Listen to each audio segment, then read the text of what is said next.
Hello, everyone. Good morning. Good morning. Good morning. Welcome back to our day two.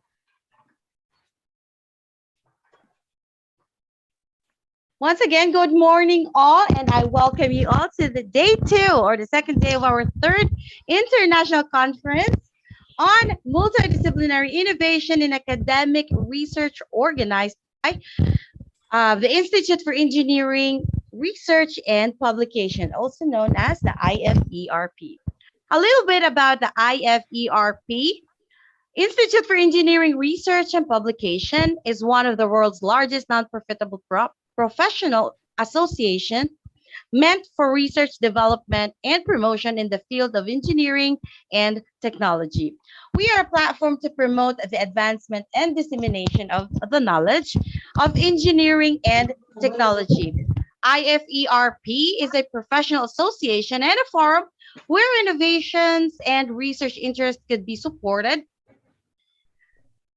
and developed, prioritizing our mutual interest. Our forums and associates constitute professional leaders and organizations connecting each other with the mission to work as wizards of science for defending the earth. IFERP provides a world-class platform for scientists, researchers, academicians, business figures by organizing conferences and publishing research articles. IFERP conferences bring together the professional wizards and leaders who have explored all avenues to reinforce the field of applied science, engineering, and technology. And here's a short video about our IFERP.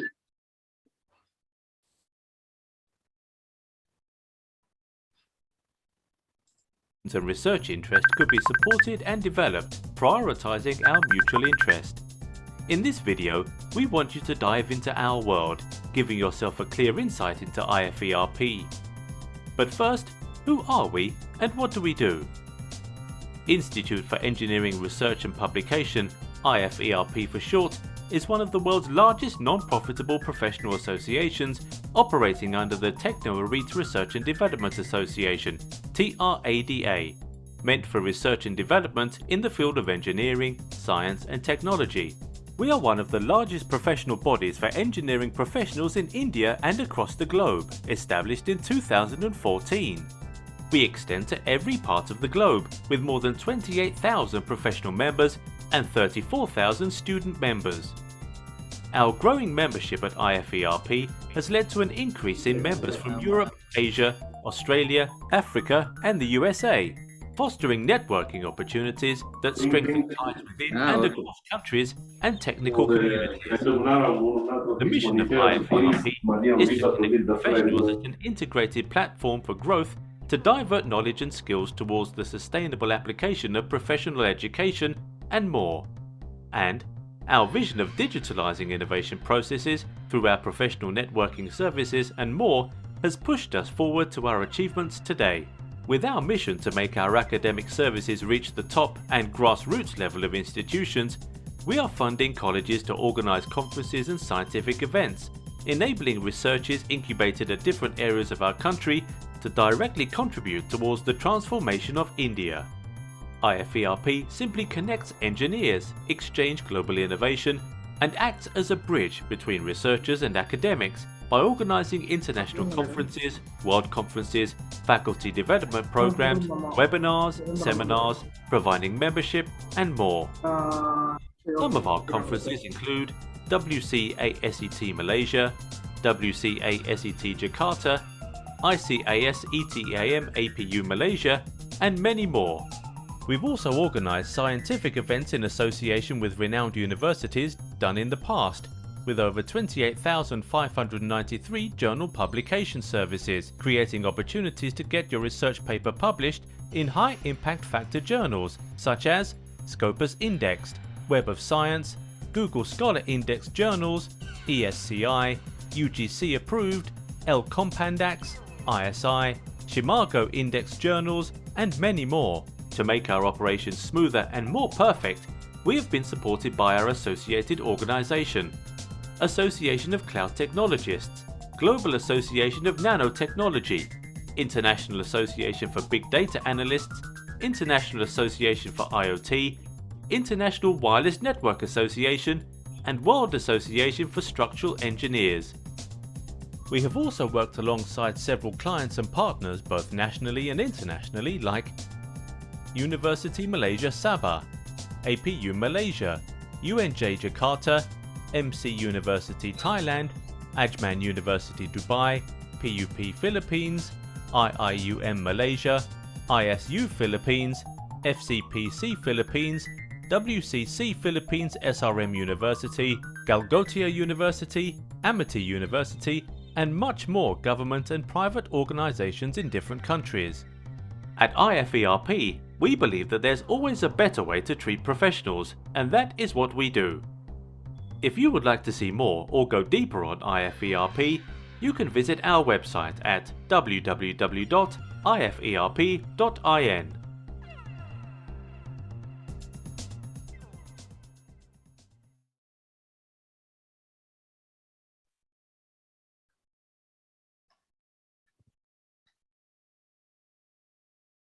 Now a little bit about our conference.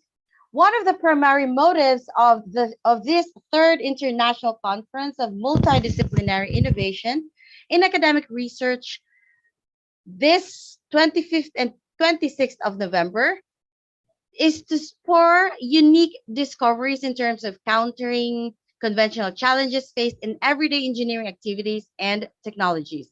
It is also aims to be an excellent setting to discuss the current progress in engineering technology, management, and related fields. The development based upon new concepts and the advancement in modern engineering management technology is progressing at a very fast pace, which encounter is weighing heavily on the Earth's bounty of natural resources and causing serious damage to the environment. The price for this large-scale mass expansion in all forms of daily life is being paid for in the form of climate change. Today, the dangerous pollution levels and global environmental degradation endangers the very existence of life in our planet.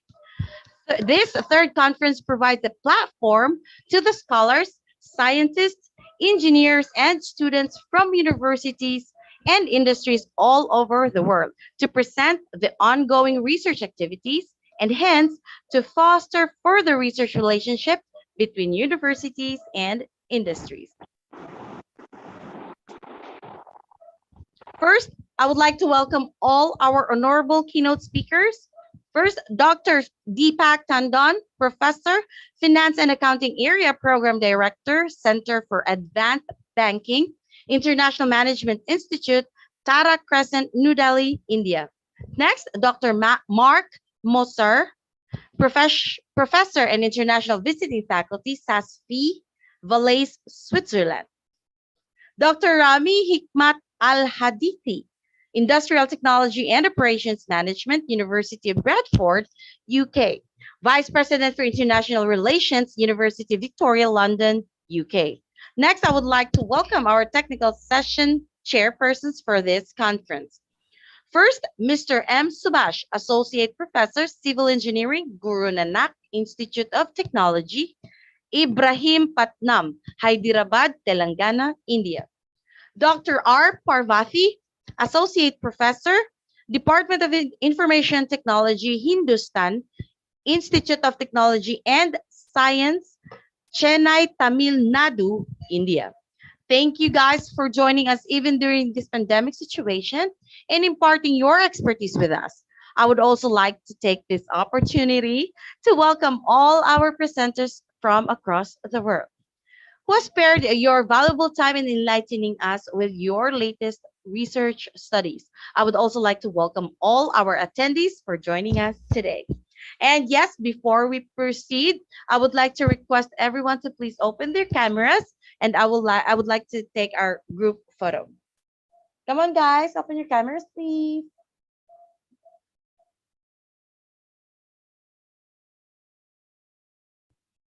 Come on. Then please hold it.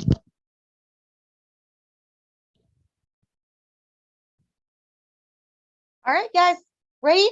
1, 2, smile. All right, one more, hold on. One more. 1, 2, 3, smile, hold it. Perfect. Thank you so much for your cooperation. And now let's proceed.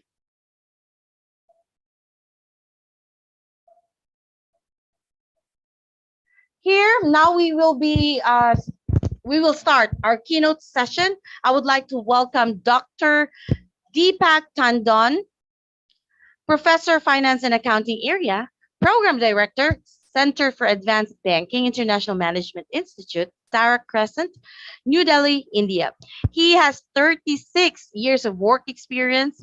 He has a PhD Management, Finance, and MBA in Finance, LLB in Delhi University, MSc in Delhi University, CAIIB in Indian Institute of Banking, and Finance, Mumbai. He has excelled in academics since 2007 and has held various positions as chairperson banking and finance, area chair finance, and is currently heading the finance club.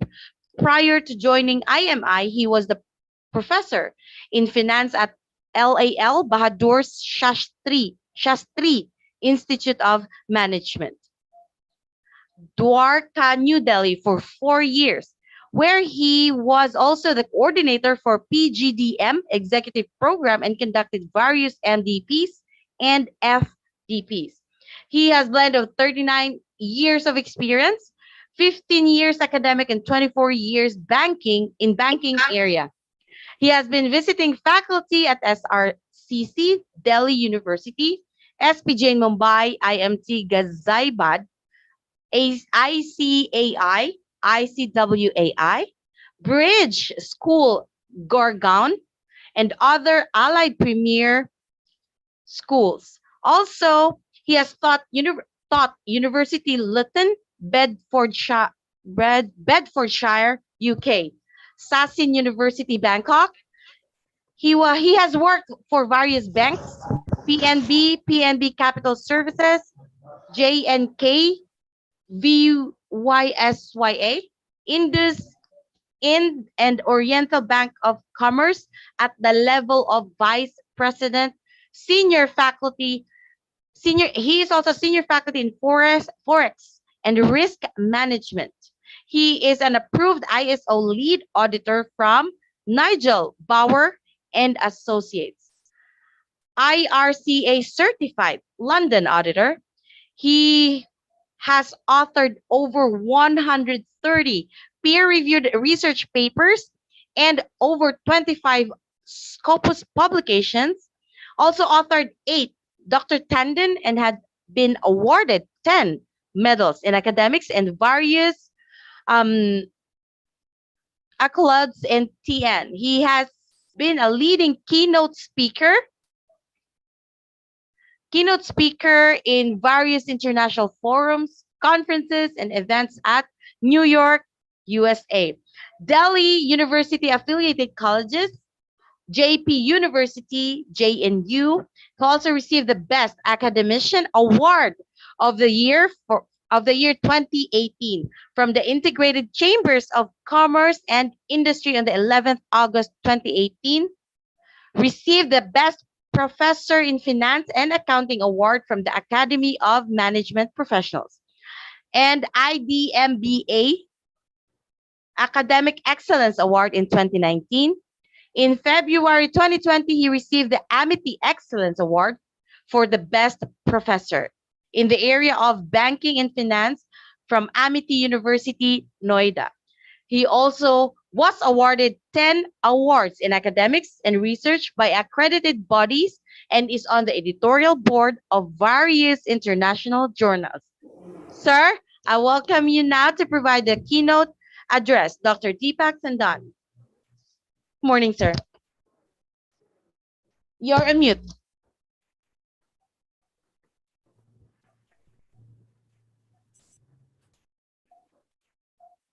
You're still on mute. Yeah, very good morning. There. Now I'm audible. Yeah, a very good morning to you all. I, at the outset, very heartily thank MS Jojo Mehoy. Yesterday again, I was there. I was looking into this conference proceedings, and I attended Kiran Nair's inaugural keynote also, where he again professed all the academia, researchers, scholars to either publish a lot of papers. But now my agenda, before I start my keynote, to all my academia from engineering and technology, I am on the board of various accredited bodies, and I come to engineering. Let me put it very bluntly, the National Board of Accreditations also. And when I come and I see the faculty student ratio, the first thing which comes to my mind, Jojo ma'am, is how many research papers which faculty in Scopus have authored. So when we talk about the Scopus or ABDC, the category A journals, now we tell all the institutes to be very, very clear that either you publish today or you perish. So be very clear that teaching, it's an inborn trait. A good researcher may or may not teach, a good teacher or vice versa may not. But then the agenda as on today is the accreditation of the organizations. The best of the accreditation as on today, the bodies are uh, which IFERP has already emphasized. Jojo ma'am has already shown into the video that it's a engineering, technology, and the latest carbon dating, green. We are under the the helm of post pandemic, and we are on a V-shaped recovery in India. So keeping that in mind, my only suggestion to you all, my dear academia and research scholars, would be publish more papers and get your institutes or the organizations accredited. As on today, we always look for triple crown. Incidentally, the institute which I come is a very, very premier institute, and we compete with the only IMs. And we have two crowns with us. The third one may be coming very shortly. So you must have AACSB, number one.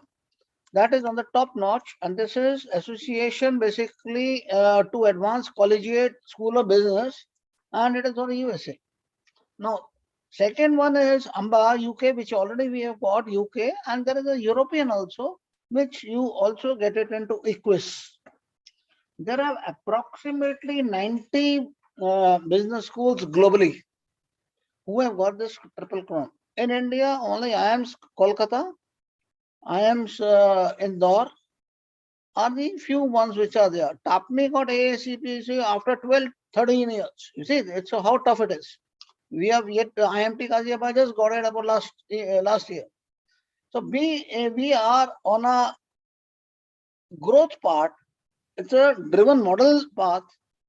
You grow, the institute grows, the accreditation gets much more wider, and you are well known into the market. The institute which I come, IMI, was started way back in 1981. And as on today, we have digressed into 3 campuses for the PGDM. And it is by the RPG Goenka group and the Sanjeev Goenka, which he runs, and we are you see, when I talk about the ROI and the placement, vis-a-vis the placement. As on today, also this batch has got about the minimum which is coming is 15 lakhs. So, and 100% placements. So that is also has to be relooked into how it comes through the pedagogy, course curriculum, POs and COs to be matched. These are the some things which are the program offices, and your basically your course evaluation parameters, they should be matched. Your pedagogy should have simulations. They could have Harvard cases. You can also club various pedagogy, new tools. You can always implement. Let's be the business simulation, capstone simulation, whatever you want to implement. You are a faculty. You have been given total free hand for 1 hour to 1.30 hours class, and you can always prepare So teaching, I am not looking into. Teaching, your feedbacks are already very good because that's your inborn trait. That's why you have been inducted as a faculty. But what about the publications? As on today, we are all passing through a publication, and the NIRF is on our head. When we talk in terms of our NAC or UGC care approved second list or ABDC B or C, we have to look into, as rightly told by Jojo ma'am was in the video, that you have to relook your uh, SCI index, H index, you have to look into. Now, when I'm going to just share and I'm just telling you yeah, I'm just sharing with you. Look at this. As a faculty member, before I start, I log into my Scopus. I look into I have my connecting to the ORCID ID. There is a H index. Look at this. This is this year's only from 2014 to 2021. This is mine Scopus I've just taken out. So most contributed would be either mine is more of a banking and the intellectual capital and the finance. So when we talk, you don't have to speak as a faculty to at the level of the performance at the annual performance. Let's be very clear that what you publish comes from the Scopus metrics. You can plot this graph. There is a H index. The more you go into, I'm not looking into citations. I'm more worried about your publications. It takes hell of a time. At times, good journals are having a gestation time for a longer time. Yesterday, I could hear two, three, and more than that, it was something on the artificial intelligence, pandemic, COVID, research papers. I was just listening to them. Very good. I applaud all the faculty members for the knowledge and the originality you have done. You must have a anti-plagiarism also checked from, we do it from Turnitin. So it has to be looked into. I'm just sharing with you, these are my 13, 14 papers which are there. Okay, so these are the inventory I have done into the engineering and the manufacturing, my break-even analysis, enterprise RFID. So that also is one another area. So it's a multidisciplinary approach. Now so I always nurture my research scholars. I am into various universities for the research. I'm an examiner of PhDs also at various nodal agencies. So cross listing, domestic, see, these are my papers, they keep on going. So that is not a thing. I don't want to tell that this is what I have done. This is just only something which is I'm going to, it's a motivating factor for all the faculty members, that at my experience of approximately 39 to 40 years, out of that, I have been into all the blue chip institutes. So we should target into Scopus, Web of Science, HCI Index. We should do ABDC, UDC Care 2, whatever you want to do. Don't waste your publication on a small, and we can always come to know which is a paid journal, which is not a paid journal. So paid journals are not at all. Don't worry on that. Originality, work on that. This is my, I can give you all my blessings and the motivation at the outset. When I talk about the keynote now, I'm just going to tell you that one paper which is recently published. As on today, it's a conference is of technology, upgradations, technology being an enabler, technology being a disseminator, technology has transformed our lives and we are into the digital mode.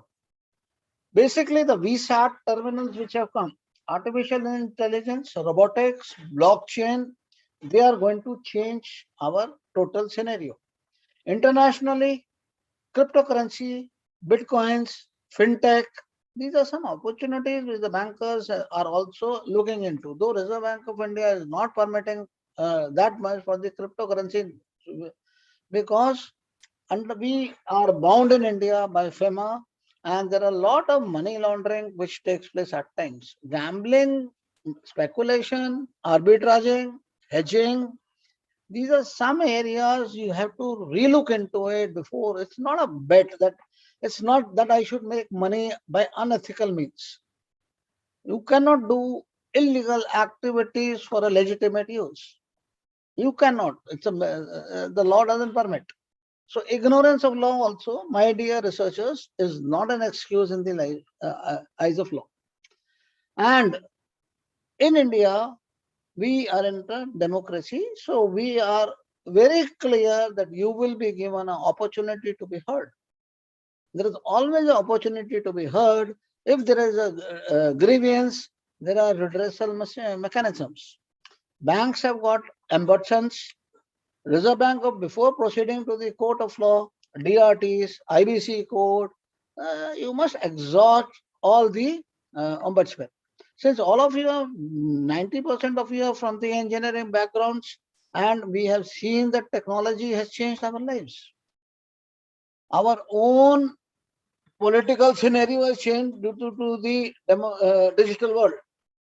Demonetization happened, but we are now coming back into new and new platforms of the digitalized economy.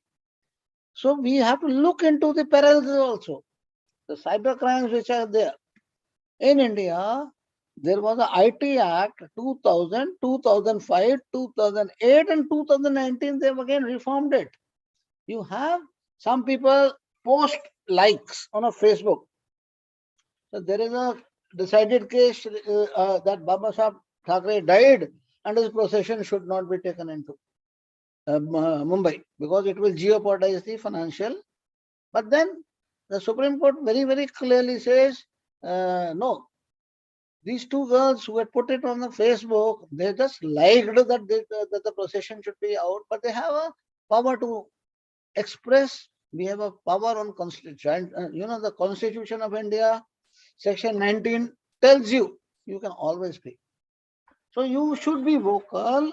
You should not. And basically, our own Modinomics, our Prime Minister, who has done all the international affiliations with other countries, are applaudable.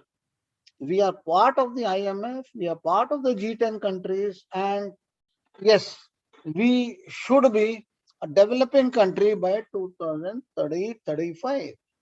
It's a millennium concept also, which has been emphasized because the youngsters are the future of our economy. We are post-pandemic under a V-shaped loop. And when we say we are under a V-shaped loop, so basically we have to look into our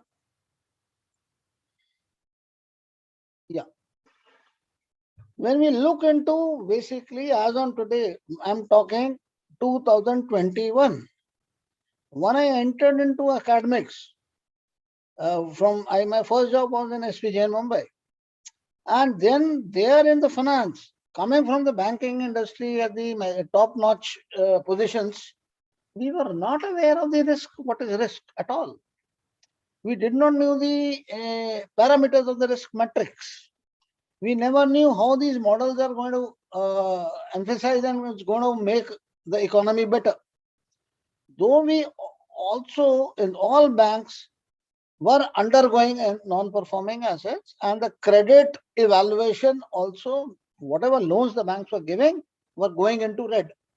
When all these are going into red, something has to be done from the regulator perspectives. The markets are too volatile.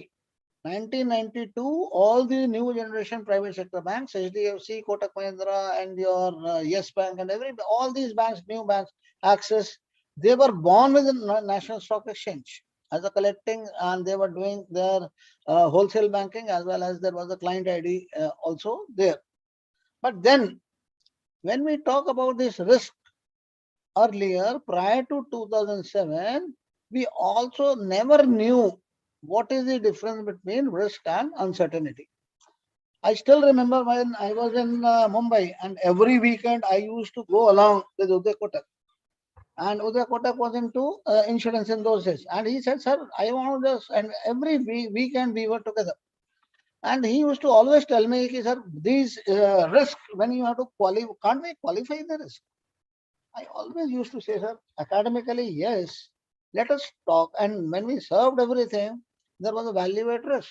the worst what can happen in 95 to 99. As on today, your simulation, Merton model, whatever it is not, they may have a lot of demerits. They may have limitations.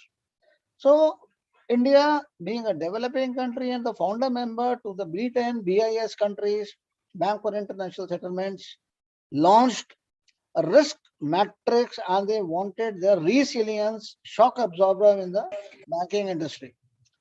In that case, what they did, India, G10 countries, they formed and became a member to the BCBS.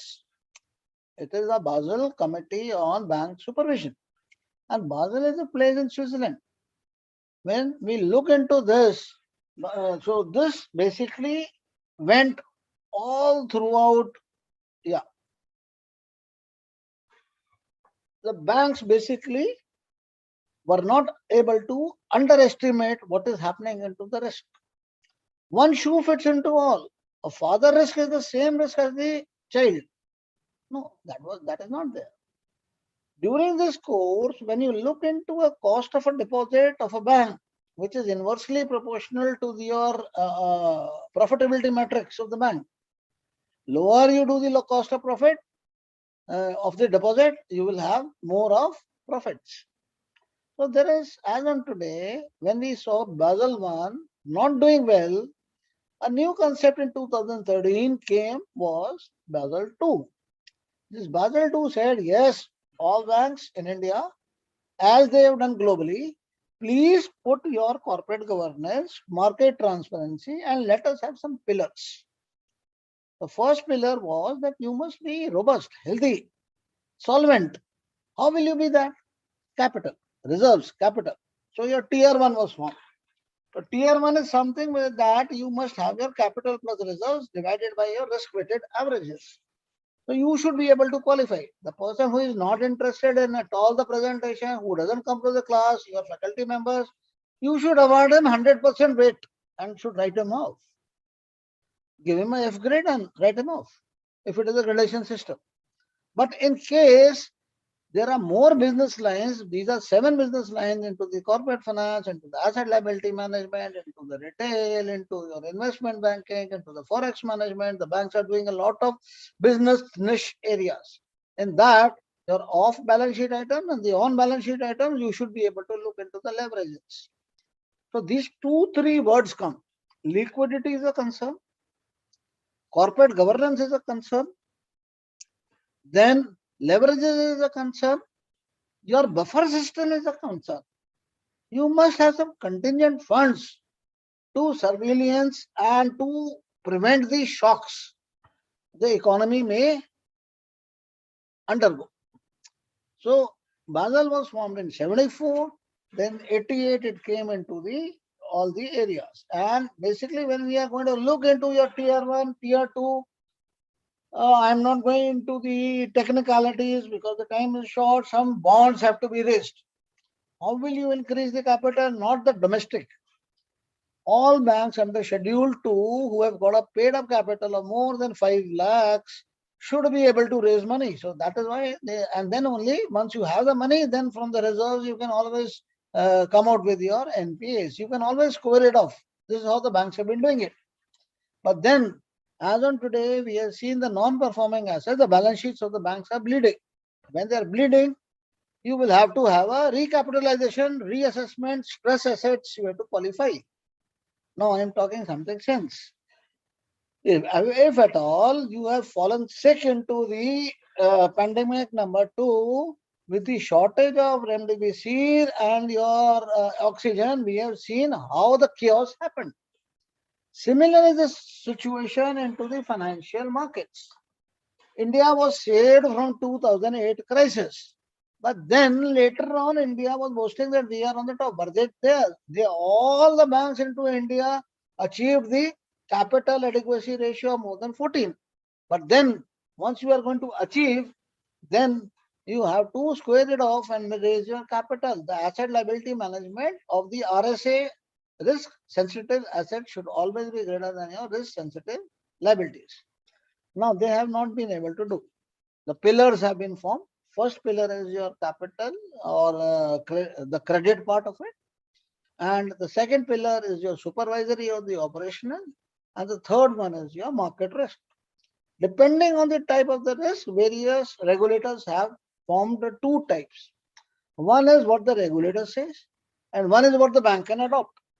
So bank can adopt a BIS, that is your basic indicator approach, BIA, and the standardized approach. You have to match between the two. So there is a they have not been able to. It was again then a Basel III came in 2018, and it was told that by 2018, in case you cannot raise your capital, please all the banks close down your shops. Close down your shops. But then the bank said, sir, we have done everything into the credit, we have done everything into the market, but our supervisory and the KYC knows money laundering which is happening, we have not been able to. So the SOX, the software's upgradations have to be done.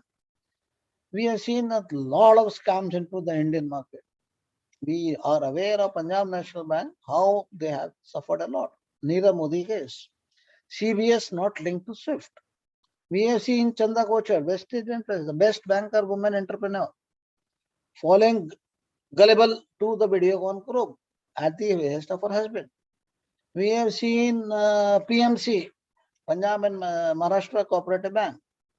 We have seen the revival of Yes Bank, how Rana Kapoor and his daughters basically have doomed post the death of his brother. These are some examples of the banks but every bank boasts, even despite these scams, sir, our capital adequacy is more than 14-15%. So my net CET would be greater. I'm just going to show. Now, there is a literature review which is extensively about 58 papers have done. So there is a comparative which we have done after calculations. You will find that the Indian banks are having 11.5. The Indian banks are having 11.5. But what about the BSB bank? That is your globally. Globally, it is set 10. Look at this. Minimum capital 4.5, 5.5. Capital conservation is fixed by the regulator. So when I total it becomes 7, 8. Additional is this is fixed. So the tier it comes 7. 7 plus 2 is 9. 9 plus 2.5 is 11.5. Look at this. 9 plus 2.5. So do we boast that we are better off? No, it cannot be. Now we have attached the risk weights to various Government of India securities, means that my RF is equal to 0. Then my risk-free rate is equal to 0. That means if I multiply it by 0, anything, it will be 0. So it's a risk-weighted approach into all the business lines which is going to come. When I look into any prudential lending to the borrower as a banker, I only come to only 3 or 4 things. I say my expected loss is equal plus unexpected loss is equal to 1 mathematically. So if I have to calculate my unexpected loss, it would be my expected loss minus 1. Same, very simple theorem. And my expected loss, basically regulatory capital will have my exposure at default, loss given at default, the default rate, and my probability of default. If I calculate my probability of default, and like any asset, my risk also can be terminal. That means the maturity level has to be looked into. So these are the factors which we have to look into. And regulatory capital, mathematically I can calculate, LGD I can calculate, borrowing also I can calculate, and my value at R also. Value is going to be coming at the period number 2. One is T, and the second one would be your T minus 1.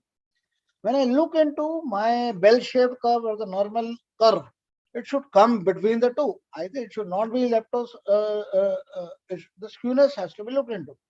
It cannot be lepto, it cannot be Pluto. It has to be very clearly. So Basel II failed.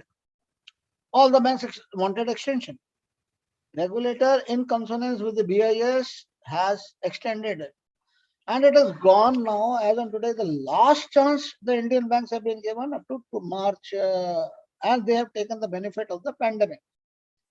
COVID, had there not been COVID, the banks would have collapsed, the banking system.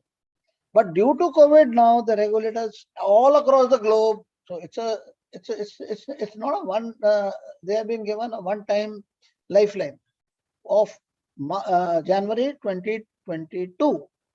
And in 1 or 2 banks, If you have to raise your capital, please raise up to 23. You have to have a CRR, you must have a liquidity, you must have a statutory liquidity, you must have a supervisory. Aim is very clear, global financial stability has to be looked into. Yeah, very fast, since I don't have much time to spend with you because the other speaker would be there and I was allotted on 10:20. I'll take another 5 to 10 minutes. That's the 5 minutes only because so the various challenges the Basel has is the capital, leverages, buffers, and I must have my buffer on a pro-cyclical or a cyclical basis. So this will improve the efficiency, this will get rid of, and my profitability of the bank I can always measure in terms of my ROE. ROE is a better method than the ROA because your return on assets is not a good method, but when I do my income, I must have my net income earned on the interest part of it, ALM. And if my net interest margin is greater than 3%, I am a robust bank. I am solvent. I don't die. So leverages basically should not be has to be looked into. Now, when I look into the objective is very clear. I have told you research methodology, what we have done. We collected all the data from the annual balance sheets of the banks, of the Indian banks we are talking, public as well as private. Looked into my regulator, how much the regulator tells me as a standardized. Look into from the balance sheets my CET1 and I am looked into my tier 1, tier 2 net profit. And let me see. And very clearly, boss, and the thumb rule is all of us are more than 14%, 15%, 16%. So basically, you can always distribute basically your profit as a dividend. So that means the banks have become robust, but that is not the case. Calculation, basically the second part of the, if I look into another caselet, so if I look into these, I will look into my investment into the shares. So there I do all the model on an Excel sheet, work on it and my calculations, then I can always calculate my CET1, CET2, and I must simultaneously match it with the regulator. What the regulator wants, is the bank performing or not performing? Surprisingly, in the Indian banking industry, there are 3-4 banks who are miserably under rate. Punjab Sindh Bank, Central Bank of India, okay, Union Bank of India, they are into red. Oh, no, Nirmala Sitharaman, Finance Minister, is also today's news also says now we must privatize. Niti Aayog very clearly says you must privatize these 2 banks, Central Bank of India and Union Bank of India. But this is not, still the disclosure has to come. This is today's headline. So when we look into finance, we are well versed what is happening. Now, then the pictorial graphs can be made, pie charts can be made. This has been done. And my conclusion basically would be all amendments which have come, I must be able to have an effective risk management. My integrated, it should be, I'm coming to this. It should be basically my integrated liability and ALCO committee has to be looked, asset liability committee has to be looked into. NII and NIM has to be relooked into. And yeah, I'm talking with respect to first only the public sector banks, where the equity, our holding of the promoter is from the central government is more than 51%. Is more than 51%. Private sector banks are holding the promoter holding. So now when I'm looking into my conclusion, what is it coming?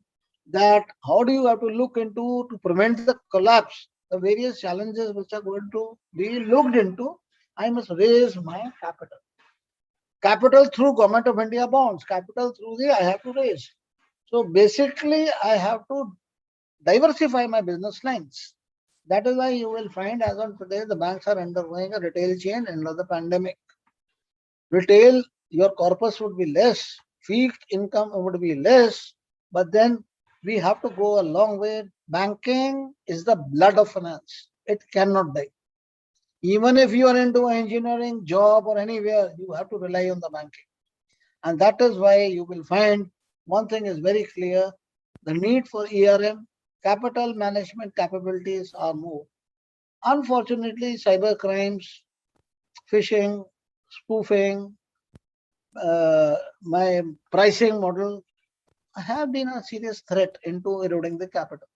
Banks' capital has been eroded, but something has to be done. New softwares are going to come, and they are going to there. And the policy method are from the banks. They have to look into your, uh, yeah, you have to look into. Now, this was the paper which has been published into the scopers, into the finance journals. So this is what I wanted to tell you all, that as on today, you name any area, you can look into non-performing assets, you can look into how the scenario of the banks is going, you can look into your derivatives, you can always put into the volatility and the spillovers with the econometric models. So my dear academia and the researchers, you deploy a econometric tool, come out with the limitations. Every method, every model will have limitations. This Basel III also, when we are doing KYC, when we are looking into the money laundering, Formula Act, that is the Prevention of the Money Laundering Act. So there are some layers which are there. One is that the illegitimate money, the dirty money, the so-called, in Indian context we call it black money, enters into the financial system, penetrates into the financial systems. Then there is a integrated approach. It integrates into the system, then it circulates. This is what Modinomics prevented. This is what demonetization was all about.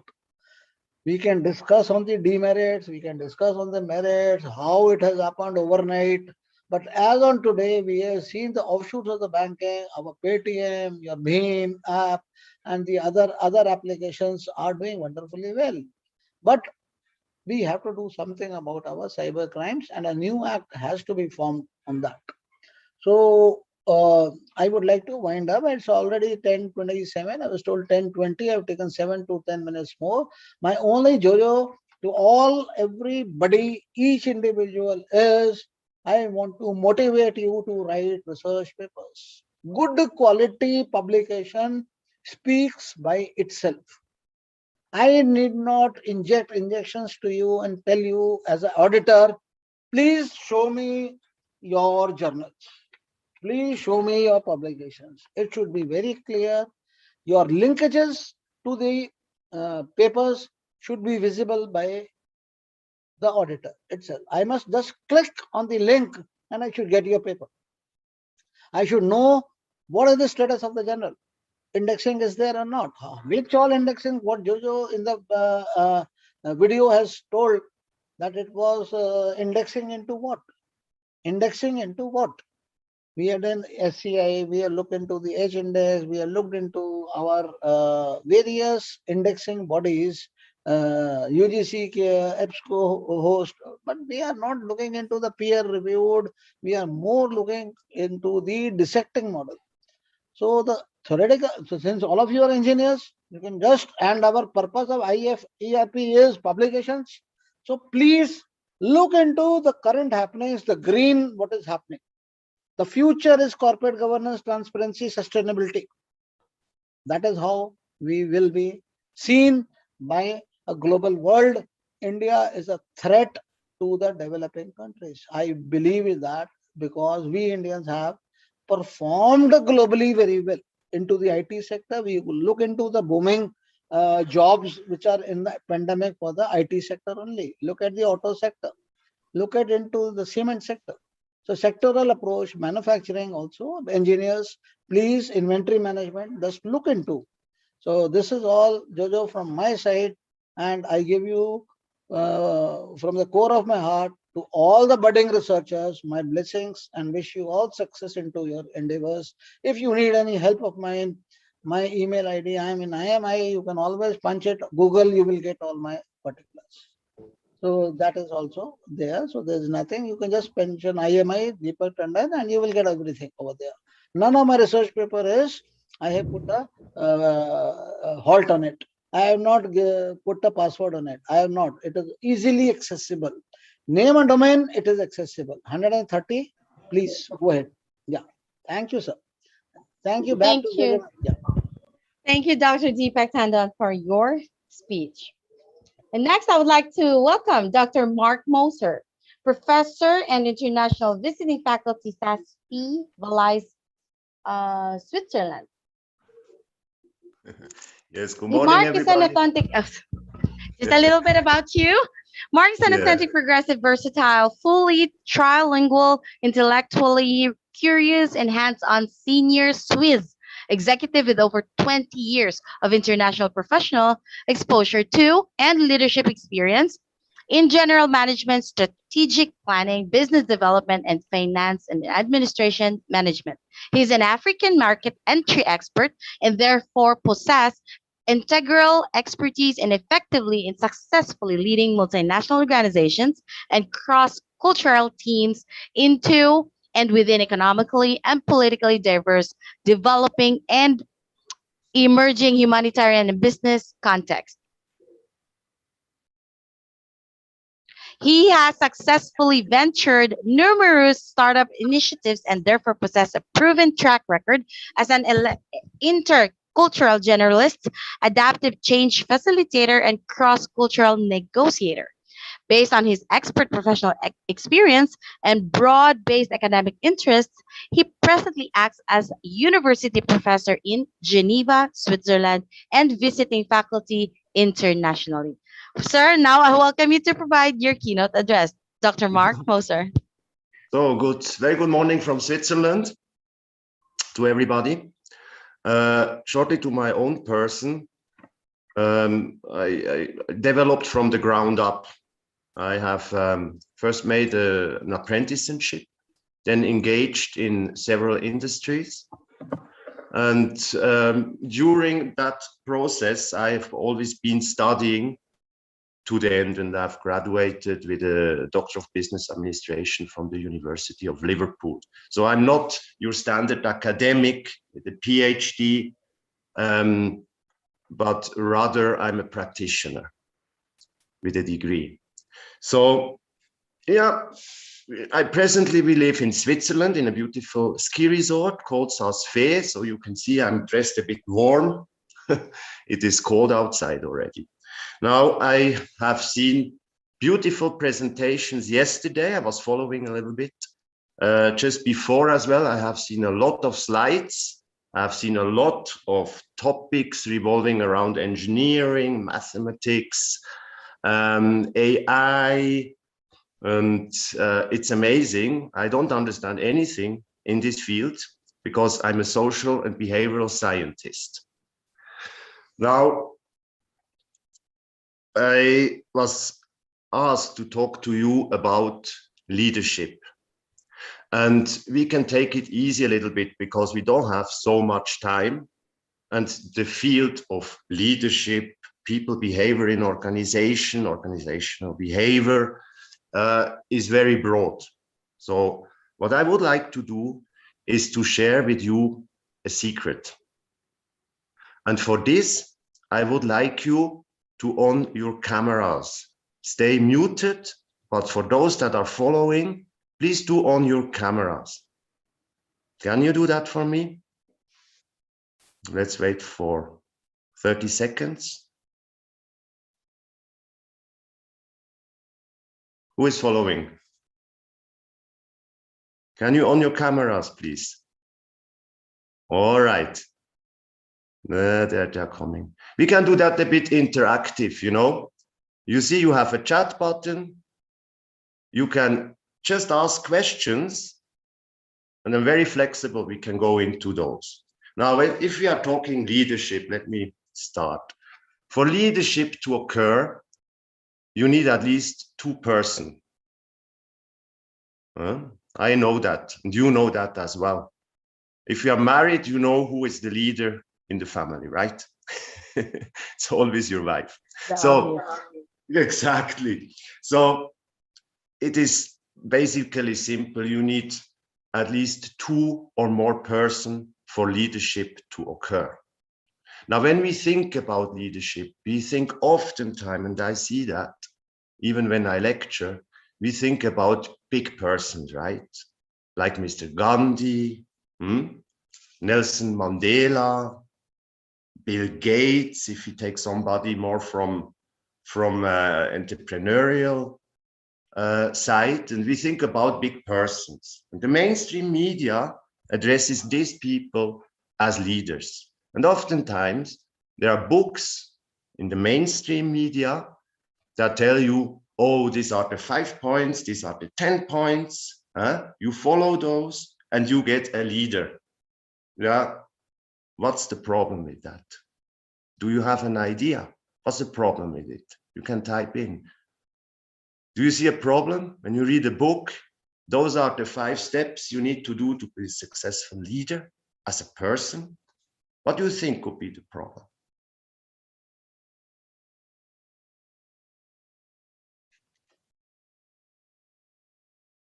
Simple. The environment has changed. If we take Bill Gates was successful in the 80s, in the 90s. But if you follow his steps, you hardly will be successful in emulating Bill Gates. Why would that be? Because the environment has changed. The computer has been invented. If you now behave in a different context or situation, like right now in the same way, you won't be successful. This is one thing. So that brings us to the point that leadership as such is situational. Leadership is always grounded in a context. And I'm coming back. For leadership to occur, you need 2 or more people. And how does one get a leader? You can only get a leader by being endorsed by other people. Say, if there is an issue that you need to resolve, you get a leader because maybe you have more knowledge about that issue. You are a specialist. So others will endorse you, give you leadership in the process of, say, resolving an issue, a problem, or to capture on an opportunity. This is how people get leaders. Now you see, you are all leaders and you are all leaders every day, but not in the sense of being a leader as a person only, but in the sense as of becoming a leader in a specific context. So leadership is enacted, or you enact leadership every day. You are a leader because you are endorsed as a leader to resolve specific issues. And this is a natural process. So when we think about leadership, we always have this kind of glorification of leadership to attach it to a person instead of seeing it as a process, as a normal group process.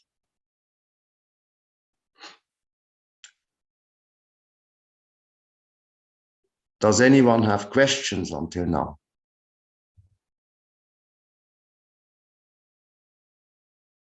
No. Okay, then let me continue a bit. So I was talking about these mainstream books, and I have studied leadership throughout my studies because I have become aware, or most of us at the time of the studies, that in social and behavioral science, everything is connected with everything. And this may differ a little bit from the natural sciences sometimes, where you have kind of silos in thinking. And so a lot of leadership's theories have been developed. And if we look historically at these leadership theories, they were grounded in hierarchical thinking, in thinking like the army. At the top, there's a general, and then you have all these following ranks. And this is like organizations mostly are still organized nowadays. And that begs the question, if managers can be leaders.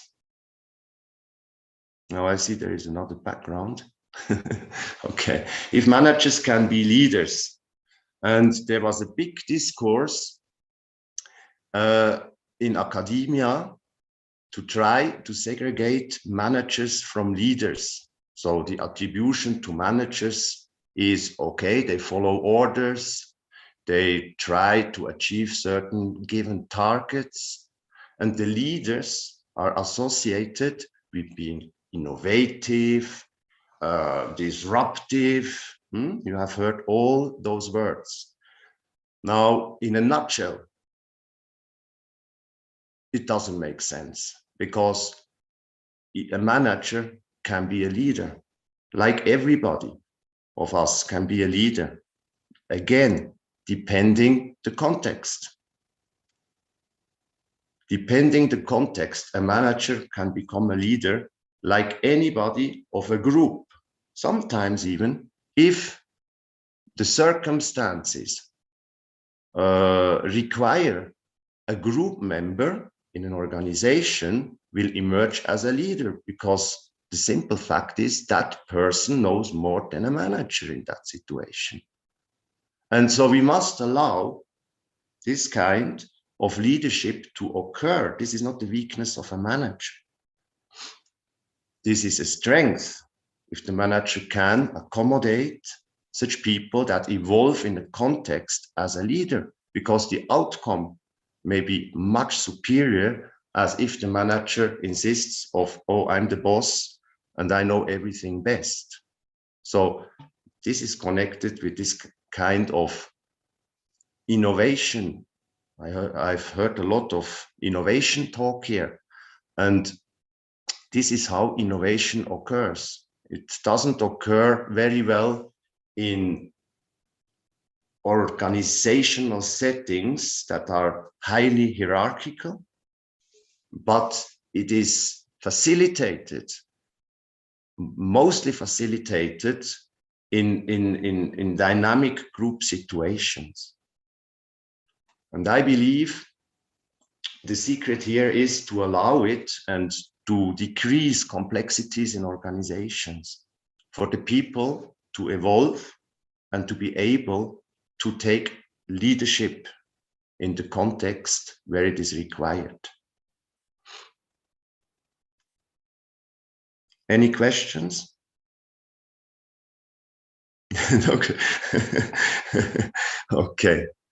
So I know from my lecturing activities that the problem oftentimes is that students are looking out for a theory. They're looking out for a theory, a scaffolding. Now, talking about leadership, there is no theory fits all. We have this kind of historical leadership, as I told you, this kind of research into the leader as a personality, the leader as a person. That was research done mostly in the 1950s, 1960s, following the Second World War. And this leadership was basically looking at these personality traits. And there was no kind of consensus what those personality traits were that made a leader. And at that time, there were two famous researchers, Blake and Mouton, that researched this kind of leadership traits in terms of trying to put them in compartments. So like the leader that is an authorian leader, the leader that that is a laissez-faire, this is a French word, let it go leader, and the country club. So they compartmentalized these leadership styles on axes like social and economic. The problem with this is you cannot categorize these leaders, because if you say, today, I'm going to take a course where I learn the leadership styles, you cannot wake up tomorrow and say, yes, now I'm applying the authoritarian style, for instance, because if the context doesn't require you to be authoritarian, you have a problem. Because then you will not be followed by others as a leader, because you lose in authenticity. Also, you are not authentic yourself. And people will feel that you are not authentic, and they will not follow you. So the secret that I want to address is you be leader, maybe on a small scale, in a group, when the context requires. And you will be leader because you are authentic. If you are not yourself, people will not follow you. So these leadership theories that were developed at that time, they are not really applicable, because you lose yourself in trying to be somebody else. If you try to apply a priori Bill Gates 7 steps, 10 steps, or whatever you have heard, leadership approaches, you will not be successful, because you lose your own identity in that process. This is important to recognize.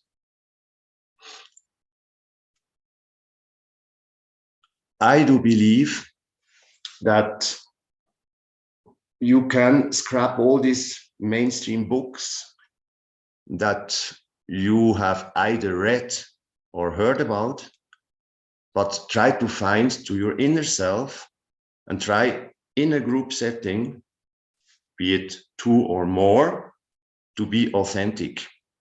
This is me. I do not try to apply a theory, because there is no theory in human interaction. It's too complex. And so you hover in roles, in follower. Sometimes you are the follower. Sometimes people ask you to take the lead, and so you become the leader. And once an issue is resolved, your leadership role is resolved. And as the environment changes, new issues will pop up. And as new issues pop up, new leaders will be endorsed. You see the dynamics in that system. So then leadership is a process, and leadership becomes not dependent a priori on persons, or a specific person to be always the leader. That would be counter-innovative, but it becomes a dynamic process that goes along or flows along the change in the environment. And I have heard that now a lot. You have all addressed it. We are in a rapidly changing world. This is the environment I'm addressing. And if you are in an organization or institution, say you are at the university as a student, which is an institution, it's an organization, you are always in a political environment. Think of it. There is politics, those are your politicians. And there are institutions, say the university you are studying at, or organizations. And we try to think of politics, politicians from the state as being political, and institutions and organizations as being rational, which is not the case. Every human connection, 2 or more, which is the case in organizations and institutions, are highly political. Think of it. You are functioning in a highly political environment. When you are at a university, you have hierarchical ranks. When you are in organization, you have hierarchical structures. In such structures, politics is prevalent between people. And when you function in such environments, this leadership thinking is often impaired.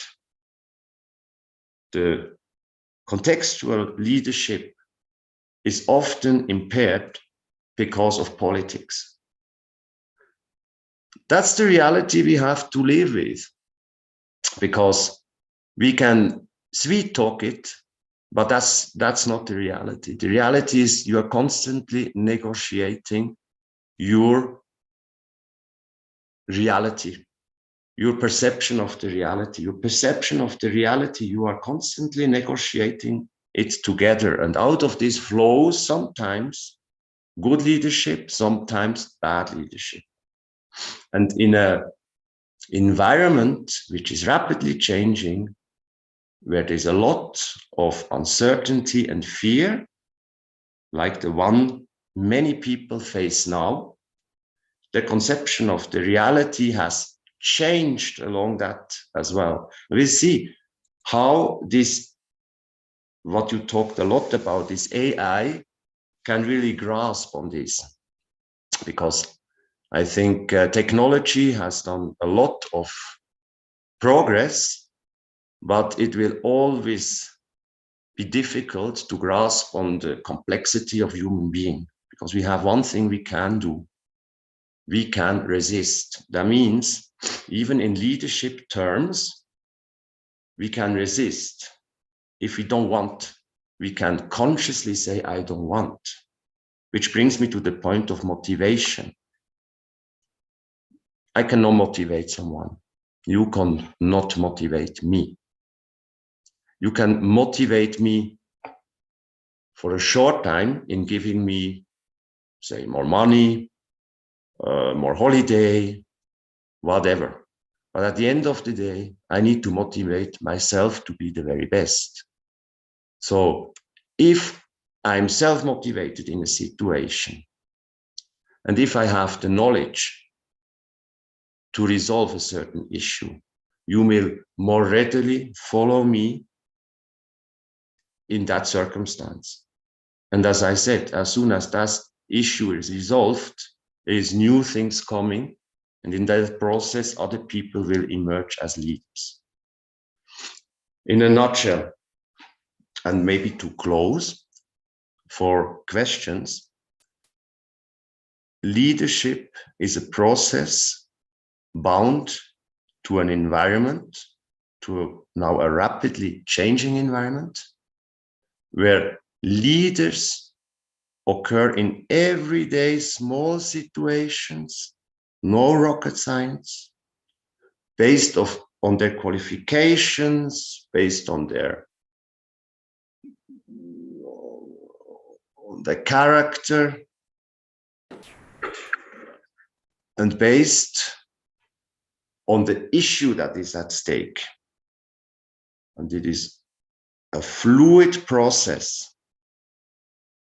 So leadership in its smallest occurrence requires two people. And never try to emulate anyone else because of mainstream media propaganda. Always try to be your very best in sticking to your authenticity. Because when you're authentic, you will be the most innovative in a team or in a group. Now I see we have another 5 minutes and I'm open to questions. Please don't be shy. You can type it into the chat, or you on your camera. Would be great to be challenged a bit. Yes, sir. Good morning. Good morning, Ravi. Yes. I am Dr. Raviraj Malaravannan from Chennai, Tamil Nadu. Yes, very nice talk. Thank you very much. Very, very nice talk we have heard. Thank you, Ravi. Do you have a question? Yes, in that you are talking from Swiss only. Now, how is the COVID situation in Swiss? The Now COVID situation. Yeah. Okay, look, I Ah. put it that way. I have been during the Ebola crisis. Do you remember Ebola? Ebola in Africa. Ebola. No. Now we are in India only. No, I know. But I have been in West and Central Africa during the Ebola crisis. So I'm not very scared about any virus anymore. But the situation in Switzerland is, is like everywhere. People are there, they are in a space of uncertainty, ambiguity. They are very scared. And I hope we can circumvent to fall into a kind of totalitarianism politically. You see what I mean? I hope we can avoid to fall in a political environment of totalitarianism. This is my concern. Also, the same, I think, otherwise the same as in India, the situation here. But Europe, Delta virus developing now. They are seeing the television broadcasts. Yeah, this is all. It's all the same. It's all showing crisis, dangerous. You see what I mean? People are not very well informed, it seems to me. So they are scared. But I hope we're soon getting out of this situation in Switzerland. On the weekend, we have a vote. And if the Swiss people vote the right thing, we can a bit stop the panic here.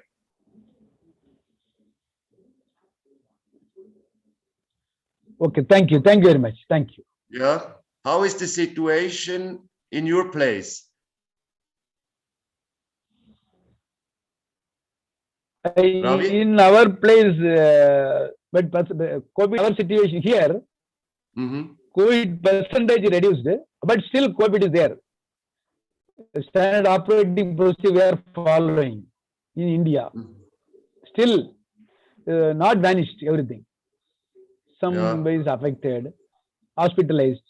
So we should be very careful in the societal movements. Thank you. I think it's the same here, but I wish all the best to the Indian people. We will make it, you know. Everything will be fine.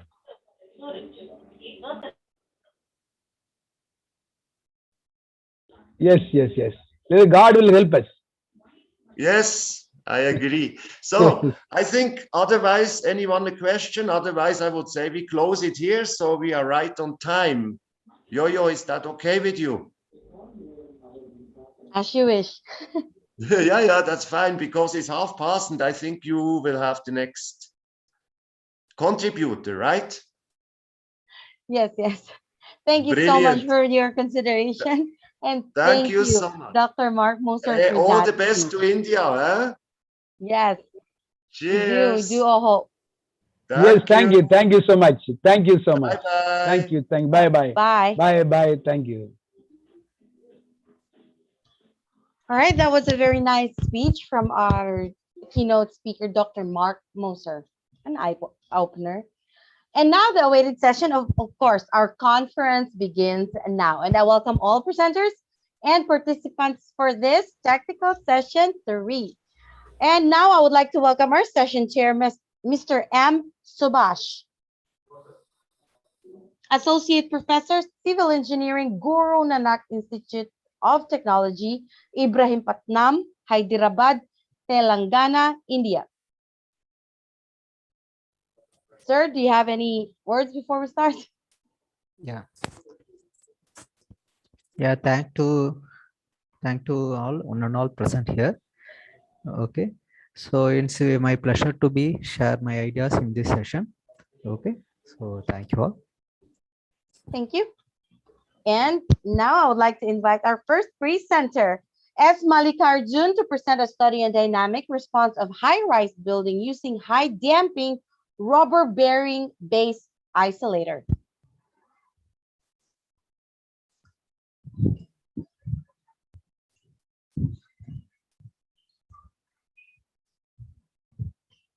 Malikarjun.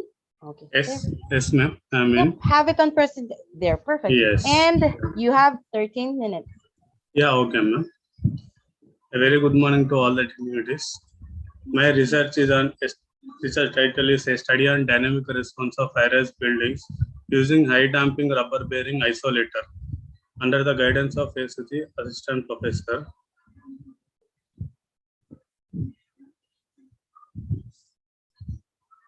And these are the contents of my research: introduction, need for the study, objective of the study, literature review, methodology, results and discussion, conclusion and references. And the introduction. Base isolation is one of the most important concepts for the earthquake engineering, which defines the separating or decoupling of the structure from its foundation. To put it in another way, base isolation is a technique to develop to prevent or minimize the damage to buildings during an earthquake. This concept of protecting the building from the damaging effects of an earthquake by introducing some type of support that isolates it from the shaking ground is an attractive one, and many mechanisms to achieve this have been proposed.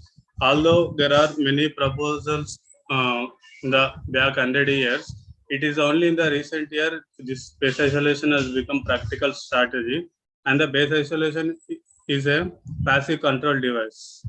And in the left picture, we can see that it is a conventional picture where there are no isolator placed in the foundation. Without the isolation, when the earthquake occurs, the building shakes very violently. In this picture, we can see very clearly the objects and the human beings and everything shaking violently. In the right picture, we can see that here in this area, in the foundation level, we have placed isolators, mainly high damping rubber bearing isolators. With this, the building has become very stable. That is, there is no almost negligible interstory drifts. This base isolation system introduces a layer of low lateral stiffness, which also increases the natural period and reduces the pseudo acceleration. Hence, the earthquake forces will be reduced in the structure.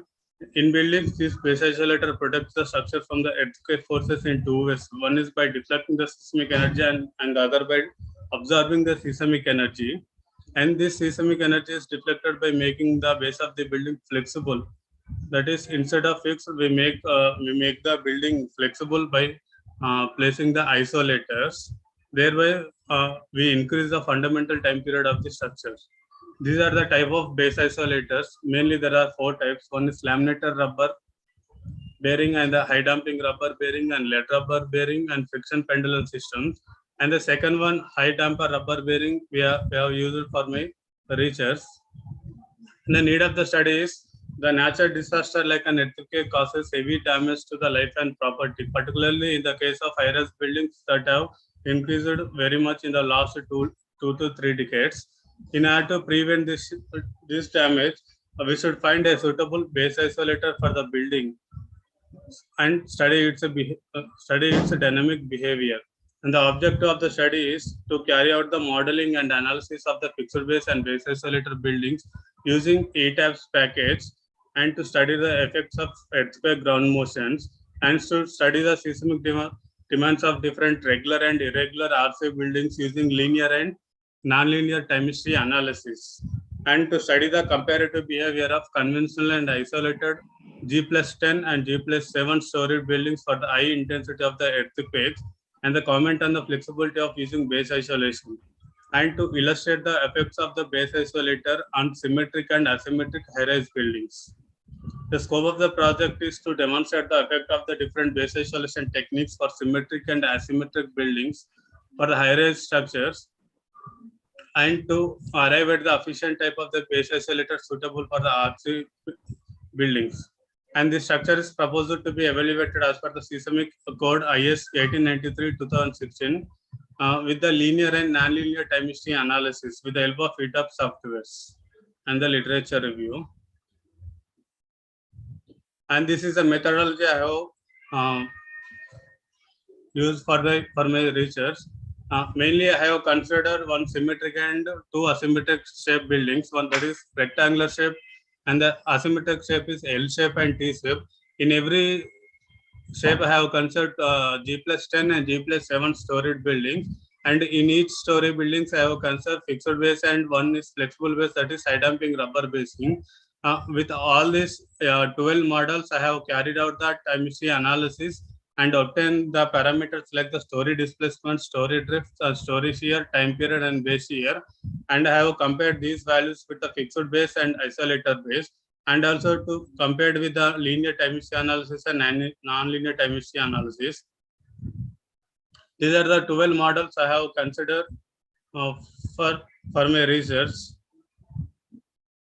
That is G+10 RC buildings with symmetric plan configuration having fixed base, and G+10 building having symmetric plan configuration having HDRB isolator, and G+10 RC building with asymmetric plan configuration L shape having fixed base, and G+Win L shape having HDRB isolator, and G+10 T shape having fixed base, and G+10 T shape having HDRB isolator. Likewise, in G+7 in the building also we have considered 6 models, totally 12 models we have considered. And these are the plan and asymmetric view of my G+10 regular building model. This is a fixed base and this is the isolator base. Here in the foundation, I have placed HDRB isolator in the E-type package. And these are the G+7 T shape and L shape buildings. And these are the input values of the isolator that we have to mention in the E-types package. These values are calculated manually through the Excel sheet by using the UBC code 2000. And these are the results I have got for the maximum story displacement under the nonlinear time history analysis. That is FNF, fast nonlinear analysis in the X direction. And these are the maximum story displacement for nonlinear time history analysis in the Y direction. In the fixed base, we can see that for rectangular G+ building, we have got 26.126 mm for fixed base, whereas for flexible base, it is reduced to 21.121 mm. Likewise, for all the other buildings, other models also, we have mentioned the values here, and we can see the decrease in the values. Only in the higher stories, we observe there is a decrease in the values, but in the lower stories, we can observe the increase in the displacement because due to the flexibility that got by placing the isolator. These are the maximum story displacement values for linear time history analysis, LDI method, that is linear direct integration method. And the values in the X direction, and these are the values in the Y direction. And the same way, maximum drift ratio values for the time history method, FNA in X direction and FNA in Y direction. And these are the LDI methods in the X direction and Y direction values. And the maximum storage shear values, these are in the X direction FNA method and Y direction FNA method. And these are the LDI method, X direction, and LDI method, Y direction method values. We can clearly observe that there is a decrease in the storage shear also. For the fixed base, we have got for G+10 rectangular building 1112, and for the flexible base, we have got only 966. Same way in the LDI Y direction method also, we have seen the decrement. This is the time period. For the symmetric building, for the fixed base G+10, we have got 1.913 seconds. When we have placed an isolator, with the flexible base, we have got 3.2338. That is, there is almost increase.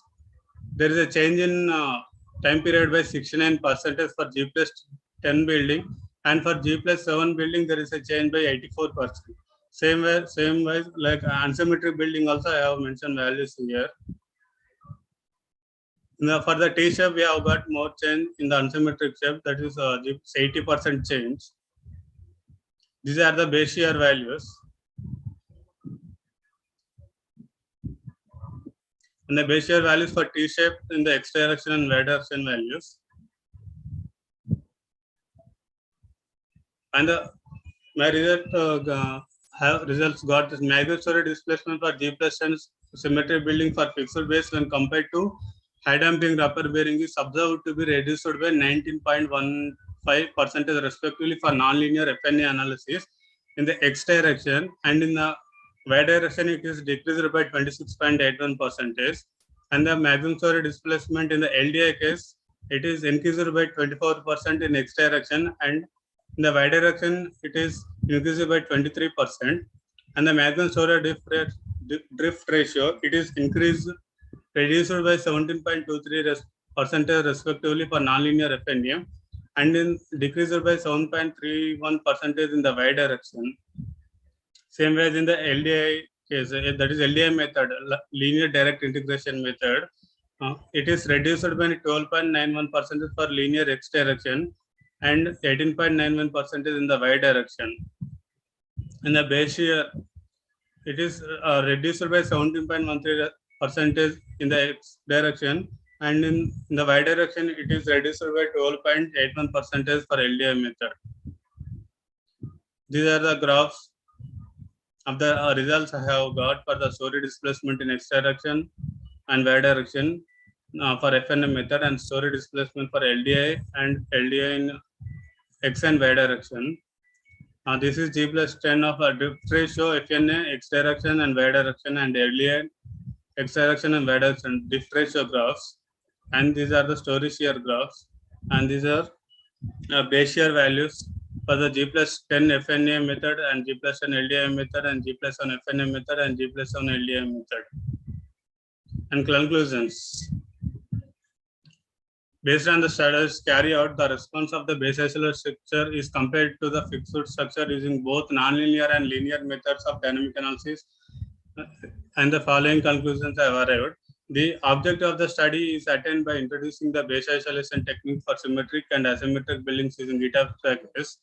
With the introduction of the high damping rubber bearing, the magnitude of base shear, maximum storage displacement, and storage drift and storage shear is found to be reduced for both L-shaped and T-shaped building. And the time period is found to be increased for both G+7 and G+7 story asymmetric buildings with the effect of base isolator. For G+7 structure, HDRB showed greater contribution when the analysis carried out using nonlinear FNA method. And for G+10 T-shaped structure, HDRB showed satisfactory results for both linear and nonlinear analysis. From the comparative studies made, the conventional and isolated G+10 and G+7 storage buildings, subject to linear and nonlinear analysis, different parameters considered for the evaluating the structure responses are found to be satisfactory, which proves that the base isolation techniques is flexible to adapt for highly seismic areas. The contribution of HDRB is found to be more effective in asymmetric buildings, whereas for symmetric buildings it was found to be less effective. And the scope for the future is, in my present study, I have placed the isolators for all the supports, but in the future studies, we can provide the isolator at the base whose supports are prone to highly induced loads and moments, thereby reducing the cost and making it more effective. For better assessment, we should also perform the cost analysis. And these are the references. Thank you.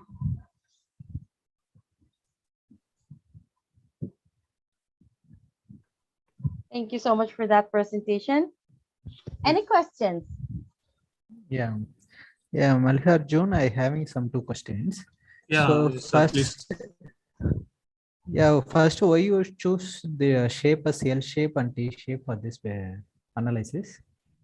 Sir, randomly I have chosen, sir, for I like to consider rectangular To compare, I have considered randomly some asymmetric shapes, sir, like L shape, T shape. I even considered X shape also, but I have mentioned only few here. In my study, I even considered L shape, T shape, H shape, and C shape also I have considered and carried out the analysis, sir. Okay, so regarding the shapes, which shape will have the highest resistance to dynamic analysis? Do you know? The T shape, sir. Okay. Okay. So you didn't make any analysis regarding the circular or cylindrical, anything like that? Sorry, sir. Can you please repeat the question? You didn't make any analysis of circular or cylindrical size shape of columns like that? No, sir. And you said that HDRB is less effective in symmetric structure. Okay, Yes, why sir. it is less effective? What is the reason? Sir, I have to compare. I have chosen symmetric and asymmetrical. Based on the analysis carried out only, I have came to know that it is less effective for symmetric building and more effective for asymmetric buildings. Yeah, what is the reason for that? We need to know why it is less effective for a symmetric building. What is the reason? That only we need to find. The reason is in the symmetric building, the movements we are getting is it is in the nonlinear method. It's behaving in different behaviors, sir. Okay. Okay, man. Thank you. In the asymmetric building, due to torsion effect, we are getting good values. Okay. Yeah. Okay. Thank you so much. And once again, thank you so much for that presentation. Next, I would like to welcome A.R. Naryanan, my apologies, to present Lean and Six Sigma Principles for Green Building Development. Naryanan? Yes. Hi, yeah. Go ahead and share your screen. I'll just share my screen. Yeah, I would like to remind everyone that the full presentation, you are allotted a total of 13 minutes, 13 minutes, and 2 minutes for the question and answer with our session chair. So I would like to remind everyone to please be mindful of your time for us to stay on schedule. Thank you so much. Yeah, proceed, please. Yeah, thank you. Good morning, all. Myself, I'm Narayanan, and my co-author is Niveda Raghu, and we are here to present on the topic Lean and Six Sigma Principles for Green Building Development. The abstract background in the construction industry, around 5% wastage in materials is incurred during exterior construction. The figure is appealing at 20% in case of interior works. Material waste increases process time and deteriorates quality, all of which affects the environment. Though green buildings reduce the environmental impact, companies hesitate to adopt green due to higher estimated cost. After careful study, this work is able to attribute most of the additional cost to the poor planning. So methods and statistical analysis, this paper proposes that using Lean and Six Sigma principles can save time, cost, and material in green building construction. By implementing the same in toilet interior construction, significant savings were achieved throughout various processes, including up to 97.4% and 94.56% decrease in process duration for wall tile fixing and floor tile laying, respectively. Findings. This study was also able to report up to 17.09% savings in material utilization for partitions and overall of 5 to 7% reduction in environmental impact. Applications. Extending this framework to the entire building can be conductive to never seen before environmental conservation. So background, despite offering a multitude of benefits due to challenges in execution, green buildings concept have not been realized to their fullest potential. Aim to develop a green building using Lean and Six Sigma principles in interior works. Objectives: to reduce the environmental impact of building by compiling with green standards, to identify value added and non-added value process during the construction using Lean tools, to improve the overall quality of the construction process by eliminating or reducing the identified waste through Six Sigma methodology. My methodology is to study the various principles of Lean, Green, and Six Sigma to identify the challenges unaddressed by each paradigm to explore how these challenges can be faced by integrating these three paradigms, to verify whether the integration might cause any unforeseen challenges, to develop a framework estimating our findings, to validate the proposed framework through the pilot study. So what is Lean and Six Sigma? Lean is used to identify the waste in a process. The Lean process is faster, more efficient, and economical, delivers faster satisfactory quality. And Six Sigma is used to improve the quality by reducing the amount of defective products, that is by 3.4 defects per million opportunities. And then green is to reduce the environmental impact produced by the waste identified. So the waste identified by Lean are defects, overproduction, weighting, non-utilized talent, transportation, inventory, motion, and extra processing. The tools and that I have used for Lean is DMAC principle: define, measure, analyze, improve, and control. And these are the tools that are used for each and every phase of the method. So define 5 whys and whys: system thinking, flowchart, measure system for measurement system analysis and benchmark, and analyze cause and effect diagram, condition improvement, experiment, improve Pareto chart, failure mode and effective analysis, process improvement, variation reduction, control management commitment, control plan, process behavior chart. And this is the proposed framework. So the first step is to define and measure. After choosing the development cycle or for assessment, simultaneously apply both Lean and Green philosophies to decide whether the waste is produced all the while, and evaluate the natural effects of the waste. Step 2 is to break down and improve. If the interaction produces squander, then at that point choose and apply the at least one fitting Six Sigma instruments to kill the lesson squander. Basically, the structure contains Six Sigma devices settled inside the step 2. For instances, show the for example, it shows the cause effect diagram and Pareto outline as picked by Six Sigma apparatus. Now, withstanding any Six Sigma tools could be executed for use in step 2 dependent on the case needed. Step 3, control results utilizing Lean and Green to decide the degree of waste decreases. So these are the data collected from the LC analysis, life cycle analysis of the different materials. And this is the process for the interior construction of the toilet. So first, the masonry wall construction, then installation of electrical conduits, cleaning, check for leakages in sunken slab, check for crack repair and grouting, waterproofing, outlet pipe laying, brick bat, puncturing the walls, laying the inlet pipes, grouting, waterproofing the walls, waterproofing the floors, creating the floor surface, false ceiling works, tile laying on the walls, tile laying on the floor, fixing up the partition, fixing up the fixtures, waterproofing the fixtures, installation of light fixtures, installation of switches, installation of accessories, inspection, and preparing the stack list. So this is the false ceiling installation process. The false ceiling installation process is shown in this value stream mapping. The time taken for completing this installation is 13 days, 5 hours, and 44 minutes. The material required for the installation process and purchased are shown in this tabular column. And using the Pareto chart and was prepared on the material wastage, and which shows that there was more impact on the sigma level. The reason for the downtime were established in the Ishikawa cause and effect diagram for the false ceiling installation process. Similar way for the tile fixing, the time taken was 15 days, and these were the materials used, and the Pareto chart and the Ishikawa diagram. So again, for the partition wall, the time taken was 3 days, and the process is shown in this value stream mapping and the Pareto chart and the Ishikawa diagram. So by applying that framework, the result was arrived. The process duration was reduced by 14.05%, and the material utilization by 10%, and the environmental impact by 7% for the false ceiling installation. And for tile fixing, it was the process duration was reduced to 94.56, and then material utilization by 10%, and the environmental impact by 5%.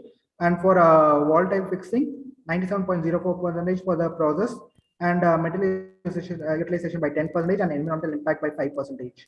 And for a false and for the partition, the process duration was 23.64%, material utilization was 17.9%, and the environmental impact was 7%. The results: the data were collected, studied, and proposals were given to the site engineer, which was later implemented to the first floor toilet. By applying the Lean, Green, Six Sigma frameworks to the process above, the material wastage was reduced by 10% by procuring only the required quantity and using them efficiently, which led to bring Six Sigma level to 6. The process time was reduced to eliminating the source of downtime. The inventory was relocated near the staircase as suggested. The supervisors were made available and were asked to supervise the workers. This reduced the labor's non-working hours and their efficiency in productivity. Tools were made available prior to the day of work. Alternate materials and technologies were used, which provides ease of work and reduce the tile installation time by half. Conclusion: as already stated, as inevitably showed by numerous surveys and studies, there is a need to improvise both the construction process and the building standards from various viewpoints, including but not limited to the time, cost, labor, environmental impact, and quality. Hence, every single improvisation, no matter how simple or how narrowly applicable, is welcome in today's world, as has been clearly delineated in the inference and results. Simple managerial decisions implemented without much effort, time, labor, or expertise can bring about noticeable improvements. Hence, by means of this case study, we have established the authority and reliability of the proposed framework in the real-life implementation. We propose that more buildings and constructors be early adapters and fully benefit from the system, while also contributing to the overall betterment of the system. So these are the references.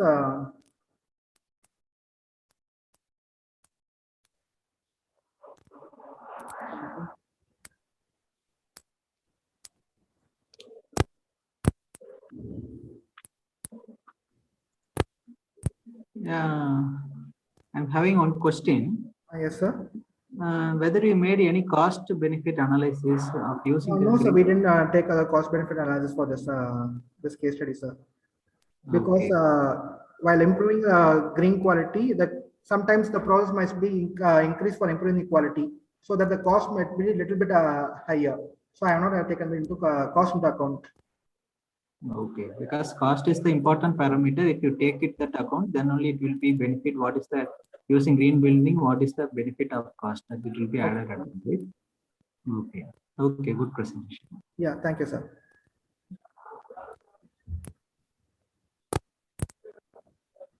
Thank you so much once again for that presentation. And now I would like to invite the next presenter, Kay Zangzeli, to present the assessment of selected hill slopes, stability in Aizawl municipal area in Mizoram, India. Zangzeli?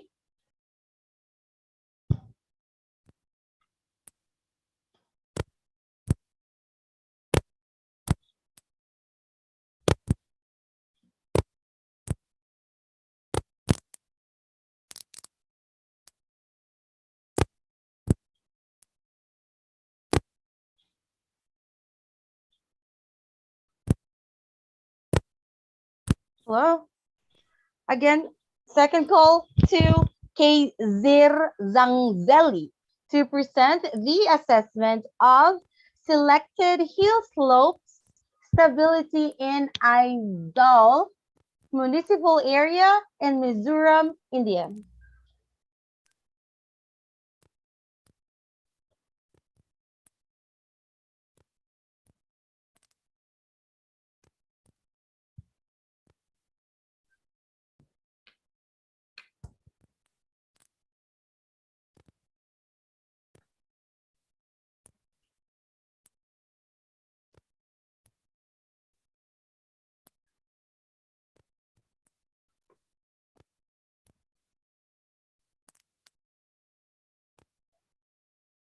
All right, next I would like to call on our next presenter, Nidhi Chabra, to present the comprehensive analysis of mechanical biological treatment rejected fraction as a source of RDF. Nidhi? Yeah, good afternoon, everyone. Hi, yes, please, are you ready? Yeah, I'm ready. All right, perfect. Can you please share your screen, have it in presentation mode? Yeah, sure. Thank you. And you have 13 minutes.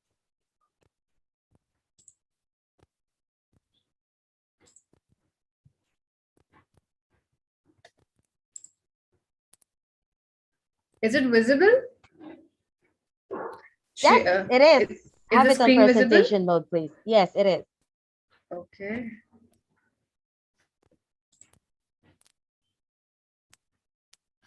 Yeah, I have turned it to full screen mode.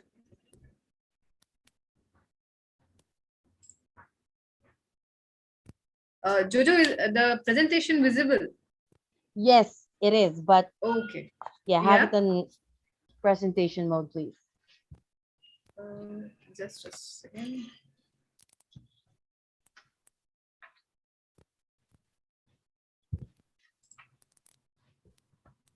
I'm changing the slides. Is it visible now? Yes, it is visible. Okay, may I start? Yeah, please. Okay, good afternoon, everyone.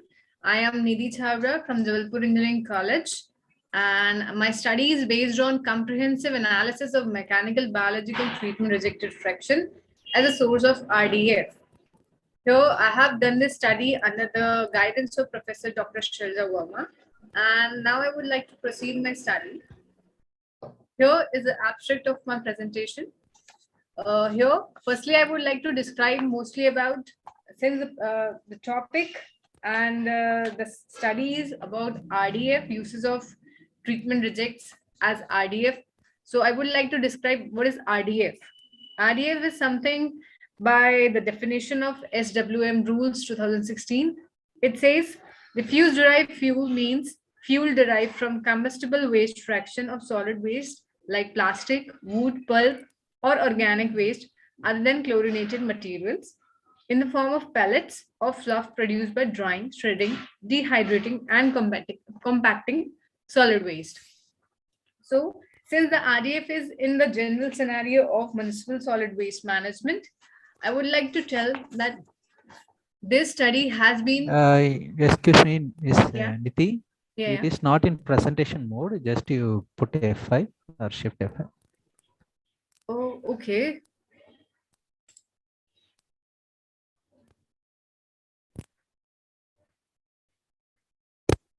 The screen. I am sharing my screen, but is it not visible yet? No, the presentation mode is not there. It is showing the screen.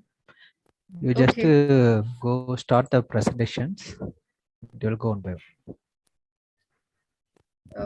Can you please guide how to do, because I have started sharing the screen and showing to me that it's being shared. You just open the presentation and put just do F5. It will come. Yeah, I have done that. The same thing. Okay. I'll do it again. Yeah, do it again.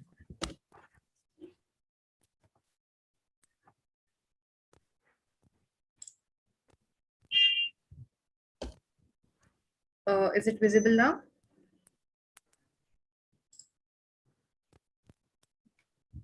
Hello? Yeah, now second slide is still showing, but not in a presentation mode. Okay, let it be. Is it visible now? Yeah. Yeah, okay. You can continue. Okay, I'm changing the slides. You can continue now. Okay, thank you, sir. So here we have, I have done this study on basically on the mechanical biological treatment facility. In the study, I have chosen the study area as Katni Municipal Solid Waste Treatment Plant. And here in this plant, in this facility, to treat the municipal solid waste, a technology is used that is known as mechanical biological treatment technology, where basically the aim is to treat the municipal solid waste and to produce some useful product out of it. Here in this study, here in this facility, compost is being produced, but after studying the process, after going through the process of the plant, I found that there is a major portion of waste which is going directly to the landfill. And out of that, there were two reject fraction which I identified. One was mechanical treatment rejected fraction, and another was composting rejected fraction. And after this study was after the physical and chemical analysis done on these rejected fraction, I have found that after implementing certain measures, we can use it as a RDF grade 1. We can introduce it up to the RDF grade 1 quality. And if it is done under the ideal circumstances, we can prevent the waste of amount around 2,562.3 tons per year going to the landfill directly, hence saving the energy of 26.44 million joules per year. Here is the introduction of a brief introduction about municipal solid waste scenario in India. India, around we have 1.38 billion population, and it is forecasted that there will be a yearly growth of 5% in the waste and municipal solid waste generation. Yeah, Miss Niti, your slide is not moving, ma'am. Okay, is it moving now? Oh, it's not yet. Okay, just a sec, sir. I'll do it all together again.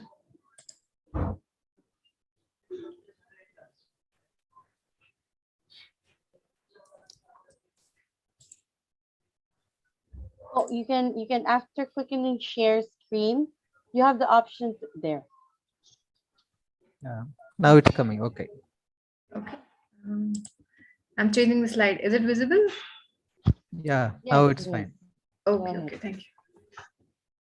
So we have the population of 1.38 billion people in India, and we in India produce around 56 metric tons of municipal solid waste every year, and nearly at the growth rate of 5%. India stands at the 5th position in the world in terms of producing municipal solid waste. But if we see, only a few percent of its waste is being treated. And if we see in total scenario, our government of India has introduced new set of rules in 2016, that is Municipal Solid Waste 2016, where the major focus was on deriving the fuel out of the waste. The major focus was on RDF, deriving the refuse derived fuel. So in that context, and looking at the TSR rate of India, which is around 5%, TSR is the thermal substitution rate. It basically describes at what rate we are substituting our fossil fuels. So it's around 5%. So this inspires me to do this study. If we could further use the waste as a fuel. So here is a diagram which is being suggested by, according to solid waste management rule, that the most preferred method should be reduction of waste. Then comes least preferred method is disposal of waste. We in the Indian construct mostly earlier used to do the disposal of waste, which is the least preferred method. But now we are focusing more on reducing, reusing, recycling, and recovery. So here is one of the technology which is being suggested by Government of India. The technology is mechanical biological treatment system. It's a waste processing facility that combines waste sorting and biological treatment of waste. That is by using anaerobic digestion or composting. MBT plants are designed to process the mixed household waste as commercial and industrial waste. Therefore, MBT is neither a single technology nor a complete solution, since it combines a wide range of techniques and processing operations. Here, I would like to show you what exactly is the process which goes inside the Katni Municipal Solid Waste Management Plant. So here we have a waste stream by 70 mm trommel. There is an incoming waste which gets into the trommel of 70 mm, which segregates it into the fraction. The below 70 mm fraction of waste goes for composting. Above goes for RDF process. Then again, RDF processes, RDF, we get the raw RDF, which is not yet called RDF according to the definition of Government of India rules. It comes under the segregated combustible fraction, that is SCF. We'll talk about this in the next slides. Then whatever we get into 70 mm fraction, it is being sent to the windrow for composting, where it loses its moisture and releases the gas. And after 21 days of processing, it has been sent to 20 mm trommel, where further the plus 20 mm of waste is a mechanical treatment rejected waste, and below 20 mm now further goes to 4 mm trommel, where we get the segregated fraction. The below 4 mm fraction gets to the final product, that is composting, from where the economy of the plants is generated, and rest everything goes to landfill. So I did some physics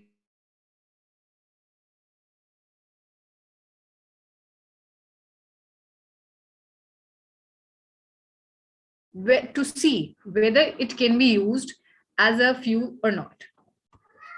So here are the results. Here are the results of composition of waste actually. So here,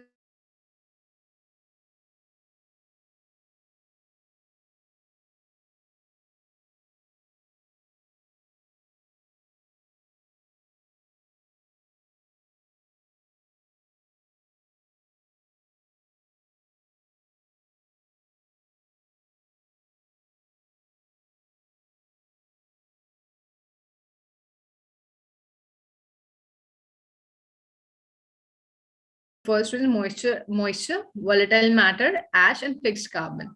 And also I have studied about the calorific value of the fuel.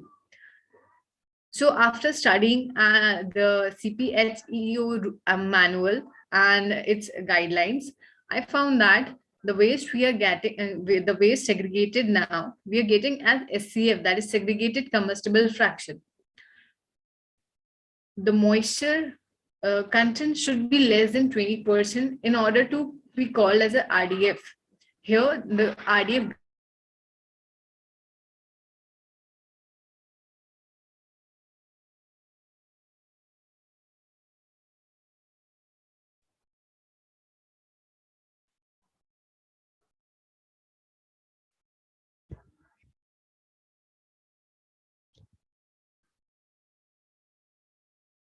Hello?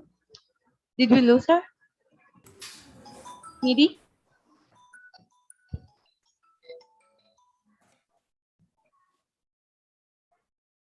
Yeah, we did lose her. Right, let's give her there. She's back. Hi. Okay, hello. I guess the connection was lost. Yes. Okay, I'll share the screen just a sec.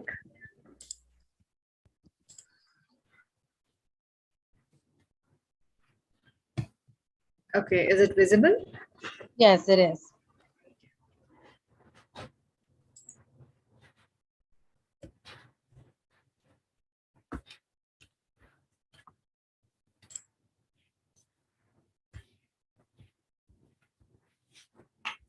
Here we were. So after these are the results of my study of proximate analysis that have been done on MTR and CR. We found that the MTR and CR has almost a similar amount of moisture content, but the amount of moisture content was slightly higher in CR. So it was concluded that the CR and MTR both, the moisture content has to be reduced, but the CR has to be specially focused for that. The total organic carbon of MTR was way higher than the composting reject, because the carbon which the carbon has been decomposed and been reduced after the process of composting, as well as if we see total volatile matter, that has also been reduced in the composting rejected, ash being the higher in the composting rejected fraction.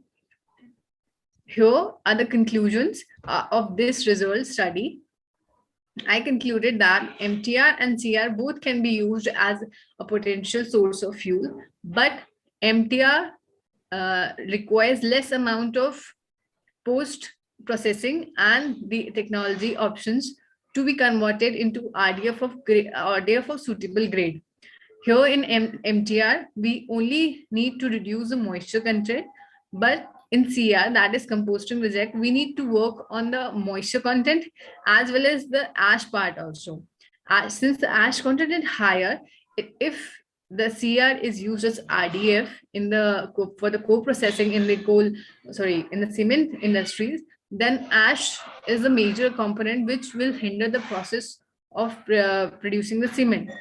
So I have suggested some of the methods which will be helpful in converting MTR and CR to the suitable RDF grade. First one is use of shredders, which will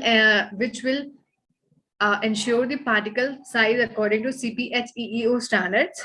Second is moisture reduction techniques such as bio drying. We all know that if the moisture content is reduced, then automatically the calorific value gets higher. And third is source segregation, should be emphasized more. This is in my study, during my work, I found that segregation is very underrated step which we focus, since segregation plays a major role in functioning the technology. Whatever the technology is there, we are using, whether it's a thermal or a biological treatment plant, the input is very important. The quality of input is very important. And if we don't segregate our waste and the input quality is not good, then for sure it is not going to work efficiently. So the source segregation part should be emphasized more, so that we get organic part different, and we can easily separate the organic part and the combustible part. Fourth, use of magnetic separators at the facility for the efficient material recovery. And yes, that was all about my research work. Any questions and queries are most welcome. Yeah, some two basic questions. Yes, sir. The first slide you made some data now. So from where you have collected those data? So those in the introduction part, those data are from the standard sites, government websites, and few are from the research papers. Okay, that has to be cited. So if it is from the government or normal correct things, then only you have to be represented there. And another thing, what is the source of your experiment material? You are using the materials here. So from where you have taken? So I have done this study on a plant here in Katni. As I told earlier, that the study area was my Katni municipal solid waste treatment plant. From there, I have taken the samples and did the study. Okay, then you have done MTR and CR test. Why you have went for only these two? What is any specific reason? Sorry? This MTR and CR, yeah, you have taken up criteria. So why you have chosen these two criteria? For any specific reasons is this? Yes, there is a strong reason behind it, sir. As I told earlier in the slide also, when I was explaining the process of this plant, that out of all the waste we are getting, the only part we are extracting is the compost. That is the only thing from where the economy can be sustained from the plant. But the two major parts, the two major fractions, that is from MTR and CR, they were directly being landfilled, which are directly being dumped, which has got the high amount of calorific value. So if we could again utilize some technology, then we can gain that. We can save that amount of waste going to landfill, as well as we can save the amount of energy that is being wasted. That was the main reason, sir.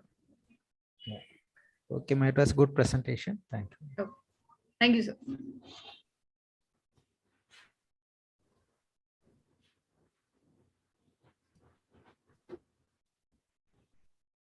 If any participants wants to ask any questions, then they are most welcome to ask.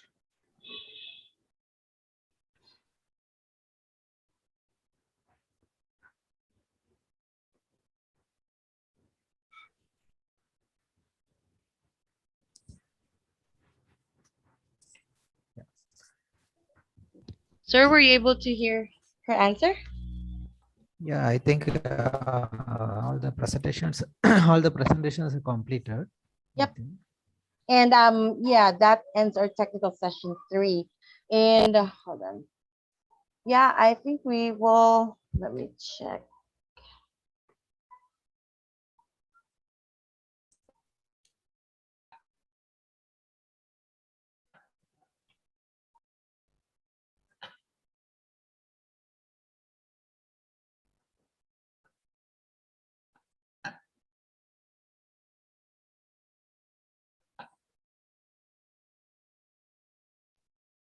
All right, everyone. Yeah, that concludes our technical session 3. And we will actually be proceeding with our keynote speaker, and we're just waiting for him to come in. So let's just wait for a few minutes. This is the best time if you want to get a coffee or yeah, something to drink, water. Go ahead.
All right, everyone. And now let's proceed with our keynote speaker. And it is my pleasure to welcome Dr. Rami Hikmat Al Hadithi, Industrial Technology and Operations Manager, Operations Management, University of Bradford, UK, Vice President for International Relations, University of Victoria, London, UK. A little bit about our keynote speaker.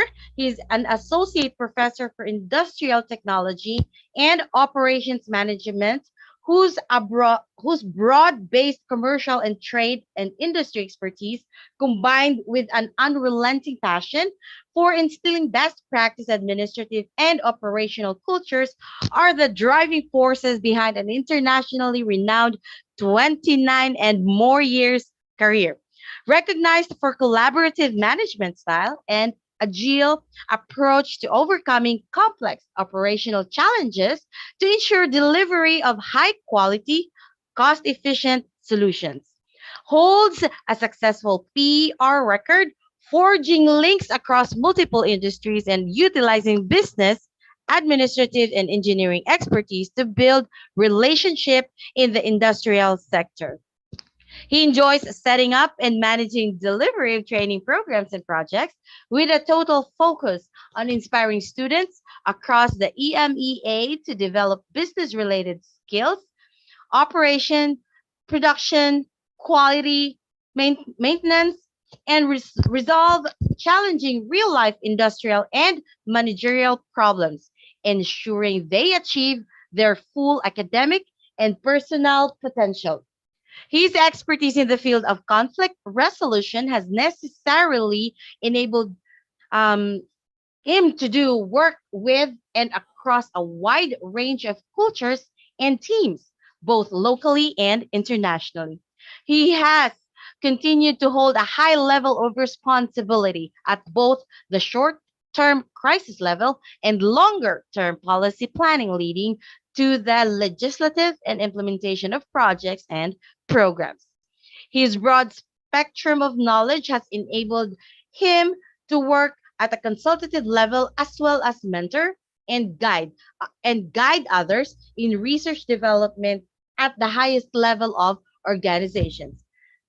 As an experienced humanitarian, he committed to empowering the others through a shared focus, and his aim is to continue to help others to develop their lives, achieve opportunities through working closely with a wide range of voluntary sector and charitable organizations. Sir, now I would like to welcome you to provide your keynote address, Dr. Rami Hikmat Al Hadithi. Hi, good day to you. Welcome.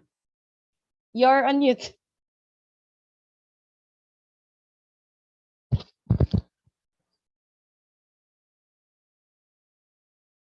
There are around 8 hours difference between Oh. me here in the United Kingdom and yourself, but I'm always glad to cooperate with you, well organized and well reputed conferences, and wish you all the good luck. I hope you can see my slides and hear Yes. me very well. Yeah. Today, actually, I'll be talking about a specific subject, which is the strategies of students' assessment for blended learning. And to be honest with you, the reason for choosing this subject because of the pandemic, and we've seen how much focusing became around the world, especially in some of the Far East and the Middle East countries, on the online learning and specifically the blended learning. And some universities and higher educational institutions been suffering from the assessment of the students during the pandemic. And this will be applied always in the special circumstances like the pandemics, the disasters, God forbid, and so on. So I said it will be a good idea to give a highlights about this subject. And I call it highlights because the subject is needs a lot of training, needs a lot of skills, and it will take a long time to prepare our educational staff and the students to this sort of examinations and assessment types. So the student assessment has changed in the new millennium as the new technologies are evolving daily to assist teachers with this task. But there is always a problems when we introduce any new technique or philosophy or methodology. This is normal. And the biggest problem in this case is moving from the face-to-face version of the courses to the online medium. It's a complete change, and it's a big problem if we don't prepare ourselves very well for it. And the online learning offers educators opportunity to rethink their approach to assessment. Now, what are the main ways to assess our student we are talking about? I'll mention the most important and popular ones. I'll start with the oral interview. And in the oral interview, I mean that the educator shall meet all the students in his course during the course of the study. And this type of interview should be one-on-one basis, only one student. And also it should follow a scheduling. You have to schedule a private discussion with the specific student. And it will be much better if it's constructed and you write down questions in order to understand the weaknesses, the strengths of each student, where the areas you have to focus on. Some people might need a specific help and they are in a special need, and this will give you an idea to serve the students as much as you can during the course. And it should be transparent and a nice atmosphere. And you have to give the feeling that he will not penalize if he mentions some negatives or some weakness point during the course. And the scientific educator and the educator who's caring about his students and his reputation will not penalize the student and will make it in a very transparent and nice atmosphere. This will improve the course a lot. The second thing is the class presentation.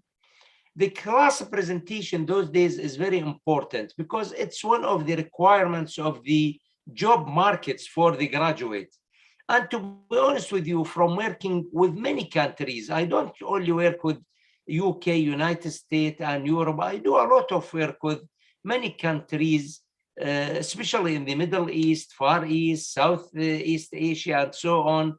And sometimes I find people and the students in their last year, and they are suffer from preparing a professional presentation. And the reason for that we didn't train them how to do class presentation and how to assess a different aspect and how to speak in front of the class and in front of a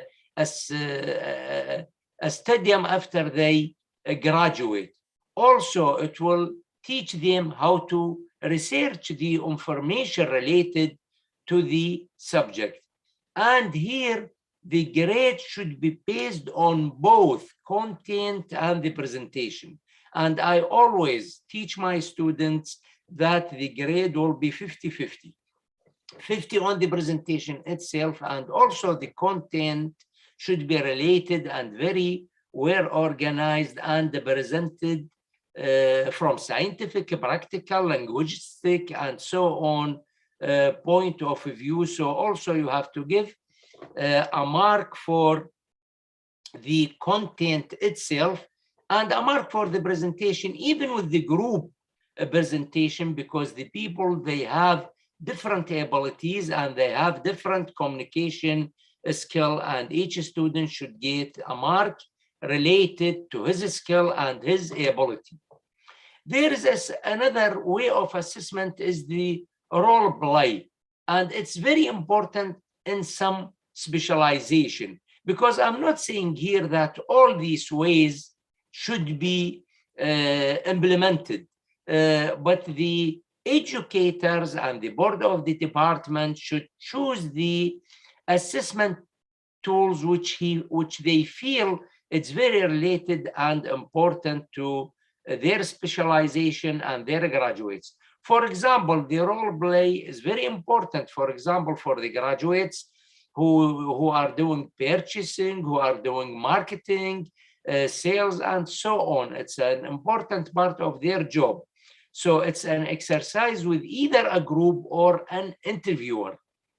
So sometimes maybe the teacher will be the interviewer, and sometimes it will be with a group of students. And it's very important to determine how suitable the candidate is for a particular role. And it tests how candidates might approach difficult situations. So also this is another way of assessment, which is very important. There is another way of assessment is the close exam, or what we call it deletion or inclusion test, because some people mix between this sort of exam and the fill-in blanks exam. And they are totally different, because in the gloss exam, words are deleted from a text according to a word count formula or various other criteria. And there are 4 different criteria, but the time of the presentation is not enough to go in details for each criteria. And here the student will insert where to complete and construct the meaning from the text. So it will be measuring the reading comprehension and not just the readability score. So we are talking here, as I said, about a different thing from filling the blank, which I will mention shortly.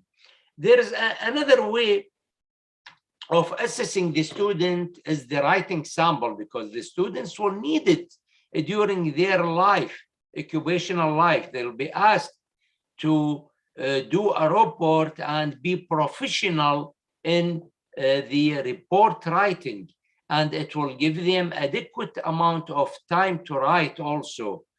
And then you have to get an accurate look at their grammatical and writing proficiency, and follow up with some mini lessons. And this is what I do. There are some common mistakes, for example, the students do. So I usually write it down and have a mini lesson and discuss and mention the common mistakes, the important point, the common grammatical pitfalls. It will be exhibited and explained, because at the end we want to improve our students and we want to teach them how to do the proper writing. The portfolio is also another way of assessment, and it's a collection of work samples that cover several aspects of the assignments to your student after they complete or nearly approaching the completion of the course. And it can be an examination of student selected samples that can address and support the progress towards achieving the academic goals, and including the student efficacy. And this is sometimes gives the students a feeling of pride, because usually the student, when we ask him about the portfolio, definitely he will choose the best bits of his work, the best exam, the best quiz, the best writing sample he did, or individual project, group project, presentation, and make a portfolio. So it makes him feel proud of what he achieved during the course, and it's very important for academic and also psychological point of view. And the essay is also a very important way of assessment, because it's a short formal piece of writing dealing with a single subject. And usually during the essay, we choose things related to what we taught the students theoretically, and trying to explain some methods, some criterion related to the practical case studies, exemplary organizations, and so on, in order to persuade the reader with selected research evidence. Again, here, the people mix between the essay and the formal report, and the essay is not a report, because it's only include 3 parts: the introduction, the body, and the conclusion. And usually the focus is on analyzing or evaluating the theories, the past research, or by other people's idea. And it may include applying theory to practice, but it's not a report, because the report usually include the tables, the charts, the flow diagrams, the block diagrams, and so on. But in the essay, we don't include such details, because it's a short report which does not include the tables and the statistics and the charts and the diagrams. If we want a more detailed work, we will ask him to do a formal report, and as you can see, there's a big difference. In addition to previous assessment tools. We still have to do some online quiz, and the teacher shouldn't spend a lot of time during the class to do the quiz. Now with the online facilities and software packages and learning management system, you can do it outside the lecture, because the precious lecture time should be spent on what is important. And we leave the things which can be done outside the lecture to the student to do his own self-study, for example, and also to the quizzes and short exam and so on, and should be with the extensive collection of online resources for the students. And you have to have your student to print out their final score or email them to you, and the student still get feedback. You have to give the student feedback about these quizzes. And with the advanced technologies now, you can use many ways in order to improve the students, achieve the goals, reduce the cheating, and increase the academic integrity to the maximum in the technical life. Also, we can use the multiple choices, which is very famous, but we have to keep some points in our mind when writing the questions. We have to avoid the complex multiple choices items, because we are not giving the student hard time. No, we are giving him an education and learning and a way of thinking. So we have to avoid the complexity and the trick in the question, and we have to keep the specific content of the different items independent of one another. And also we have to try to make it around the same length, like 4 or 5 points for each answer to choose from. And also, if we want to make it a little bit harder, we can add all of the above or none of the above. And we still can use the true and false, but it shouldn't be tricky questions. And at the same time, it shouldn't be straight away. So you have to spend a lot of time and effort in doing these questions. And have your student to correct the questions if it is false. So ask him to correct the answer in order to test his knowledge and ability, and also to making the exam a little bit more practical and harder. And make sure they are answering from what they know rather than making lucky guesses in this way. And also you can assign 1 point to each answer and another point to each correction on the test. So you will teach your student to not just making guessing, but to choose the correct answer. And if it's false, he will give you the right answer for this false statement. Also, we can use the matching questions, which is to adjust and list of related words, phrases, pictures, or symbols. Each item in one list is paired with at least one item in the other list. And also, I said at least because also if you want to make it more confusing and harder and discover your good students, you can make the answers much more than the question in the other list. And matching may be considered to be a variant of multiple choices in which more than one choice is correct. Also, we can use the fill in blank, and as I said, it's different from the close or deletion test because in fact it's provided with a word bank. In either cases, we can provide a word bank, and the student can choose to supply more words than will be necessary. Sorry, the educator, to fill in the blank, also to make the test more challenging, and also to force the student to choose the best answer rather than just matching 10 words.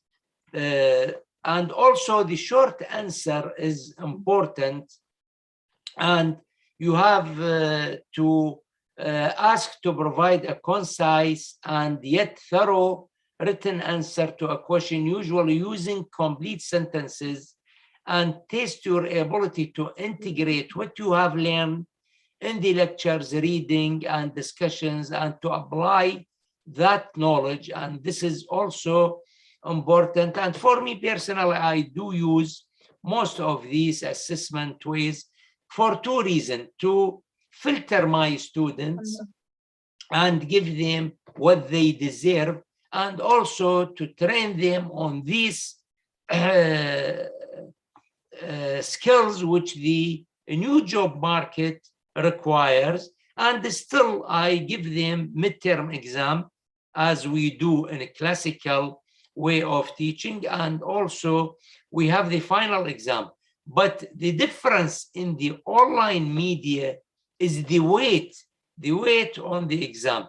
Unfortunately, I find some universities is still giving maybe 80%, 90% on the exams, and 10 to 20% on the skills, which is wrong. The experts nowadays suggesting that the final exam shouldn't be more than 20%. It should be between 5 to 20% in maximum, and we shall focus on the skills more than just tasting them through the exams. And I mentioned in a previous conference how important the skills, and I did give a case study of comparison between the skills between the UK graduates and the graduates in another part of the world. So it's very, very important to take into our consideration these assessment tools. And I will finish with key for futures. I don't call it conclusions, because I want to say that there are many strategies you can use to evaluate the students mindfully based on learning needs and objectives. And the end goal of better assessment is better learning, and using the assessment tool as a learning tool rather than a measurement exercise can enhance the learning experience. And as usual, I end with a quote.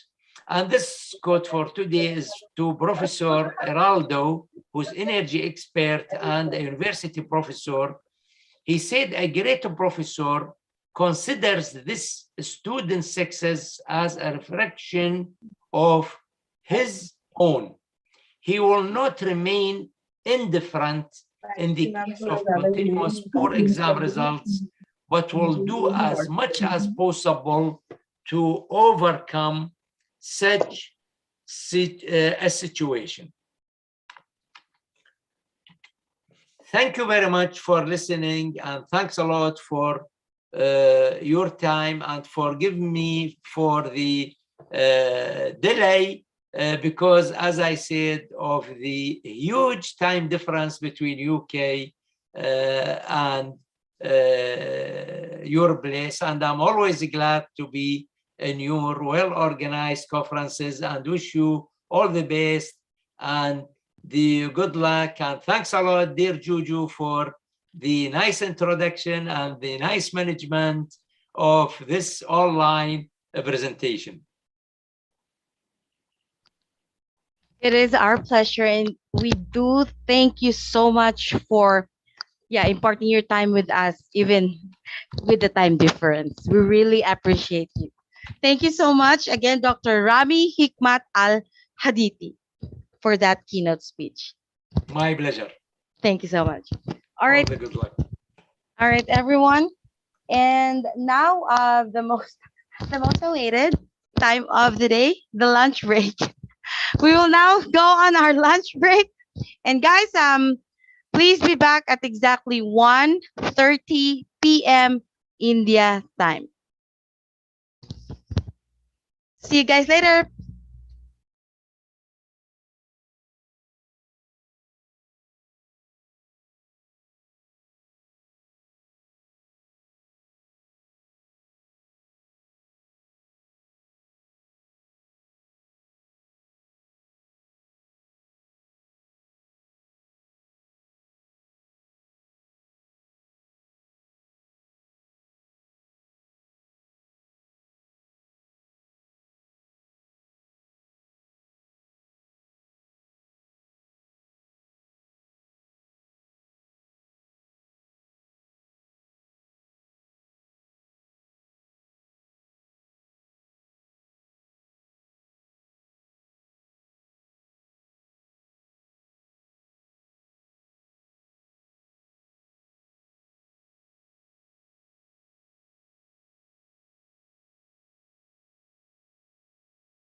Lunch लिखा हुआ है बीच में काला colour का है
இது என்னது இது?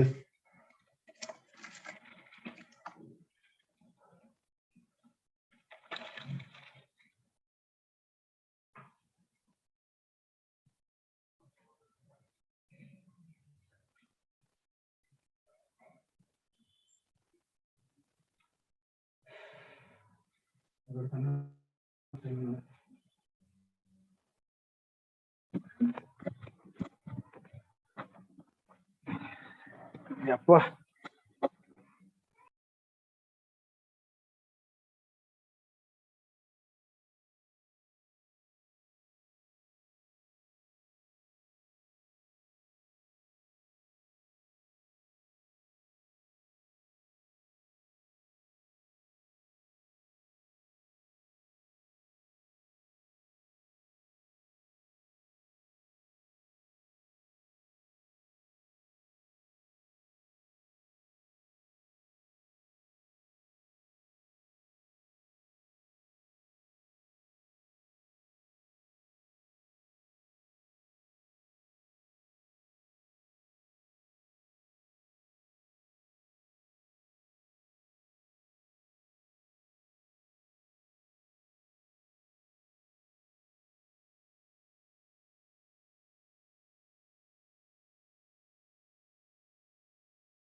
இப்ப கேக்கல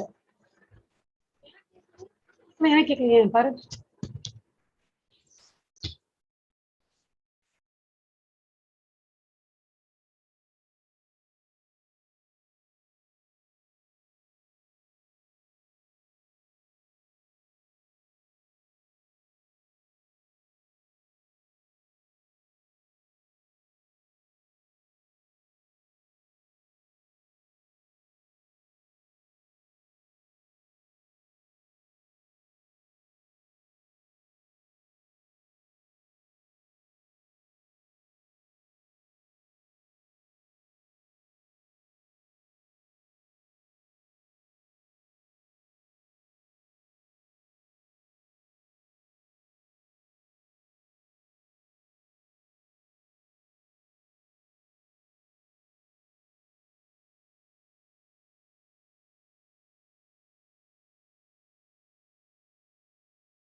Welcome back, everyone. I welcome all the presenters and participants back now in our conference, and we're going to be proceeding to our technical session 4. And now I welcome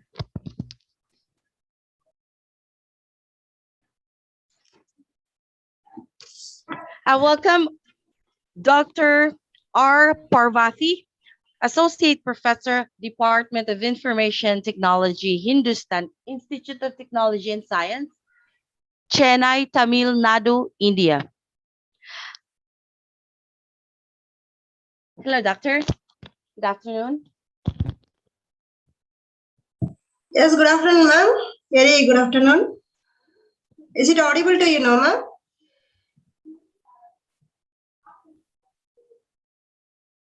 Is it audible to you now, ma'am? You are actually cutting in and out. Yes, you are. It's clearer now. Okay. Let us proceed now. No issue, ma'am.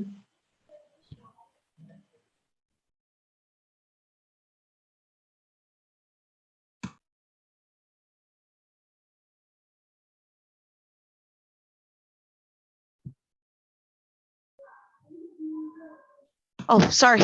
Hi, thank you so much. And I would like to invite the first presenter, Dr. Ishvinder Singh Aluwalia, to present the ranking of airports based on operational efficiency using Prometheus and critic methods.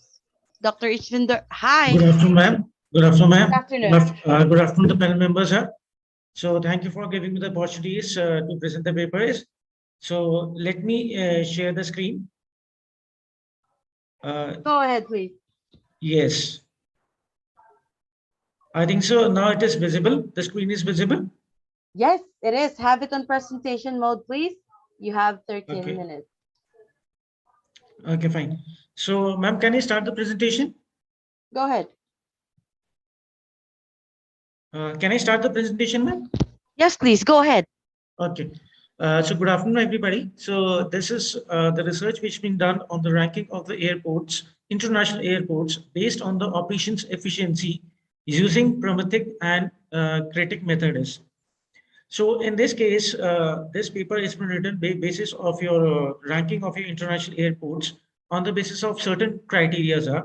So these are the criteria which has been based on the operational efficiency, how the airport is performing on the different parameters. So we'll discuss out there in this paper basically.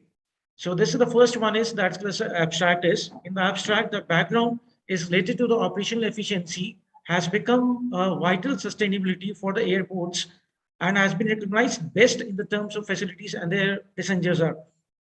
So in this case, I have focused about in relation to the operational efficiency of the international airports are, and the sample size is 50. 50 has been taken on the basis of the 50 busiest airports in the world. This is according to the study which has been done, and it has already mentioned on the paper is from where the data has been collected about it. So on basis of this one, the data is collected. Now, the method is adopted as first is the Prometheus method.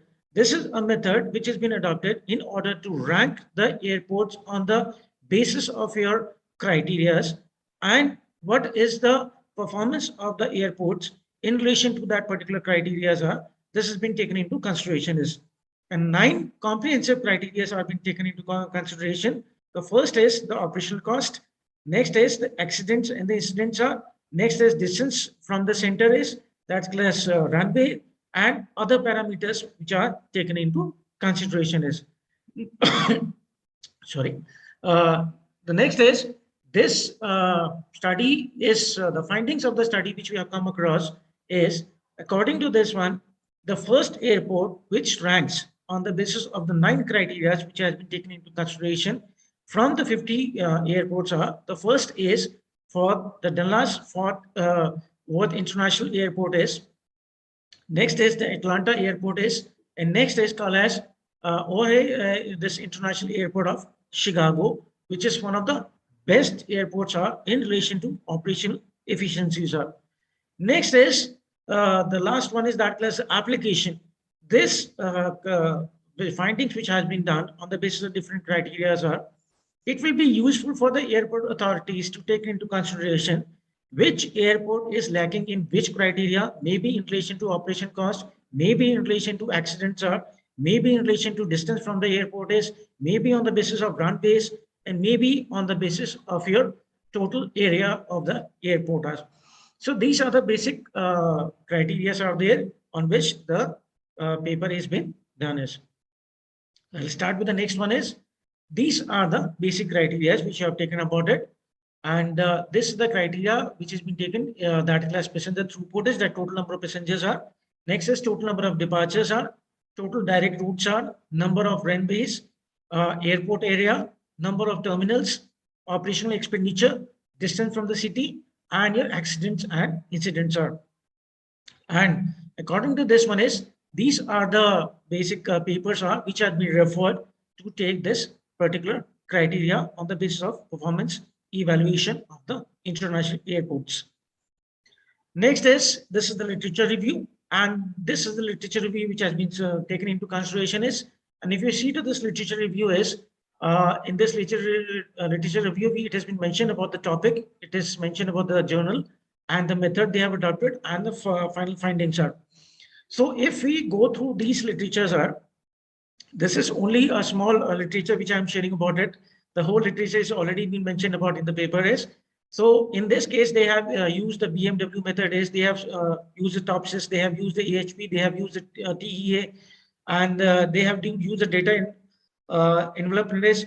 But in this case, none of the these people, these researchers have used the Prometheus and the critic method. So my contribution was taken into consideration is these 50 airports on the basis of 9 criteria are, and to identify the gap is, and the gap which we have found about it. So these research papers are not focusing on the Promethi ranking method, and Promethi ranking method is based on the ranking of the airports. So none of these methods is discussing about the ranking of the methods. So I have done this paper on the taking of the consideration of method of Promethi and critic case. Critic is basically been used in relation to identify the weights in relation to particular criteria. This I'll be presenting over the next slide. Now this is the criteria. The passenger throughput is all departures, all direct routes are, number of runways, numbers of terminals are, airports, operational efficiency, distance, and accidents are. So in this case, what we have to do is we have to identify the beneficial and the non-beneficial criteria is. Now, the non-beneficial criteria is that class we talk about operating expenditure is. So if expenditure is high, definitely it has been called as a negative impact is. So that's why it is classed non-beneficial is. Distance from the airport, distance from the city is. Isn't the larger the distance from the city is, which is again being taken as a negative is. Then accidents and incidences. Again, the airport, which is having the highest number of accidents and incidences, that's also taken about in relation to your negative is. So in this case, according to the critic method, which has been applied, these are the weights which have been allocated. So according to the weights which has been allocated is, we have come to know that from 50 airports which we have gone through is, in this the highest number of the preference of the airports are basically that class. This is 0.162, which is class distance from the city. It means distance of the city is being considered as one of the most important criteria which is to be taken into consideration by the passengers are those who are traveling by air. The first one is 0.162. Second is that number of accidents and incidents are. So this is 0.117. This is the second criteria which has been taken as important from the part of the passengers. So in this cases, it means the passengers are more concerned about in relation to safety. So in this cases, if we talk about 0.117 is, and this runway which is there is, that is also 0.117. So it says about it, these two criteria are being okay. So these two criteria are being given the importance is. The third one is that class number of passengers are.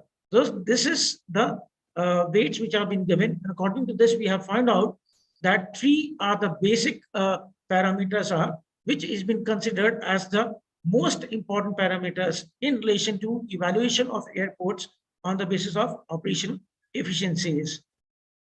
Next is, this is the first, we talk about ranking of the international airports. This, the figure which is shown out here is, this is being created from the Promethi method is. So I have put the data into the software, and the software had given this analysis. So in this case, we can see to this from this one. And in this case, I've used the Promethi to complete ranking is. If I use a Promethi 1 ranking is, Promethi 1 ranking will not be giving me that class, the ranking of this one. It will not be giving me the complete picture. So I have used Promethi 2, which is gives you the complete picture of the ranking of the airports in. And in this case is, if you talk about the analysis which we have drawn is that class, these are the airports which are coming on the top is. So, and these are the airports which if you talk about in terms of your, it's been divided into -1 and +1 is. So these are the airports which is coming at the top, and these are the airports which is coming at the, this is the airport which is coming at the bottom is in relation to the criteria of 9 criteria which is being used as. The next figure is, we talk about this is called as the plane method is. Now what is the meaning of this one is? Now if you see to this, the red line which is there is, this is called as a pi line is. So pi line, this is or it is a 3D figure is. So the pi line says about it, isn't the airport which is farthest from this line, which is farthest from this line, isn't it, will be considered at the best one is. Which is farthest from this line is, will be considered at the best one is. So if you see to this one is, these are the airport. This is ORD. These are the airports is an ATL. These are the airports which is away from that particular this pi line is, and this is being considered as the best one. Those airports are which is coming in around that particular pi line of this one is, it says about basic thing is the performance of the airports are not appropriate. And these are the criteria. If you see that these are, we took up the blue lines which are there is, this has been mentioned of the criteria. If you see to this is C8, this is C3, this is C6, this is C5S. So these are the criteria, total 9 criteria which you have taken into consideration in this cases.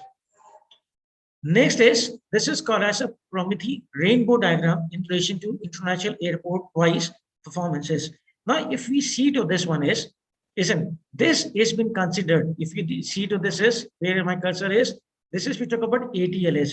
So we have in the findings also we have mentioned about it, ATL, DPV, ORD, which we have mentioned about it. These are the top airports which have been there, which is already shown about it in relation to the method. If you see to this one is air out, we can see to this DFW, ATL, and ORD. This is the same thing is which is coming out here.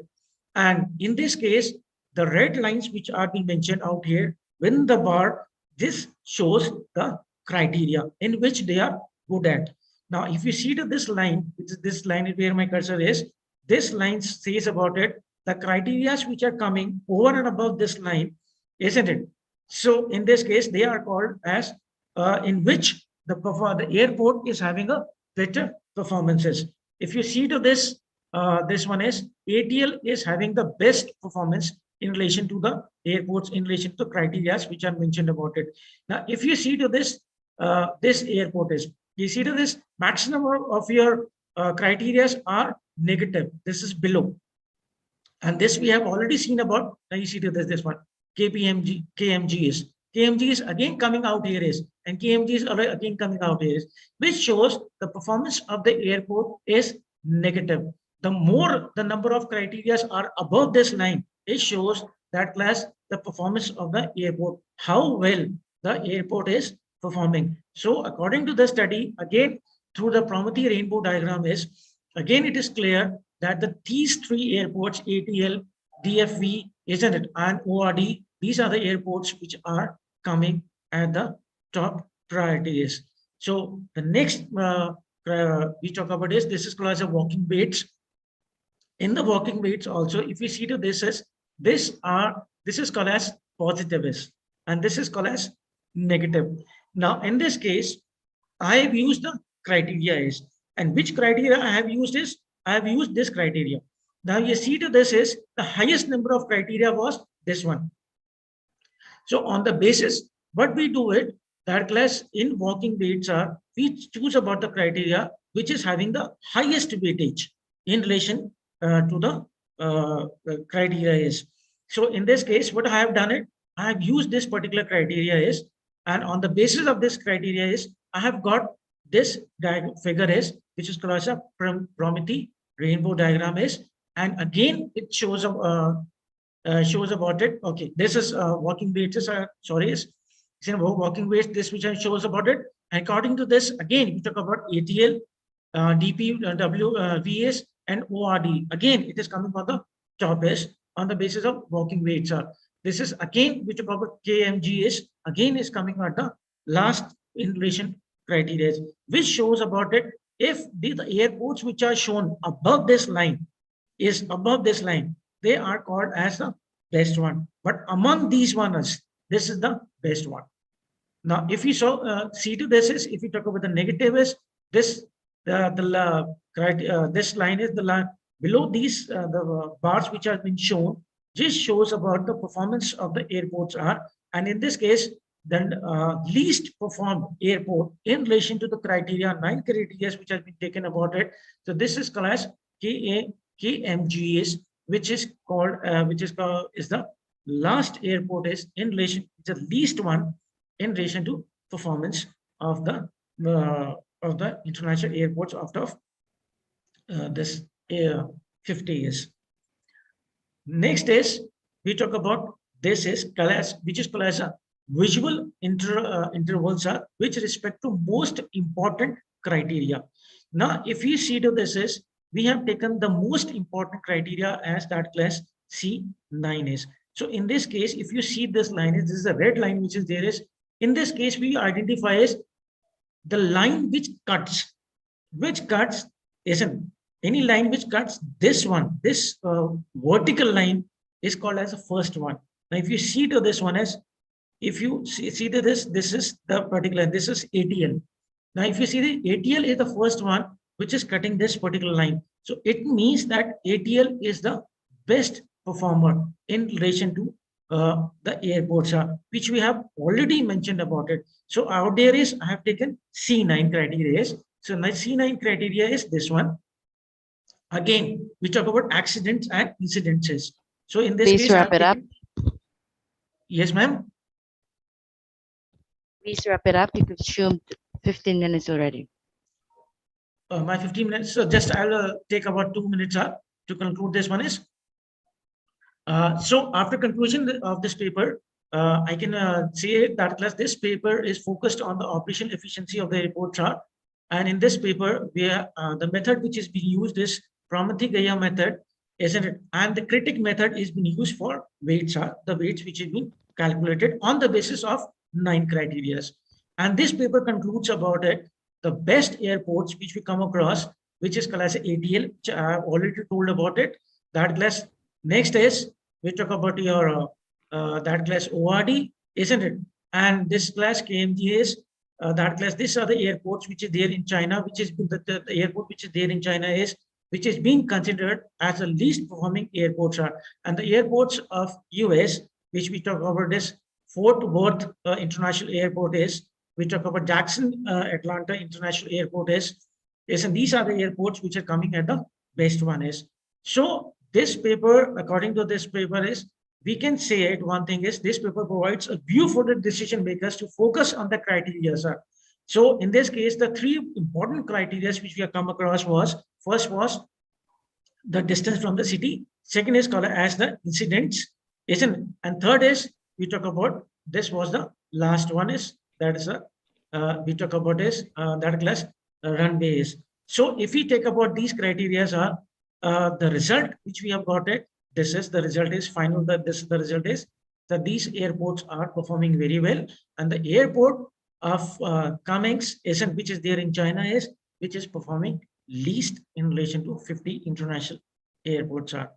And this will be helpful for further for the decision makers to identify which criteria is important, and according to this, how they can rank their airport into the that class in relation to they can increase the ranking of the airport in relation to the other busiest airports in the international airports are. So in this case, these are the references which have been mentioned about it. I have used some of the references are. So these are the references which have been mentioned about it. Thank you, everybody. This is the thing which I wanted to present it. Any questions from any of the participants? Any questions from our chair? Yes, here I am Dr. Parvati here. Is it audible to you now, sir? Yes, ma'am, it is audible, ma'am. Yes, sir, it is very nice presentations. We have the, actually here I having the 3 queries in your work. Yes, like here on the tone of diagram, you saw that according to criteria, you calculated that weights, no? Yes, so, ma'am. Based on which things you are calculating that weight? Ma'am, this the weights I have calculated on these one is, madam. These yes, are the these are the parameters are there is. Okay. On these parameters I have calculated the weight. This one is. Okay. So if you want, I can show you that plus the decision matrix also. Okay. It is automatically generating, or you are doing? No, ma'am. I am using the critic method is. So the background calculations I have not shown about out here is. Okay. So if you want, I can show you the background calculations no, also. Sir, no issue. And also, can you say that which platform you are implementing the simulations? You are getting some performance related rainbow diagram like that of which platform you are using that? Ma'am, I am using that class Prometheus software is. Prometheus software is being used about it. Yes, okay. Prometheus. That class Prometheus software I am using about for the graphs are, and for this weightages I have used Createx. Okay. Okay, sir.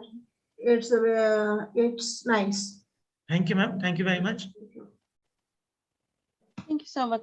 Thank you so much for that presentation. And now I would like to invite Amita Garg to present in-depth review of different price optimization techniques used by omni-channel retailers.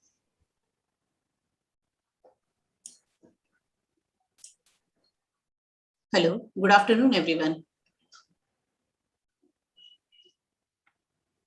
Hello, good afternoon, everyone. Am I audible to everyone? Yes, you are. Yeah.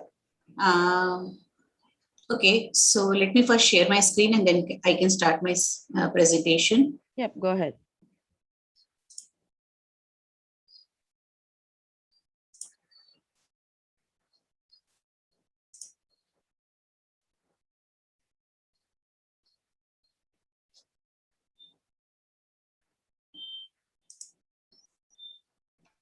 Have it on presentation mode, please. Is it visible to everyone? My presentation, is it visible to everyone? Yes, visible, ma'am. Yeah. Good afternoon once again to all the participants and the experts who are chairing this session. Myself, Professor Amita Garg, and I'm a PhD scholar at Gujarat Technological University. And today I'm going to present my research paper, which is in line with my PhD topic. That is, basically, this is a review paper. So it is related to the in-depth review of the different price optimization technique. What are the different techniques which are being explored so far for by omni-channel retailers for price optimization. Basically, this is related to my biography. As I've told, I am a research scholar at Gujarat Technological University, which is in Gujarat, and that university is in Gandhinagar. This is the abstract of my research paper. Basically, when we say that with the advancement of internet, lot many avenues or lot many channels or lot many options are available to the buyers or the customers. So when they have n number of options available, they have the choice wherein they can select that particular channel, or they can select a product, or they can buy the product from that particular channel or place where they will be getting a competitive pricing. So to get attracted, or to the retailer, it becomes a challenge for a retailer to retain their customers and at the very same time to offer the product to the customer at a competitive pricing which suits to the customer. So in this highly competitive environment, retailers are facing a problem, and they need to market, or they need to analyze the market regularly, and they need to regularly reprice their products so that they will be able to generate a specific amount of revenue, or they want so that they can be remaining competitive in the competitive market. So this particular in this particular paper, I'm trying to find out what are the different ways which retailers are using, or what are the different techniques, or what are the different algorithms which retailers are using for doing the price optimization, and then how exactly those techniques are giving the result or giving the output to the retailer, and what are the different areas which are unexplored. When we say that, as I've just said, price optimization, basically what we are trying to do is we are trying to estimate what are the different, what is the demand of a price, or a different demand of a particular product at different price level. And then we try to find out not only at the different price level, but demand of a product and how to optimize that price, so that depending upon what is the cost of that particular product at the same time, because the price keeps on changing on the basis of the inventory level available.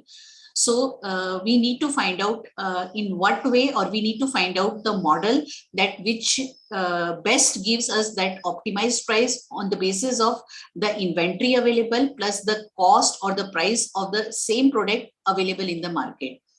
So this particular researcher in 2005, he has given 5 different pricing models and they have divided the pricing model into these 5 different categories.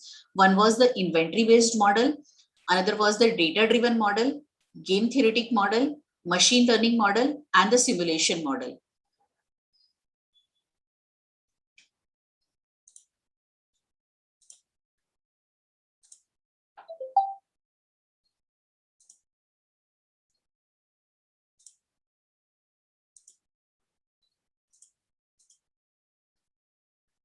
Okay.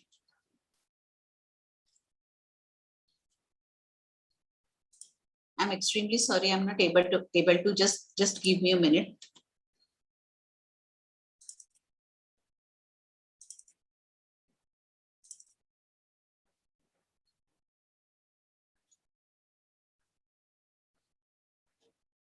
I'm extremely sorry. Are you able to see my literature review?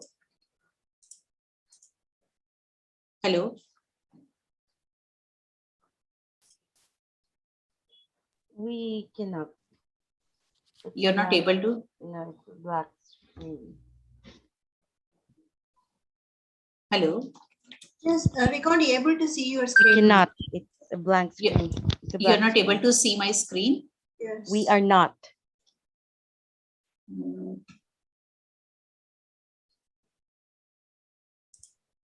Just a minute, I'll share it again.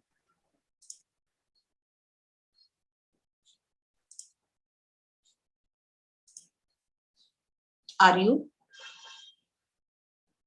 Yeah. Okay. I'm sorry if that particular link was not working, so I need to open up directly my Go literature. ahead, please.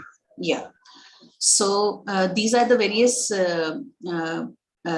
work being done by the different researchers as far as the price optimization is concerned. And I have tried to find out mostly the paper related to the period of, say, maybe like 2008 or 2009 onwards till date. So this particular researcher has worked with a neural network model, and they have used the evolutionary algorithm. And what they have tried is they were trying to find out the demand, how exactly the demand is changing, or how the change in the demand is changing the price level. The evolutionary algorithm, what they have used, then they find that the optimum pricing policy and what through that model they have optimized is going to be more near to the actual pricing what they were offered. But again, there was a limitation that the moment the demand changes, or the moment they are not able to ascertain the demand, that particular model was not giving them an effective optimized or effective predictive pricing for that particular demand. So there was a limitation with this particular research paper. The another research paper was in the 2014 by Vazur and Gallo, and they have used again the dynamic pricing model, and wherein they have used the algorithm which is based on the derivative following algorithm. The result of this particular research paper shows that there is an improvement in the performance of the optimization as compared to when they are using the fixed, like when they are using a fixed demand as a model, demand as a parameter, and then when they keep on changing the demand, and then on the basis of keep on changing the demand, how the prices changes. So they were trying to find out, and then they inferred that as the demand changes, the price also changes, and at the same time they were able to find out or predict what can be the sale of the different products at that time. The third researcher was in 2011, and again they have worked on the evolutionary algorithm, wherein they have used the FPDF and GD strategies. Also, the researcher shows that when the model is not predicted correctly, there will be loss of profit, which can be corrected by adopting proper strategies. So these were the different models, or the different techniques, or the different methods which a researcher have used over a period of, you can say, 10 to 11 years. What they have concluded out of this is, I'll go back to my presentation. Are you be able to see again my presentation? No, we cannot. Okay. So again, I need to stop and then I need to go back to the.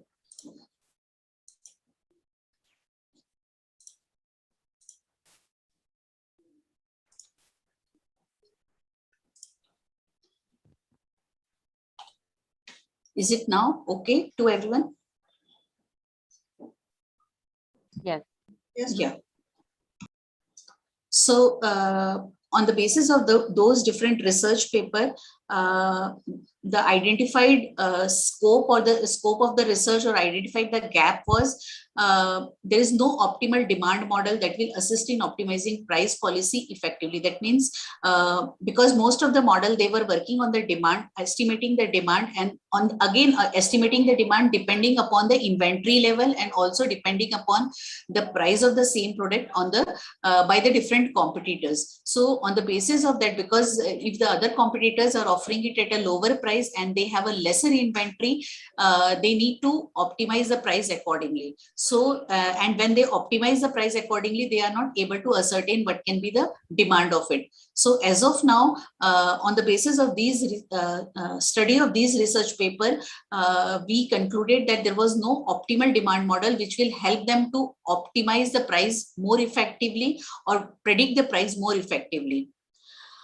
Again, there is a gap of the market simulator. That means market simulator in the sense that there is no such simulation available where you can simulate the complete market situation. Complete market situation means depending upon the various parameters, like one parameter can be the price of the similar type of a product being offered by the competitor. The other parameters may be what is the inventory level of the product available in your store or in your particular organization. The third parameter may be what will be the cost of that particular price which you are offering as comparative to the other competitors. So they on the basis of the various parameters, you need to simulate the market situation, and the study shows that most of the time the researchers are not finding, or the most of the research work are not able to find out such type of effective simulator by which they will be able to fine tune the parameter, or they will be able to understand how different parameters are affecting this optimized price. The third gap is that is the most significant characteristics that affect the choice of customer over multiple goods, over multiple channels needs to be established. That means we need to, none of the research paper is saying that this particular parameter is influencing the decision of a customer or a consumer, or this particular parameter mostly affect the pricing decision of a retailer.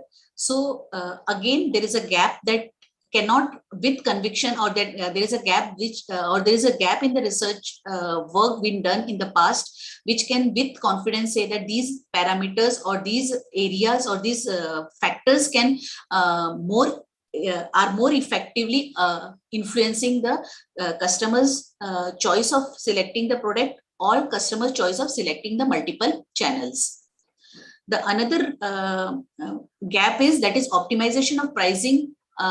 Again, work depending upon the strategic unit or the strategies of keeping the units in the retail outlet. So again, it depends upon how you're keeping your products into the retail outlet. So again, there is no research work done in the past which can with 100% says that this particular method of keeping the unit can influence the pricing or can influence the customer decision to select a particular product at a particular price. Studying and creating a rigorous system for optimization. That means a system which can take care of all these parameters, or a system which can go ahead and can analyze the different parameters and can say that this particular method is going to give you a more optimized price, which will be applicable in all the different channels. So that type of a scope or that type of a gap is still there. So on the basis of this gap and on the basis of the study, we have concluded the gap, and that gives us an idea, or that gives us a insight to the researcher who are planning to do a research into this area, and then they are able to understand that these are the gaps which can be explored in future if anybody is intending. So what we have concluded from the various research paper, that most of the paper which are done on the using the machine learning techniques, they were giving you can say more accurate result than the other methods which are being used for optimizing the price. So that means that gives us a direction that machine learning is one area which we can explore to find out or to optimize our model using the machine learning, and then optimizing the model with the various parameters to find out which optimum price in a particular channel, or for that matter in other channel also, will give us the best result. That's all from my part. Okay, ma'am, it is very nice presentations. Here I am having two queries on this. Okay. Here you said that some of parameters to decide the pricing on market. No, may I know whatever parameters it will be, ma'am. Could you please repeat the question, ma'am? Some of parameter it can decide pricing of market values. No. Yes. Can you say some example for some parameters? One of the parameter is like if your inventory level is low, then in that case you can raise your price. If the inventory level is high, then you can reduce your price. So one of the parameter is the level of the inventory. Okay. Another parameter can be the demand. Even though your inventory level is low, but the demand is high, so again there are more chances of increasing the price. But if the demand is very low and at the very same time your inventory level is high, so you can reduce the price. So that way different parameters are there. A combination of different parameters are affecting the decision of the pricing. Okay, one more query is there. Like you said that some simulator is available. Can you say some? No, some simulator is not available. That is what I said. Yes, the scope. No simulator is there. Then Yeah. which means? The simulator, what I mean to say over here is like if you will feed these parameters, which will give me an idea that suppose if I'll be increasing, suppose the inventory level, at the very same time my price of the product of the price of my product is competitive with the competitor's price, product price, then in that case what will be the optimized price I can set. If my product is not been sold from last 6 months, and even though if my inventory level is high and there is a demand in the product, then what can be my pricing, what can be the price of my product? So that all parameters, if I'll feed into an environment, that will help me out to give the conclusion or give me the situation that what can be the prediction for that particular situation. So such type of simulator is not yet been developed or yet not been available. That is what I have inferred from the various research paper studies. Okay, ma'am. Okay, no issue. That's all from my side. Thank you so much for that presentation. Thank you so much. And now I'd like to invite Dr. Nancy Gold to present a study on green human resource management practices and its effect on employee motivation and organizational commitment. Hello, Dr. Nancy.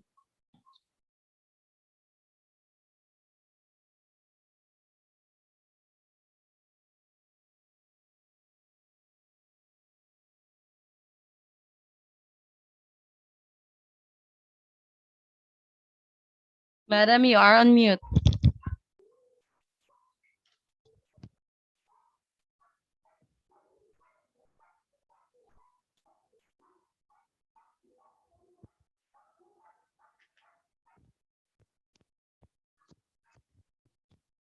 Dr. Nancy, you are on mute. Oh, sorry.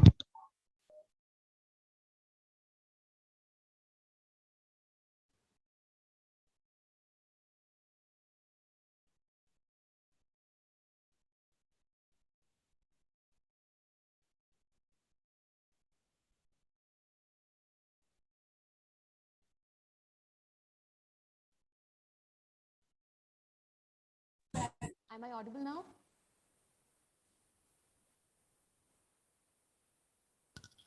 Am I audible now? Yes, Yes, audible. yes, yes, that's better. Okay. Thank you so much. Good afternoon, everyone. This is Dr. Nancy Goel, working as an assistant professor at Bharati Vidyapeeth Institute of Management and Research in New Delhi. My research topic is a study on green human resource management practices and its impact, its effect on employee motivation and organizational commitment. This paper is with Dr. Vikas Nath. Now, talking about me, I am working as an assistant professor that I have told you. Now, I actually completed one of the UGC funded research project with the same topic, almost similar topic, that is talking about the green human resource management practices that many organizations are adopting nowadays because of the awareness that we have regarding the sustainability. And when we talk of sustainability, we talk of when the resources are degrading, how to save those resources for the future generation. That what we mean by sustainability. So sustainability in every field is important nowadays. How green human resource management practices can be very helpful in these in this era and in different organizations. So continuing with the project work, I have shared this paper. I have many publications in Scopus listed journals like Springer and Elsevier also. And I take PhD classwork classes, and I teach SPSS and MOS as in software that we use in management. Okay, talking about the abstract of my study, green human resource management, it is a very new concept nowadays because every time we are talking about sustainability, but linking sustainability with green human resource management, that is the HR practices that we are having in every single department, let it be any industry, we are having an HR department. Human resource, it is an asset to the organization. How to convert this asset of the organization that they work towards sustainability. That is the new concept that is we are talking about in days. Many commercial zones are there which are related to environment. They are talking about sustainability. So I have taken various green human resource management practices. Like I have talked of green employee involvement. I have talked of green reward management. I have talked of various other variables like green reward management, training and development, recruitment and selection, how employees can be motivated to work towards green practices so that we can save the resources for the future generation, and how it is leading to the organizational commitment. So it is a very novel concept that is talking about that how if company is adopting such sustainable practices, is it actually motivating the employees, and it is having some link that they are more committed toward those organizations which are moving towards sustainability. So my abstract, my topic, this research work is completely talking about how to motivate the employees and how to make them more committed. If my organization is towards the sustainability, it takes care of the environment, is it having any impact on my being motivated to work in that particular organization? Will I be more committed? So to introduce the topic, nowadays many organizations, they are more concerned about the environmental issues. They are concerned about how to develop the sustainable concept in the developing countries mainly. According to many researchers, there are many emerging environmental issues that are there, and what are the different ways to solve the environmental issues. So we, while focusing on the sustainable future that we are moving towards, how to take care of these practices. One way organization can contribute to sustainable environment is by practicing the new emerging concept of green human resource management.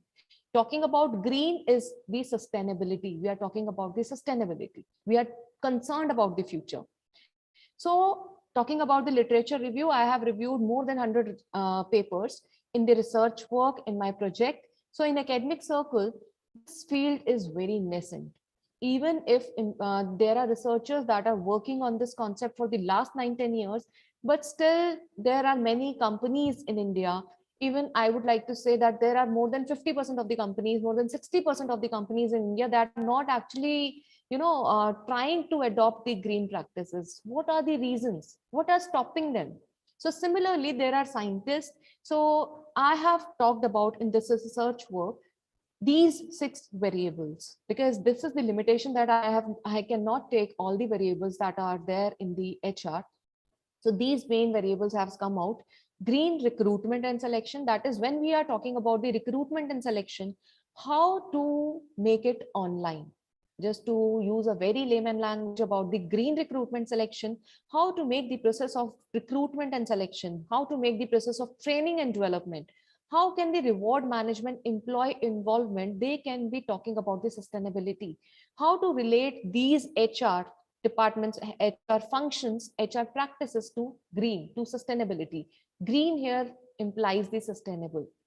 So how these are helping us in employee motivation, and then finally it is helping the employees to be committed towards the organization.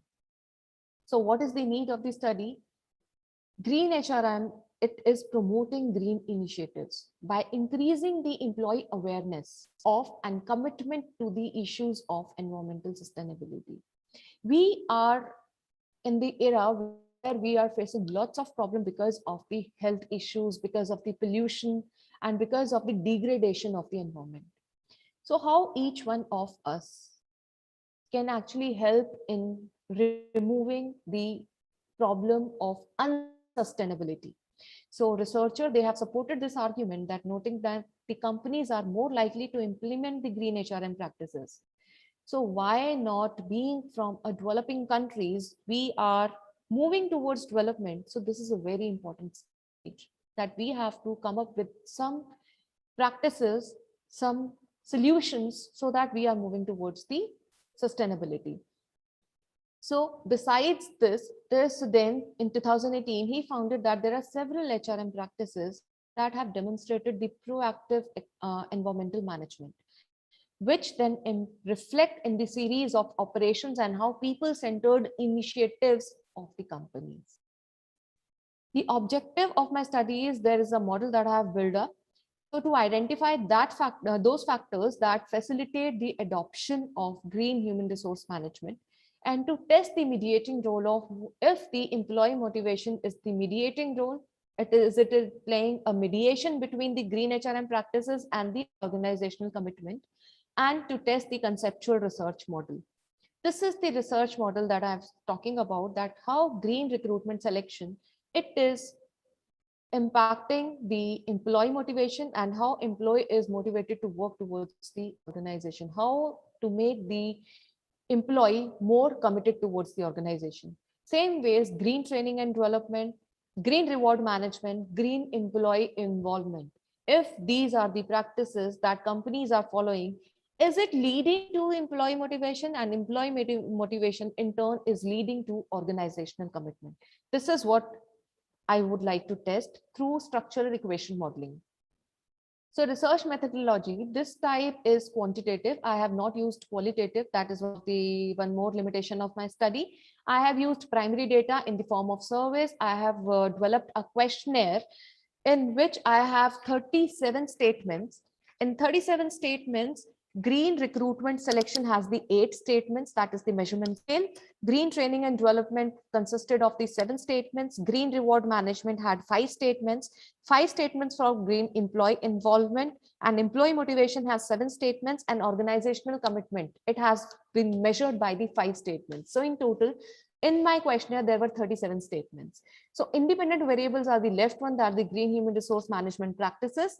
And then the mediating role is played by the employee motivation, and then organizational commitment, that is ORCM, it is the dependent variable. The population have used the 280 employees, and the sample of the study used a non-probability sampling, and I have used the judgmental sampling.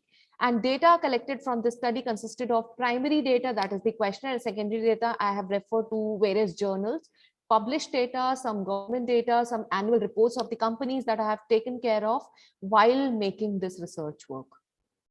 Now the data analysis, the data work that I have used, it is the data for the analysis is analyzed using PCA, that is the principal component access matrix method. And in total, I had 6 components. 6 variables accounted for 74.11% of the total variance explained. In my study, my variables were able to explain almost 75% of the variables. So it was used to look at the relationship between the different components of the model. That is structure equation modeling. It is using in the two parts. One is the measurement model and the other one is the structural model.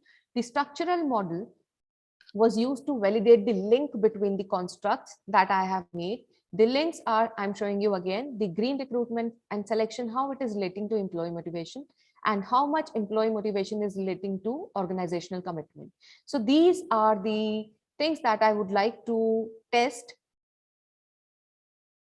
through the structural modeling. So while the measurement model was examined the relationship between the elements, I have used the CFA, that is a confirmatory factor analysis. Just wanted to check, wanted to confirm the relationship between the different variables that I have used. Then finally, I have used the path analysis, just to check the path. These are the hypotheses. These are the results of the hypothesis. Employee motivation is positively related to green recruitment and selection. If it is positively related to green training and development, these two hypotheses were not accepted, and employee motivation is positively influenced by green reward management and green employee involvement. These are accepted. Then employee motivation is leading to organizational commitment. It is also accepted. But employee motivation was not a mediating factor. It is not mediating, but it has a link. We do not have any direct impact, indirect impact, but we have a direct linkage. So this is a very important findings of my study. So talking about the findings of my study, I would like to further discuss about it.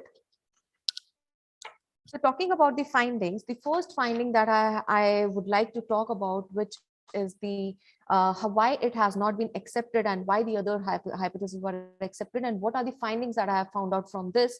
If this green recruitment and selection practice does not have good association with employee motivation, according to the findings, so employee will not be motivated. If company is using green way of recruitment and selection, because there is something that if companies are not actually meeting the employee, how can you judge whether he or she is fit for the employees? This is one general feedback that I have received while collecting the data, that I would like my employer to meet me, to know me better, if I'm fit for the organization or not. Online practice might give you, might misrepresent you, there might be a miscommunication. That is the reason. Green training and development, employees has a notion that if I am not self-motivated and just providing me training to be sustainable, it is not, I am not positively influenced by the employee motivation. I'll not be motivated. I will be motivated if you give me training for my work, that how can I excel in the work. If I have a notion towards I have the awareness towards the environment, I will be self-motivated towards it. If I want to use certain practices that will help the environment, I will be self-motivated. Green reward and management. Yes, here the employee will be motivated. If someone in a team, if they have a plantation drive as an example, and to motivate, you give them monetary or non-monetary benefits. You might give them you might gift them a planter. You might be giving them recognition in the terms of the certificates. That is a reward. It not necessarily be monetary. It can be in the terms of non-monetary benefits if they are giving. Then employees will be motivated. That is the reason it has been accepted. Employee involvement. If you involve your employee in such activities which are moving towards sustainability, like you ask them to pool the car, or you ask them to, you just give them the transport, and you ask them to just pool it, just make it a useful activity in the organization, then employee will be motivated. If employee is motivated, automatically there will be a commitment towards the organization, and turnover rate will definitely decrease. These are the major findings of my study. Now coming towards the suggestions of my study, The recruitment process should contain environmental factors. If employee is performing well in the organizations, then complete environmental training and participating, that is involving the employee in the environmental activities, will give them a feel of belongingness towards the organization, and he will be actually motivated. Company should include an incentive package. That hypothesis was accepted. If you generate a reward system for the employees, that if you do something for the organization, then organization are also ready to pay you back, right? So that workers are aware of the repercussions of their actions. If they involve themselves in the organizational ecological balance activities, they will be rewarded, right? It is completing the duties that they have been allocated to them.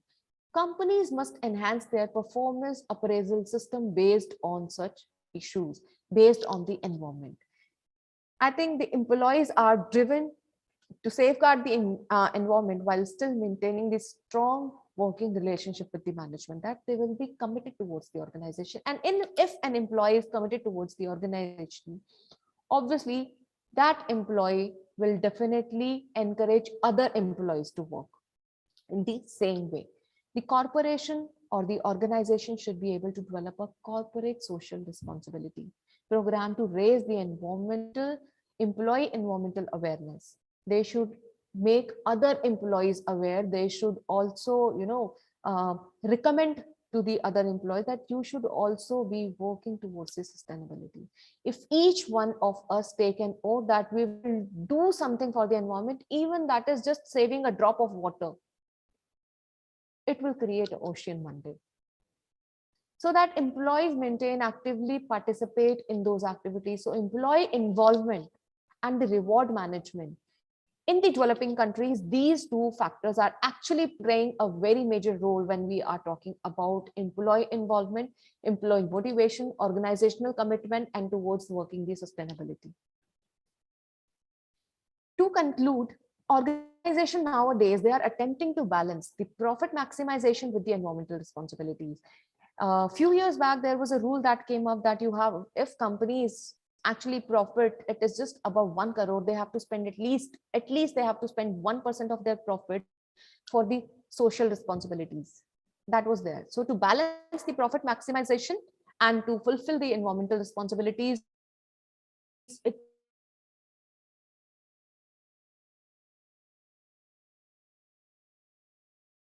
are being compelled to pay their greater attention to the environment. As a result of society's growing environmental consciousness, more investment in environment challenge may now appear to result in the profit reduction. That is again a problem. Green concepts and practices are becoming increasingly relevant in many firms. With the HR profession, according to the findings of the study, HR executives, they are the champions of the company. They represent the company. So they should have that culture and policy that it should be crucial, and it should be instilling in each employee that a feeling of responsibility of a sustainable towards the organization and towards the environment. However, further change is required to ensure that people and organization make it necessary transition to a greening process in their operations.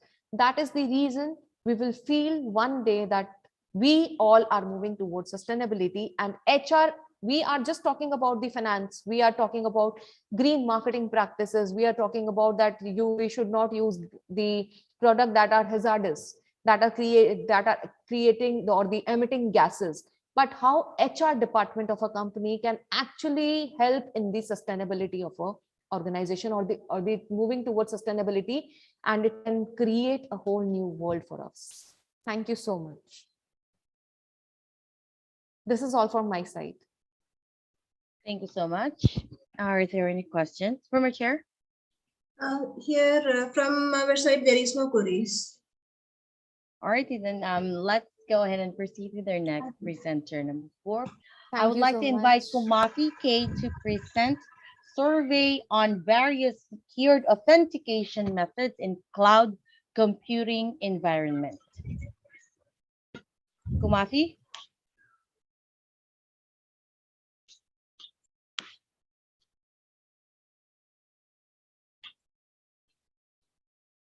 Kumafi? Yes, ma'am. Okay.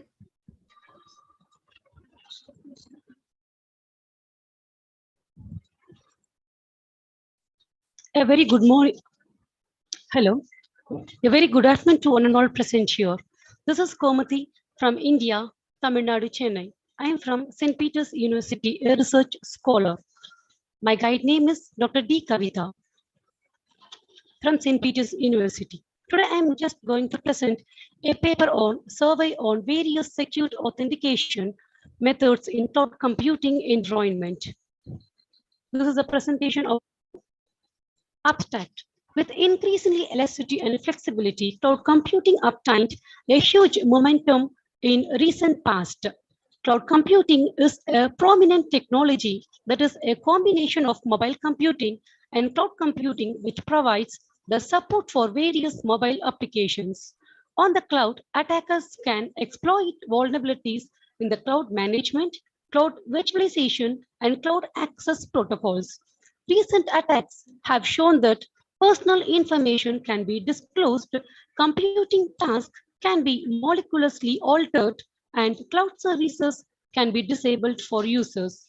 The study provides the various methods on security mechanism that is developed to secure the cloud system via encryption and decryption techniques.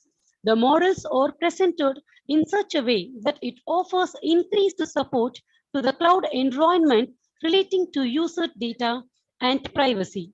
The methods are obtained from various literatures to provide an overview on how well these methods adapt to cloud systems and its associated limitations. The study also presents the model relating to big data and security on big data storage in cloud environment. The introduction. The internet is metaphorically represented by a face cloud, an extensive network infrastructure that can accommodate a numerous amount of data is referred to as a cloud. Cloud computing has emerged as a new trend in computing industry, allowing users to store data on faraway missions and then access it via the internet through internet-based applications. In comparison to purchasing and maintaining sophisticated GUIs and softwares, cloud computing is more adaptable and cost-effective. Further, research on cloud computing shows that security is one of the key difficulties of cloud computing, which should be overcome in order for business to operate more efficiently. There are risks and security breaches found even in a safe environment, and this results in a financial and data loss a company. Discovering and solving security concerns and therefore essential elements in implementing cloud computing in a company. There are numerous advantages to using cloud computing. These advantages may include lower cost, more storage, greater adaptability. Utilizing cloud computing services and resources reduces operating cost to almost nothing. Data is stored in multiple remote computers and servers rather than on a single local computers. So cloud computing increases the amount of data that can be held. The flexibility and storing, retrieving and controlling data, as well as accessing it whenever and wherever needed is another benefit of this system over traditional one. This is the cloud computing characteristics and models, SaaS, PaaS, and IaaS. About SaaS, cloud computing provides three distinct types of service. One is SaaS, software as a service. SaaS allows users to access cloud-based applications such as network, software, storage, and servers via a web browser. And next is platform as a service, PaaS. When using PaaS model, the customer has access to the complete set of including programming languages, libraries, and other components that are all ready to run on demand. It is all taken care by the providers who handles all the management and upkeep duties. Next one is infrastructure as a service. In IaaS model, customers can use the operating to access applications.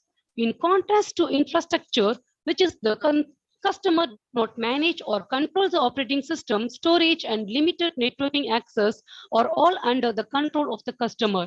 Maintenance is the responsibility of the service provider. The security objectives computing or any cloud computing system have 5 main security objectives in terms of data, information, and computing services. These are the details. Accountability. This security goals defines the role and responsibility of an organization entity. Data or a message authenticity is defined by the source and the identity of the sender. Availability means that data or information can be accessed with confidence and in a timely manner. Confidentiality is used to safeguard access and usage restrictions. Integrity guards against unauthorized and inappropriate alterations to data. The challenges of authentication in cloud computing are, as a business moves from a traditional networking system to a cloud environment, the most pressing issue is one of security authentication. Because of security risk, cloud platform makes it difficult to move data across location. In a cloud computing environment, consumers must be on the outlook of data dangerous and use caution while transisting with personal information. No technical countermeasures for harmful activity can be taken by the cloud service provider without first understanding the infrastructure of the clients. Because of this, user of SaaS must rely on the service provider to discover appropriate security concerns, and the service providers try to ensure privacy for each user so that the data is not merged.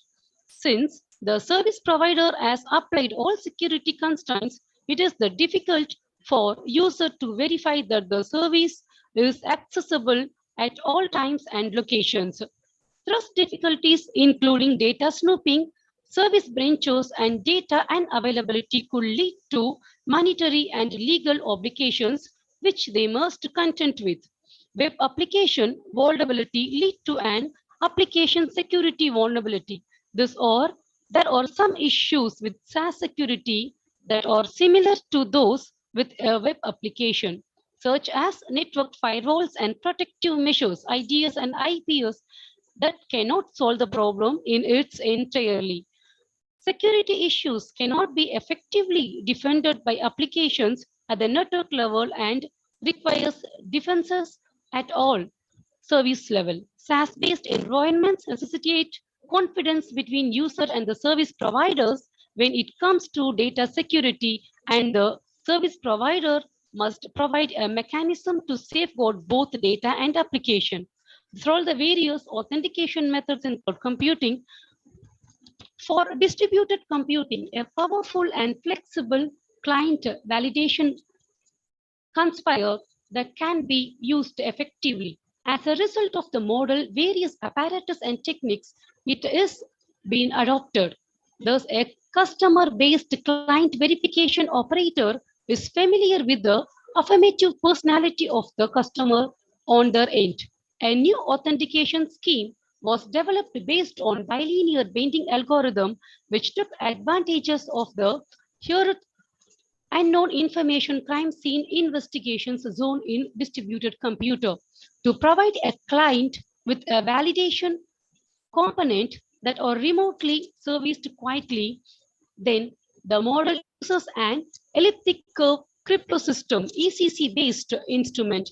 Remote validations plot based on ECC standard are increasingly being used for cloud computing and mobile devices. To be more exact, Secured Cloud and Secured Cloud Plus or two separate secured frameworks are used. An evolution aspect in map reduce cloud allows client to create label for the data before it's transferred, as well as to check the accuracy of the stored data. The future workflow. Cloud computing has been examined by many researchers who have come up with a variety of models and methods to get to a level of security that is acceptable to both and cloud user and the cloud providers.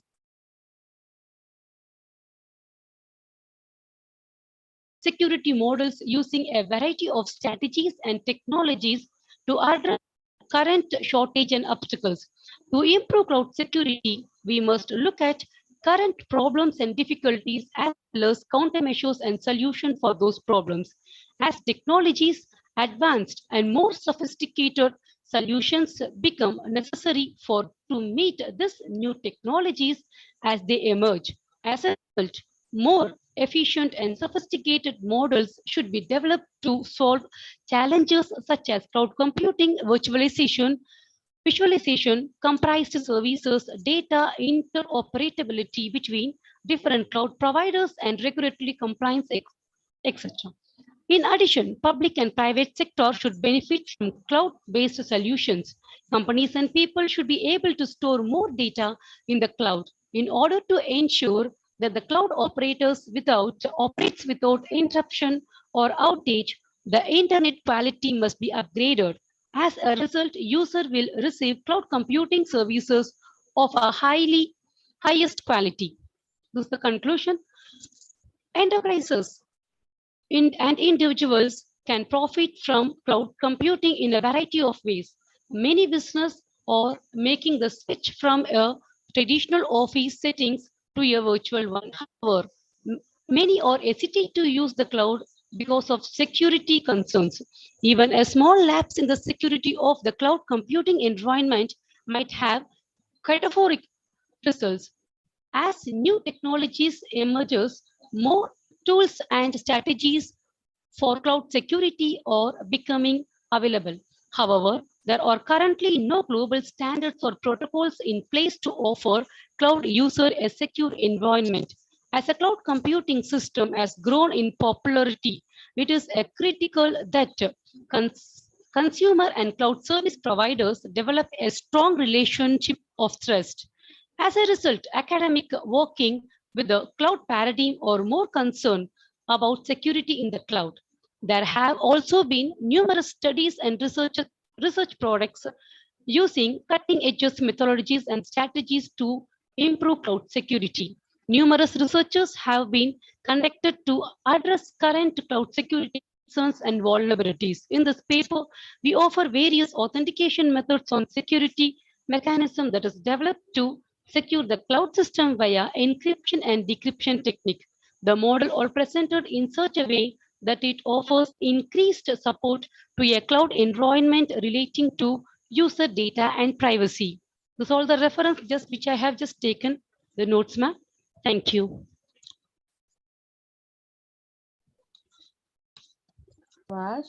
Thank you so much. Do you have, yeah, go ahead.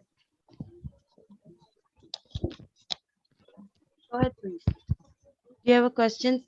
Do you have a question? Yes, yes, ma'am. Here, actually, Gomadi, ma'am, here you explained well, but we need to know about what is your proposed work.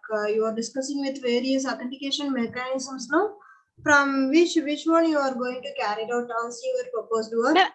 Yes, ma'am. Actually, I am going to do with the cryptography, ma'am. I'm planned to use the hybrid cryptographical method, ma'am. Combinations of the symmetric and asymmetric key algorithms. I am in the beginning stage. Actually, I'm studying all the algorithms, and I'm just going to work on it, ma'am, to reduce the computational speed as well as to give a proper authentication to the users, ma'am. Okay. Okay, thanks. Yes, ma'am. Thank you, ma'am. Thank you so much. Thank you, ma'am. And now, thanks so much for that presentation. We'll be inviting the next presenter, Divya, to present survey on various efficient framework to optimize security threats in cloud computing. Divya? Good afternoon, ma'am. Go ahead. Good afternoon to one and all. I am Divya, PhD scholar. My guide name is Dr. D. Kavita. We don't see your screen.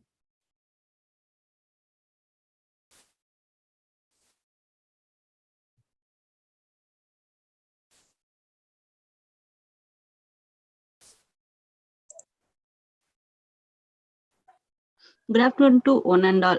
I am Divya, PhD research scholar.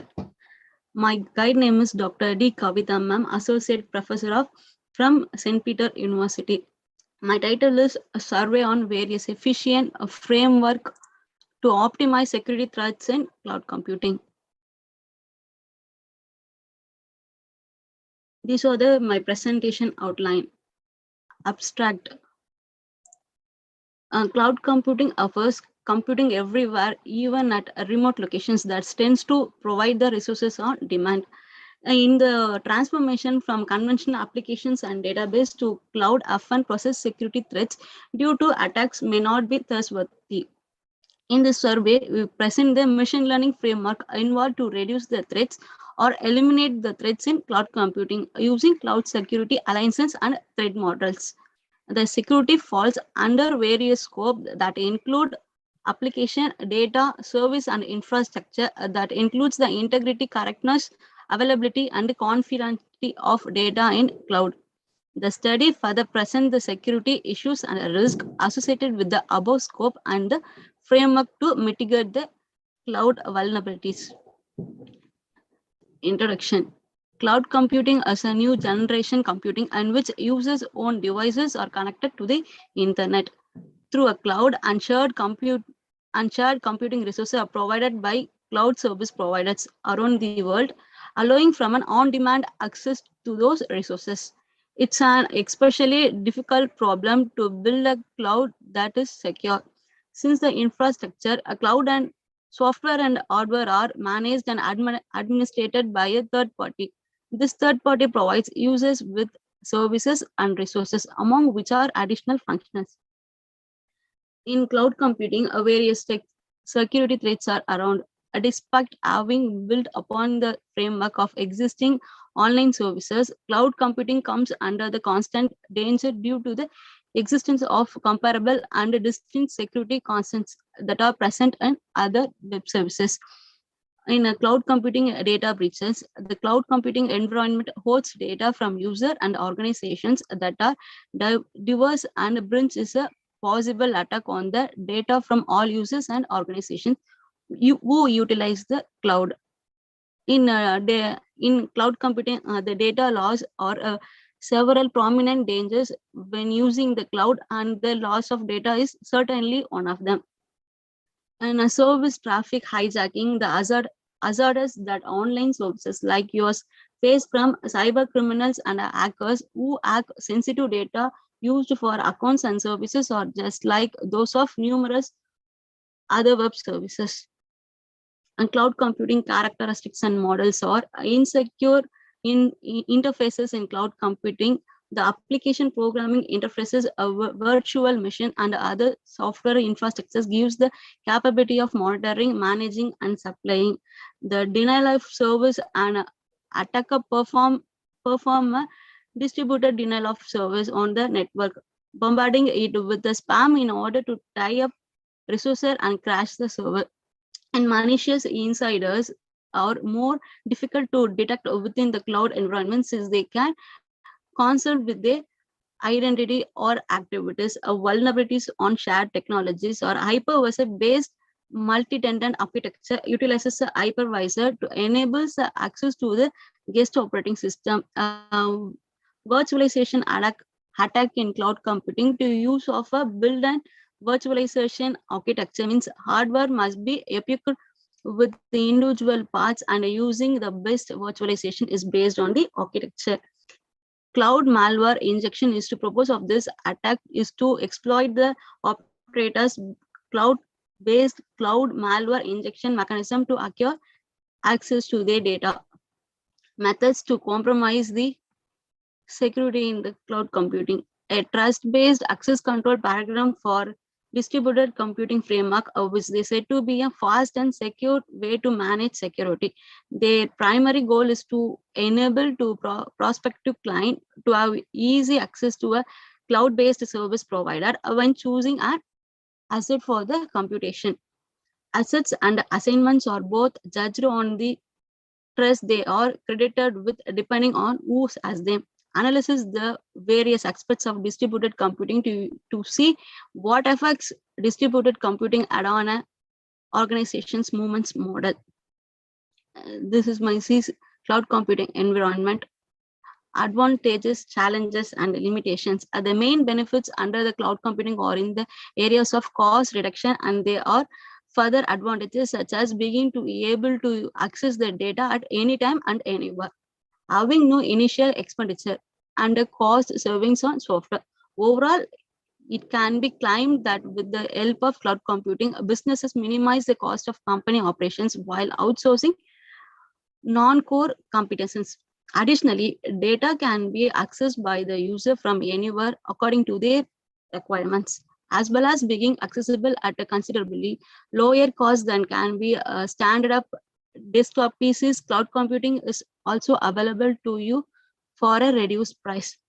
While there are still certain things that may be improved with respect to our current cloud computing services, it can be argued that the inefficiency of good management has the potential to affect these services negatively.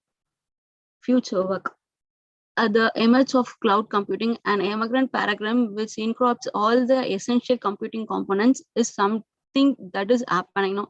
Furthermore, with the advent of a new phenomena such as 5G, the Internet of Things, and smart sites, the function of cloud computing will be much more important in the processing and storage of information than before. Because of the increasing heterogeneity of enterprise environments, there are no greater risks and issues related to vulnerability and security. AI and machine learning are becoming more and more common in security systems as they have being interpreted to automate some process and add a greater level of intelligence in determining if someone is a potential attacker. Conclusion.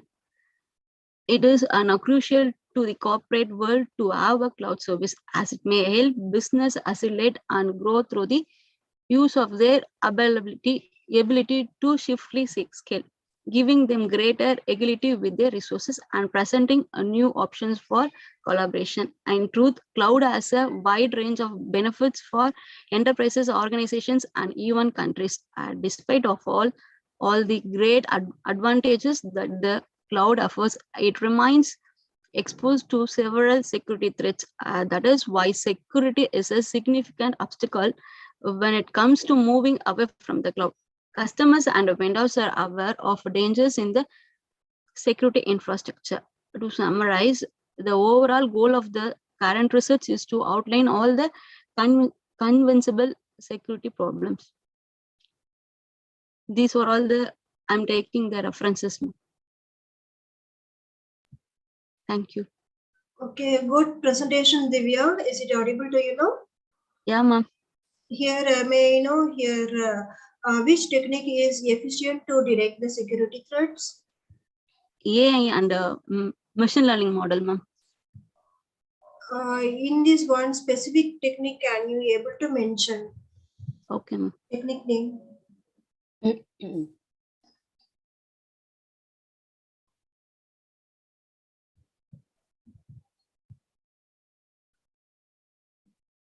Hello, Divya. You mentioned mentioned some that technique name. No, ma'am. I'm the beginning part of the research work, ma'am. So that I am not included. You have to identify that. Okay, ma'am. That you can proceed with your work. Okay, okay, ma'am. Okay, all the best. Thank you, ma'am. Thank you so much for that presentation. Next, I would like to invite Anjali Suresh. Hello. Yeah, hi. Anjali Suresh to present a case study of job implementation in Mangriga in all district in Kerala. Go ahead, please.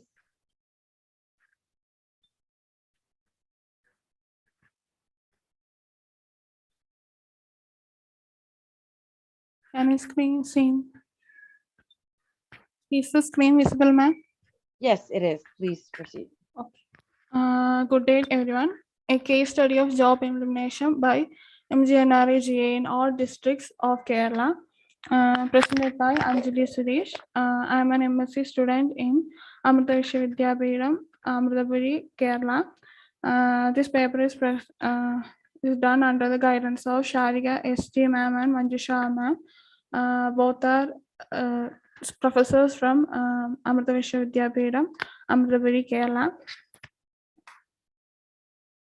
So the MGNREGA is a vital scheme in the current context of international economic crisis and national economic strike, where increasing collective demand is a main mission for the government. It has been identified that the MGNREGA has the capacity to change rural, fiscal, and social affairs at numerous steps. The present study is based on the secondary data from different authentic survey sources. This study shows how much effective was the implementation of MGNREGA in various districts of Kerala state. Through the study, we make an attempt to establish the relation on total households applied for job cards and relation on material expenditure based on the secondary data related to the districts of Kerala state. Also identify the information regarding the relationship on averages of total job cards issued, averages of total households demanded work, and averages of total households allotted work under MGNREGP in various districts of Kerala state in the year 2011 to 2012 and 2017 to 2018. The Mahatma Gandhi National Rural Employment Guarantee Act, or MGNREGA, is an Indian Labour Act and community welfare measure which sets out on to secure the right to work. This act is to provide for the development of livelihood surety of the families in India by offering at least 100 days of employment with guaranteed pay in every financial year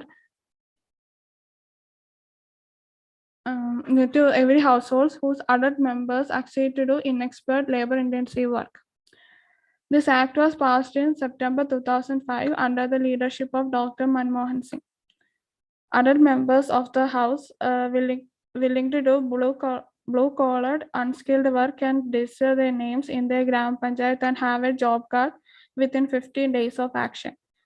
Then they have to specify the maximum number of days along with the details of the month they would be on hand for vacation.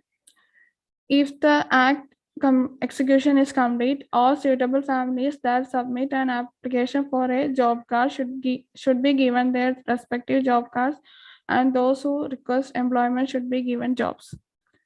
This act has been a groundbreaking intervention in the country after its independence. Adjacent with the Right to Information Act, it exhibited a new period in fulfilling right-based structures. The workers' rights or claims were given main priority in the construction and implementation of labor production programs for the first time. The approval of the act publicized the changing approach to concerns of equity, with work being seen as the right of the employee and not as a thing that was forced on to them by the authority. The objective of the current piece of research is to examine the effectiveness of MGNREGA in districts of Kerala. Several vital indicators which have a straight connection on the functioning of MGNREGA are cast off, and their patterns are studied and compared to have a large-scale view on the comparative working of the blocks and villages of Kerala. Records associated to the execution of the program in all 14 districts are collected from the official publications and other official sources of the state and central government departments. Study on numerous states of enactment of the work assurance scheme is endeavored in this paper. Any data on MGNREGA related to a district means the cumulative data from block panchayats and gram panchayats of that district, since the plan is put into action through them itself. Research objectives are to check whether there is a relation on total households applied for job cards in districts of Kerala state in the years 2011 to 2012 and 2017 to 2018. To check whether there is a relation on material expenses in districts of Kerala state in the year 2011-12 and 2017-18. The next one is to check whether there is a relation on averages of total job cards issued, averages of total household demanded work, and averages of total household allotted work under MGNREGP in districts of Kerala state in the year 2011-12 and 2017-18. In this study, we make use the concepts of correlation, regression analysis, and ANOVA to reach our conclusion. Correlation analysis is used in calculating the association between two continuous variables. Regression analysis denote to evaluating the relation between the outcome and one or more variables. Analysis of variance or ANOVA is a statistical method to analyze variation in a responsive variable determined under certain situations described by distinct factors. We also use ANOVA to examine likeness among numerous means of different samples by assessing variance among groups and variance among groups comparative to variance within groups.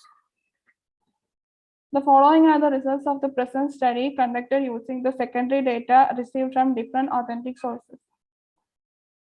To check whether there is any relation connecting total households applied for job cards in the districts of Kerala state in the year 2011-12 and 2017-18.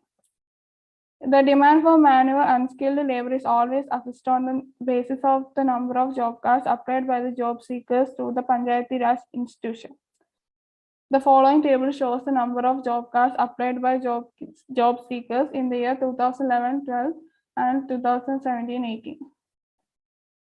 On inspecting the table, it is seen that the number of total households applied for job cards has a positive growth over the years. The figure gives a scatter plot corresponding to the total households applied for job cards in the year 2011-12 and 2017-18. We use the concept of correlation here. From the table, we find that the coefficient correlation is 0.902756127.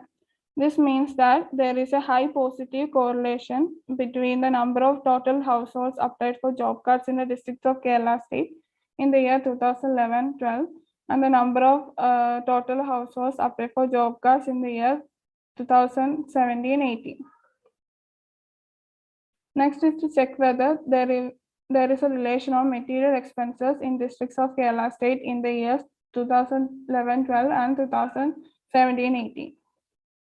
The table shows the district-wise amount of expenditure incurred for materials under MGNRE GP in rupees lakhs. The figure shows the material expenses in districts of Kerala in the years 2011-12 and 2017-18 under MGNRE GP in Kerala states. We use the concept of regression here. We can analyze that the coefficient correlation obtained for material expenses in the year 2011-12 and 2017-18 is 0.800269. This means that there is a positive correlation. The absolute value shows the relationship strength. Here R square is exercised as the indication of goodness of fit. It illustrates how many points fall on the regression line. Here R square is 0.640431, which means that around 64% of our values fit the regression line model. Another segment is hardly exploited for simple linear regression. From the table, the significant F value offers a hint about how dependable the result is. Here the F value is 0.00587, which is less than 5% level of significance. Therefore, the results of material expenses in districts of Kerala in the year 2011-12 and 2017-18 are reliable. Next is to check whether there is a relation on averages of total job cards issued, averages of total household demanded work, and averages of total households allotted work under MGNRE GP in districts of Kerala state in the year 2011-12 and 2017-18 using ANOVA. ANOVA is generally used to compare data sets. The key responsibility in the case of enactment of MGNRE GA is to allot job cards to those who have requested. After that, the households actually need to demand work, which indicates their actual necessity for paid job for their living. Then MGNRE GS provide the household demanded work within the specified time limit. Hypothesis. If there is any significant impact on MGNRE GA on averages of different household demanded work and job cards issued. The following table gives the distribution of averages of total household demanded work, averages of averages of job cards issued, and averages of total households allotted work. From the figure, it is clear that the averages of job cards issued is greater than the averages of total household demanded work and averages of total household allotted work. By using the concept of ANOVA, we reach the conclusion. From the table, it is clear that the F value is 17 and F critical value is 3.238096. The F value is larger than the F critical value. Therefore, the hypothesis is rejected. That is, there is no significant impact on MGNRE-GA on averages of different household demanded work and job cards issued. Conclusion. Mahatma Gandhi National Rural Employment Guarantee Act is considered as an essential scheme of the government in eradicating rural poverty. It also gives employment in villages. The analysis of the secondary data provides with the conclusion that in the state of Kerala, the MGNRE-GA experienced a positive growth. Thank you.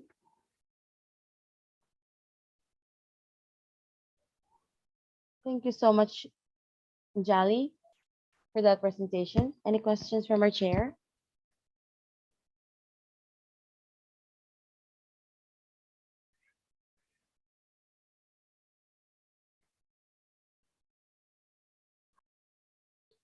Right, seems none. Let's go ahead and proceed. Now, let me call on our next presenter. I would like to invite Akhilesh to present statistical analysis on post-COVID diseases. Akhilesh? Hello, am I audible? Hi. Yeah. Okay.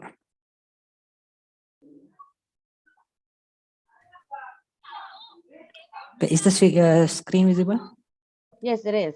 Please have Okay. it on presentation mode and proceed. Greetings, everyone. Respected juries and my dear brothers and sisters. My name is Akhilesh and I am a postgraduate student pursuing mathematics in Amrita Vishwavidyapeetham, Amritapuri, Kollam. My guide is Srilata KS. She is an assistant professor in the mathematics department of the college. Today, I am here to present my paper on the topic of statistical analysis on post-COVID-19 diseases. Now, COVID-19 has created havoc in the world by causing thousands of demises in a short period of time. The disease has paralyzed the world and causing thousands of mortalities and morbidities worldwide. The worldwide outbreak of coronavirus was first identified in Wuhan, China. Since then, the disease has spread worldwide. Health systems globally are under grave siege with the presence of coronavirus pandemic. Coronavirus has significant impact on social, economic, and public health crises that led to post-COVID-19 diseases. This cram aspires to explore the impact of post-COVID-19 syndrome in different categories of age group and in 5 different districts in Kerala, India. 300 samples were taken from each district and data analysis was done using various statistical techniques. Now, on 30 January 2020, India reported its first case of COVID-19 in Thrissur, Kerala, which rose subsequently. The TPR is still higher compared to most states of the India. One among the most common things that goes unnoticed most times is the aftermath of having a disease. Even though the person affected by COVID-19 gets a negative result from the lab, they still might have problems that remains unchecked. Now, a person's complete recovery might be many days or months later. I got to see many such people around me who even though seem no problem after attaining COVID, but has some weakness in them, making them tiresome. This led to my paper showcasing the statistical approach on the COVID-19 disease and the diseases that catch after COVID-19. Hence, my objective is to show that more people are prone to some kind of disease after COVID-19. So to do that, t-test was done among 3 different age groups, 0 to 80, 19 to 45, and 46 and above. Further, analysis of variance is also done among the 5 districts of the Kerala and for the age groups. Now, data were collected both online and visiting various places across the districts. 300 sample data were collected from each of the districts, Kottayam, Kollam, Pathanamthitta, Thrissur, and Alappuzha. And the data were added to the SPSS software for easy interpretation. A total of 12 questions were asked to fill in. It also included the social and physical well-being and vaccination effect besides the disease they caught before, during, and after COVID-19. The diseases included were pressure, diabetes, cholesterol, respiratory disease, cardiovascular disease, allergy, bone pain, muscle pain, liver or kidney disease, or other physical problems. Below is a glimpse of how data was entered in the variable view and data view of the SPSS software. In the variable view, variables are entered in a sequential manner, and in the data view, corresponding values to the variables are entered. Now, 30 random samples were taken for each group for the paired t-test analysis. Why 30? Because if the sample size is more than 30, then distribution of t-test and normal distribution will be indistinguishable. So it is clear from the above table that the t-test used should be paired sample t-test. Why? Because as it is used to compare means from the same group at different times, right? Hence, 30 random samples were taken for each of the age group 0 to 18, 19 to 45, and 46 above, and then analyzed. Hence, we defined age not to be more than 95% of the people have some kind of disease after COVID, as it is the testimony of most of the people. So similarly, the HA will be less than 95% of the people have some sort of disease after COVID-19, right? The formula to calculate the t-score for a paired sample is given by t is equal to sigma over x minus y by n divided by root over sigma x minus y the whole square minus sigma over x minus y the whole square by n square whole divided by n minus 1 into n. Here, x and y are variables which are taken to be before COVID and y to be after COVID. Sigma x minus y is the sum of the difference of variables x and y, and n is the sample size of the data collection. That is 30. Now, the t-value that was got for the age group 0 to 18 was minus 2.371 as per the study. Now, since the confidence level is 95%, the alpha value will be 0.05 two-tailed. The t-distribution critical value for the same is 2.048 as it is obtained from the t-distribution table. Hence, the distribution of test statistics under H0, that is a two-tailed test, is specified by capital TS greater than or equal to modulus of TS, where capital TS is the test statistic and small ts is calculated value from the observation. Then H0 is true. In this case, we have got that TS is less than or equal to modulus of TS, that is 2.048 is less than or equal to minus modulus of minus 2.371, which means we reject the null hypothesis. Similarly, the studies were done for the age groups 19 to 45 and 46 and above. But in those cases, we have seen that the t-value is less than the critical value, which means that the TS is greater than or equal to modulus of the small ts value. Hence, we had to accept the null hypothesis for the age groups 19 to 45 and 46 and above, which means that 95% of the people have got some type of diseases after COVID-19 for the age group 19 to 45 and 46 and above. Now, let's look at how post-COVID diseases affected among the 5 districts of Kerala through one-way ANOVA or analysis of variances. It is a collection of statistical models and their associated estimation procedures used to analyze the difference among means. This was the output result of the ANOVA from the SPSS software. And it is clear from the observation that the lower and upper bound of the means of 95% confidence level interval is greater for the Kollam district and the least for Alappuzha district. As we can say, for the Kollam district, it is 6.04 and 6.86. So it means that when we means plot the graph, the Kollam district will show a high peak in the value, and Alappuzha district the least or the trough in the graph, which means that it is the Kollam district in Kerala which has experienced high amount of diseases after the COVID-19.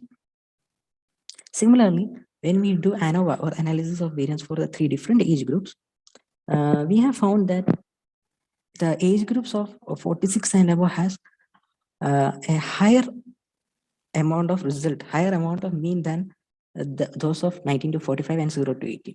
It means that this age group are more prone to diseases after COVID-19. So from all the above analysis, we have found that many people are subjected to some sort of disease after COVID-19. It shows that the aftermath of COVID-19 should also be taken in account. More studies and inferences should be done for people who had attained COVID-19. In fact, after every disease outbreak, there still exists some turmoil to cover. This study shows that one should regularly check even after COVID-19 to make a better and healthier life. Wear mask and sanitize every time when interacted with the people. Thank you.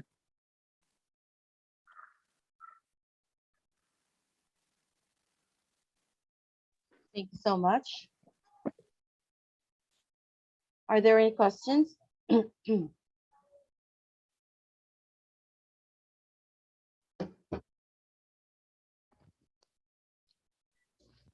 None? All right. Let's go ahead and proceed. Now, I would like to invite Dr. Jayashree Tiwari to present the comparative study of plyometric push-ups versus plyometric drills exercises for throwing accuracy in basketball players. Good afternoon, ma'am. Let me share my screen. Good afternoon, everyone. Am I audible and visible to everyone? Yes, go ahead, please. Fine. My name is Dr. Jayashree Tiwari. I'm working as a PhD scholar at Department of Physiotherapy, NIMS University, Rajasthan, Jaipur. And my guide name is Dr. Sunil Sharma. And the topic for the study is comparative study of plyometric push-up versus plyometric drills in throwing accuracy in basketball players. So coming to the topic, abstract, my topic, as if I want to introduce, like I'm working on basketball player, so I have to give introduction for small introduction about basketball. That basketball is one of the most admired and recognized sport worldwide, which is played in teams. And I'm working on a project that is plyometric training. It's a simple method of giving a player a variety of exercise that is going to ultimately improve the three main functions that is required for an athlete to grow and excel in his field. So the parameters are speed, strength, and agility, which is related to the performance on the field. And plyometric training, it involves lengthening of muscle followed by a quick shortening contraction that enhances the capability of muscle to produce a large amount of force. So the aim of my study is I'm going to compare the effectiveness of plyometric push-up versus plyometric drills on the players. So I will be dividing my sample size is short, but that no matters because of Corona, I'm getting less sample. So in group A, I'm going to perform plyometric push-up, and under plyometric push-up also there are 3 exercises, and in the group B, I'm going to perform plyometric drill with the help of medicine ball 2 kg, which I'm going to explain in this material and method. So the present study entitled Comparative Study of Plyometric Push-up versus Drill for the Throwing Accuracy in Basketball Player. It was carried out at Dehradun under the Department of Physiotherapy, and the present study had an experimental study design. It's a 6-week protocol which I have done, and I have compared the 2 groups. Group A is for plyometric push-up and group B is for plyometric drills that I have performed with the help of a medicine ball 2 kg. So under group A, there are 3 types of exercises. The very first exercise is clap push-up. The second exercise is lateral explosive push-up. And the third exercise is linear explosive push-up. This was for group A. Clap push-up is easy, like the player has to be in a push-up position and ultimately the player is going to clap, and it has to be go on repetition. The repetition is 3 into 10 repetition maximum with 4-second rest in between. Coming to the next exercise, that is lateral explosive push-up. Lateral explosive push-up means the player will be in push-up position and the player is going to move right and left side. And if I'm talking about linear explosive push-up, that is a third exercise, the player will be in the push-up position and the player is about to move front and back. So this is the description about the exercise protocol for group A for 15 players. And if we talk about for group B, so I have performed the plyometric drill with the help of medicine ball 2 kg. The very first exercise is overhead throw. The player is going to pass the ball overhead throw. Second exercise is side throw. And the last exercise is squat throw. After that, I have performed an activity that is known as S3P activity. That is shooting from 3-pointer, and 5 positions are there in which player is going to shot the ball into the hoop of a basketball. And out of 10, the scoring has to be done at every Saturday whenever I have to take the reading. So basketball player has to perform 15 minutes warm-up exercises, then main exercise protocol for group A, group B respectively, and after that, like a cool down phase followed by the stretching exercises. So under this, like pair T test was used to compare the differences within the group, and unpaired T test was used to compare the differences between the group. So data was collected for all the variables at baseline, third end of the 6th week. If we talk about result, the finding demonstrate the necessity of plyometric conditioning program for enhancing the performance of basketball player in activity which involve acceleration, deceleration, and change of direction. The result of the study, it demonstrates that plyometric push-up training, like group A, group B exercises, that is the plyometric drill exercises. Keywords are plyometric push-up, plyometric drills, basketball, and exercises. Am I audible to everyone? Yes, you are. Proceed. Fine. It's okay. So now coming straight away to the methodology, study design is experimental design, sample size is 30, sampling method is random sampling, and the sample from where I have taken the source, that is players from Parade Ground and GRD Academy, Dehradun. Variables are independent variable and dependent variable. So independent variable is upper limb plyometric training. Dependent variable is shooting accuracy. And if we talk about selection criteria, there is inclusion criteria and exclusion criteria. So under inclusion criteria, age group is between 18 to 25 years. All the subjects have been involved in some form of conditioning or a training since high school, elite basketball players. If we talk about exclusion criteria, so subject undergone shoulder or elbow surgery within past 6 months, subjects with neurological disorder, cardiorespiratory problems, muscular disorder, and systemic illness. Now, moving on to the procedure, as I have already explained, subjects are asked to perform the warm-up prior to the training session, and after warm-up, they're asked to perform the main exercises, which I have already explained. For the group A, it is clap push-up, lateral explosive push-up, and linear explosive push-up, and for group B, it is overhead throw, squat throw, and side throw. The exercises will be performed using 3 to 10 repetition maximum with a 4-second rest between each set. And after the completion of training session, the player were asked to perform the cool down phase. So this was a protocol. Just give me some time. I'll show you. So these are the exercises. As you can see in the image, these are my players. They were performing the exercises. So here he's performing a squat throw. Here he's performing overhead throw. And if we talk about linear explosive push-up, here in this image, it is clap push-up, like the player is in a push-up position and he's going to perform the clap. And the second exercise is lateral explosive push-up. Again, the player is in push-up position and the player is going to move right and left. And if we talk about linear explosive push-up, so the player is going to move front and back. So now the next thing, how I'm going to check the score.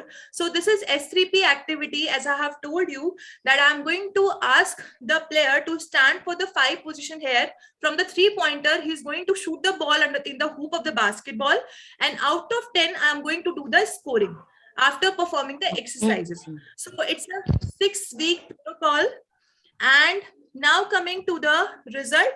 So in this study, result reveal subject in experimental group A shows significant change in consecutive 6 week with a p-value less than 0.05. Group B also showed minor changes in consecutive 6 week of total 15 participants in each group. On comparison of group A and B, it was seen that there was no statistical significant difference between pre-intervention group of group A and B. Until and unless exercises were performed, there were no changes seen. But yes, when the exercises were performed and after the performance, I have calculated, so I have seen that group A is found more effective comparative to the group B. So after the training, on comparison of group A and group B, between it was seen that there was a statistical significant difference in 4th, 5th, and 6th week between the scores of group A and group B. As we tested, the 6th week of plyometric push-up training would lead to greater improvement in fitness performance in healthy basketball player. So after seeing the effectiveness and improvement for the group A, so for the future outcome, we can use plyometric push-up directly for the training of basketball player. So it was observed that subjects who added plyometric push-up training were able to achieve greater improvement in upper body power as compared with the subjects who participated in plyometric drill training. Subjects who participated in the plyometric push-up training program made significant improvement in upper body power than subjects who performed plyometric drill training program. While both the group performed exercises for the basketball training, this difference is likely due to the upper body plyometric push-up exercise that highly improved the ability of group 1 players. So this is a graph. Accordingly, week 1, week 2, week 3, week 4, week 5, and week 6 analysis. SPSS analytical test used for within group is repeated measure ANOVA. Analytical test used for between group is independent t-test. And if we talk about conclusion, so group A is better than group B with a statistically significant difference in 4th, 5th, and 6th week. So final discussion as outcome is these data concur with finding from Wilson and colleague who noted that addition of upper body plyometric push-up is going to increase an athlete ability to improve upper body performance. Subjects in the plyometric push-up training group made significant greater improvement in accuracy.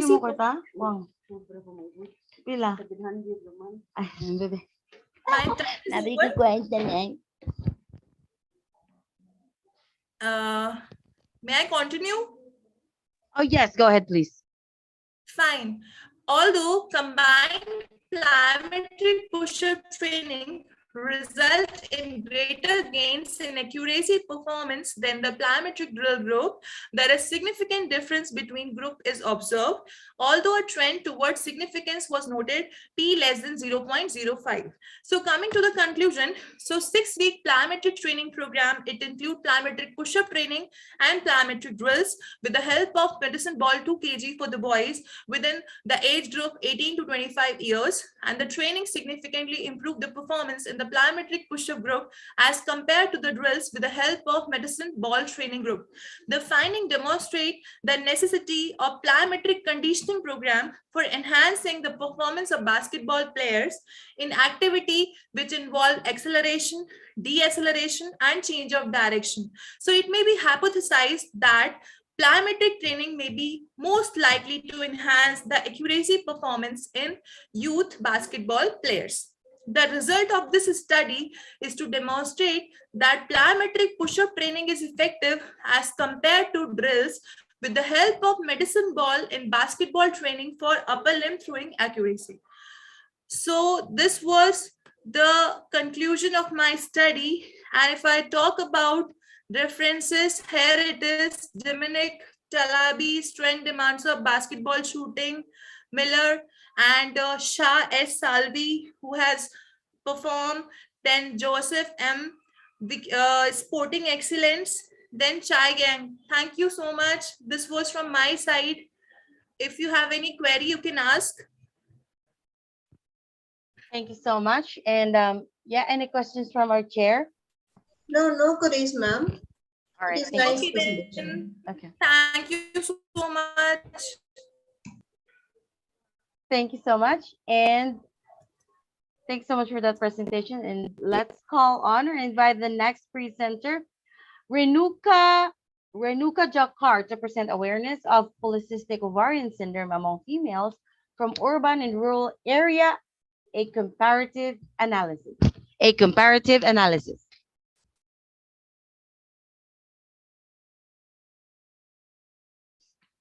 Good afternoon, everyone. Hi, good afternoon. Go ahead and share your screen. Have it on presentation mode, and you have 13 minutes.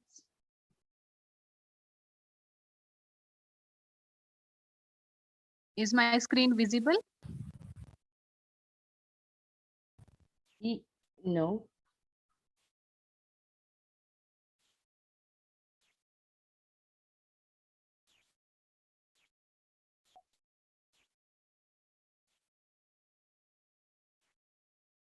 Is my screen visible now?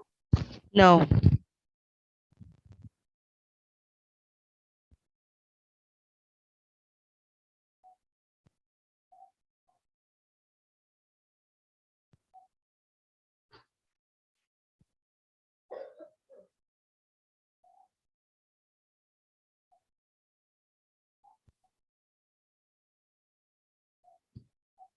Is it visible now? No, ma'am.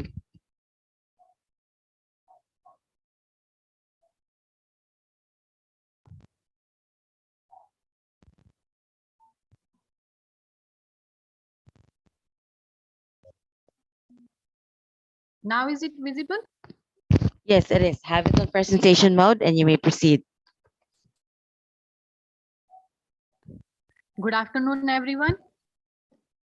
Topic of my presentation is awareness of polycystic ovarian syndrome among females from urban and rural area. A Have it on comparative. presentation mode, please. Yes, please wait.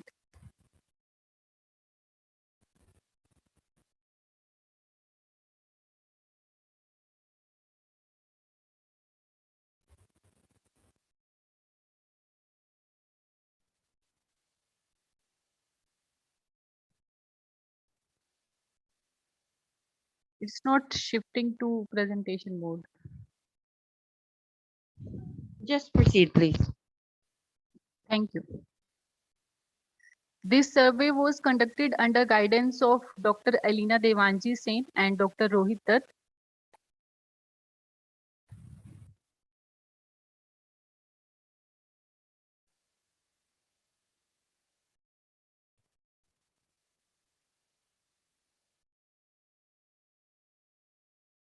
Please give me some time. Slides are not changing.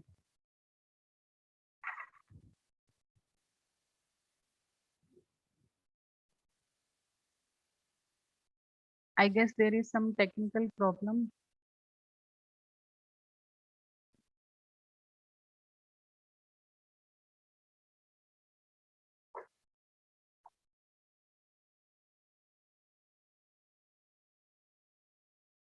I'm trying, but slides are not changing.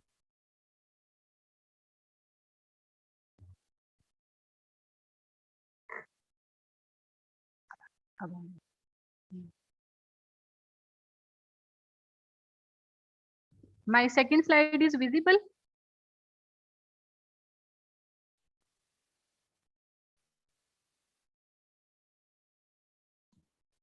Yes, visible, ma'am. You can proceed. Okay, thank you. After working as an executive physiotherapist in Artemis Hospital, presently I am doing my PhD from GT Goenka University.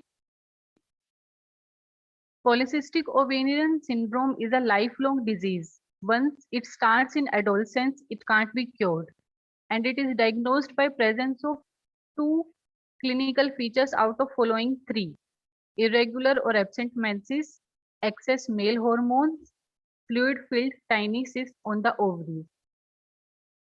Symptoms of this disease are excessive body hair growth, weight gain and trouble in losing weight, ovarian cyst, low sex drive, irregular or missed periods, male pattern baldness, thinning of hairs, high testosterone levels, insulin resistance, fatigue, acne, mood changes, and trouble in conceiving or infertility.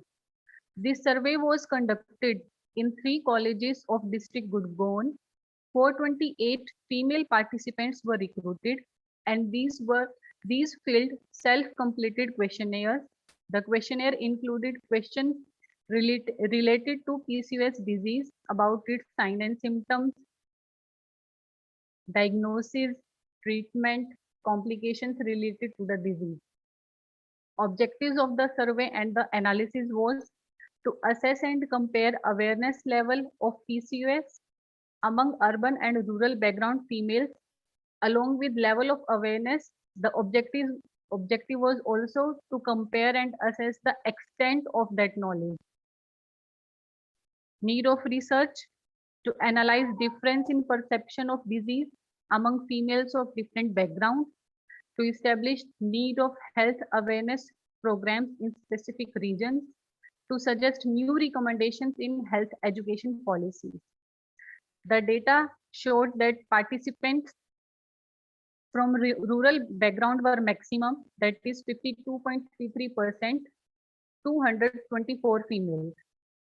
From suburban background, 29.20%, that is 125 females. And from urban background, 18.45%, that is 79 females were from urban background. Out of these, only 17.41% of rural females, 16% of suburban females, and 24.05% of urban females had heard about the name of disease. Irregular menses, facial acne, weight gain, all these are signs and symptoms of PCOS. Weight gain was known maximum by urban females, followed by suburban females and rural females. Facial acne was known maximum by suburban females, followed by urban and rural females. Irregular menses was known by maximum urban females, followed by rural and suburban females. Anxiety and depression are long-term complications of this disease. Anxiety was known by 6.32% of urban females, followed by 5.80% of rural and 4% of suburban females, while depression was known by 16.45% of urban females, followed by 7.2% of suburban females and 3.57% of rural females. PCOS can be diagnosed with physical checkup and ultrasound scan. In physical checkup, assessment of acne, abnormal hair growth, thinning of scalp hairs, baldness, weight gain, all these things are assessed. And in ultrasound scan, presence of cysts on the ovaries is seen. And these diagnostic tools were known by 8% of suburban females. 11.39% of urban females knew about physical checkup, while only 6.25% of rural females knew about it. 7.59% of urban females knew about ultrasound scan, followed by 7.14% of rural females. Ovarian cancer and diabetes are complications related to PCOS. Maximum number of urban females knew about ovarian cancer, followed by rural and suburban, while almost equal percentage of all the 3 background females knew about diabetes. Hormone replacement therapy is treatment for PCOS. It was known maximum by suburban females, followed by urban and rural area females. Conclusion of this survey is only one factor related to PCOS, that is weight gain, was identified by urban females, and population knowing this factor was only 53.16%. No other factor was known by any of the background female more than 50%. Everyone knew only 10, 20 or 30% about the factor. And there is need to spread awareness about the disease, especially in suburban and rural areas. Thank you. Okay, good presentation, Renuka ma'am. Ma'am, here you explained that based on your survey here, urban people has most affected when compared to other rural. Do you know the reason?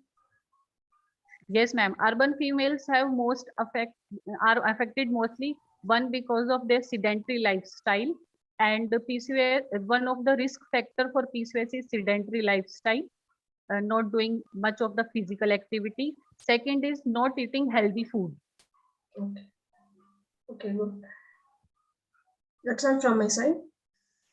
Great, thank you so much, and let's go ahead and proceed. Thank you so much for your presentation. Now I'd like to call on Dimple Korea to present the Indian millennials and Gen Z attitude towards technology, social media usage, and psychological health. Hi, hello everyone. Am I audible? Yes, you are. Have you share your screen, please? Sure. Yeah.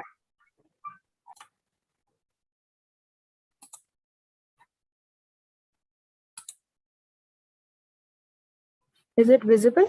My screen? Yes, it is. Have it on presentation mode, and you may proceed. Is it on presentation mode? Not yet. Okay. Yeah, now I think it is. Yep. Right. So good evening, everyone. I am Dimple Karia, and I am a research scholar, a PhD research scholar. I'll be presenting this paper. It is a part of my PhD research itself. I am the first author, and the second author is my guide, Dr. Gitika Tankha. She is the professor and head of the department of Manipal University, Jaipur. We both are from the same institute, right? So moving on to my abstract, I would like to first give an introduction about what my topic is all about. So it is mainly to figure out the social media usage in like two different populations. So one is the millennials, and another one which I've taken is the generation Z population called as Gen Z, right? So the millennials are the ones who are, so the mean age here is 35 years. So they are mostly working individuals as per my sample. And the generation Z are, so the mean age is 25 years, and they are the ones who have either just left college or have just begun to work. Some are still pursuing their higher studies. So it's a mix of that. But because I have conducted this research from my college itself, or collected the sample from Manipal University, Jaipur, most of the sample in Generation Z were all students. And the one of the criteria which I have excluded was anyone from engineering background. So I don't have anything against the background. It's just that most of the literature review they had already done a lot of research on this topic. And it was saying that because it is, again, a perception that because engineers do a lot of work on the laptop and stuff, so their usage time and attitude towards the technology would be slightly different. So that is why I try to exclude that and see what the results would mean. And these all are Indian young adults, all the samples. So I've taken up 300 samples, 150 from each category. And the demographic details were also taken into consideration. And the tests which I have used are social media usage and the attitude towards technology. So it's all in one scale. So social media usage scale contains around 40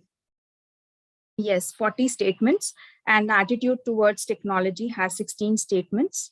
So they are divided into subcategories, which I will be introducing you in some time. And I've also taken up an inventory called DAS. So that is depression, anxiety and stress inventory. So that has around 21 statements, and it is each divided into 3 categories. So 7 for each category. So 7 statements, I mean, right? So that is the introduction to my topic. And moving forward, I would like to introduce the literature review. So it was seen that I have taken up the recent researches, but I was not able to find a lot of research from the Indian setup. So that was one of the major reasons why I thought that I would take up this topic. And internet is definitely something that we all have been using since a very long time. Day-to-day lifestyle, we all keep using internet, but I also wanted to narrow it down to something very specific.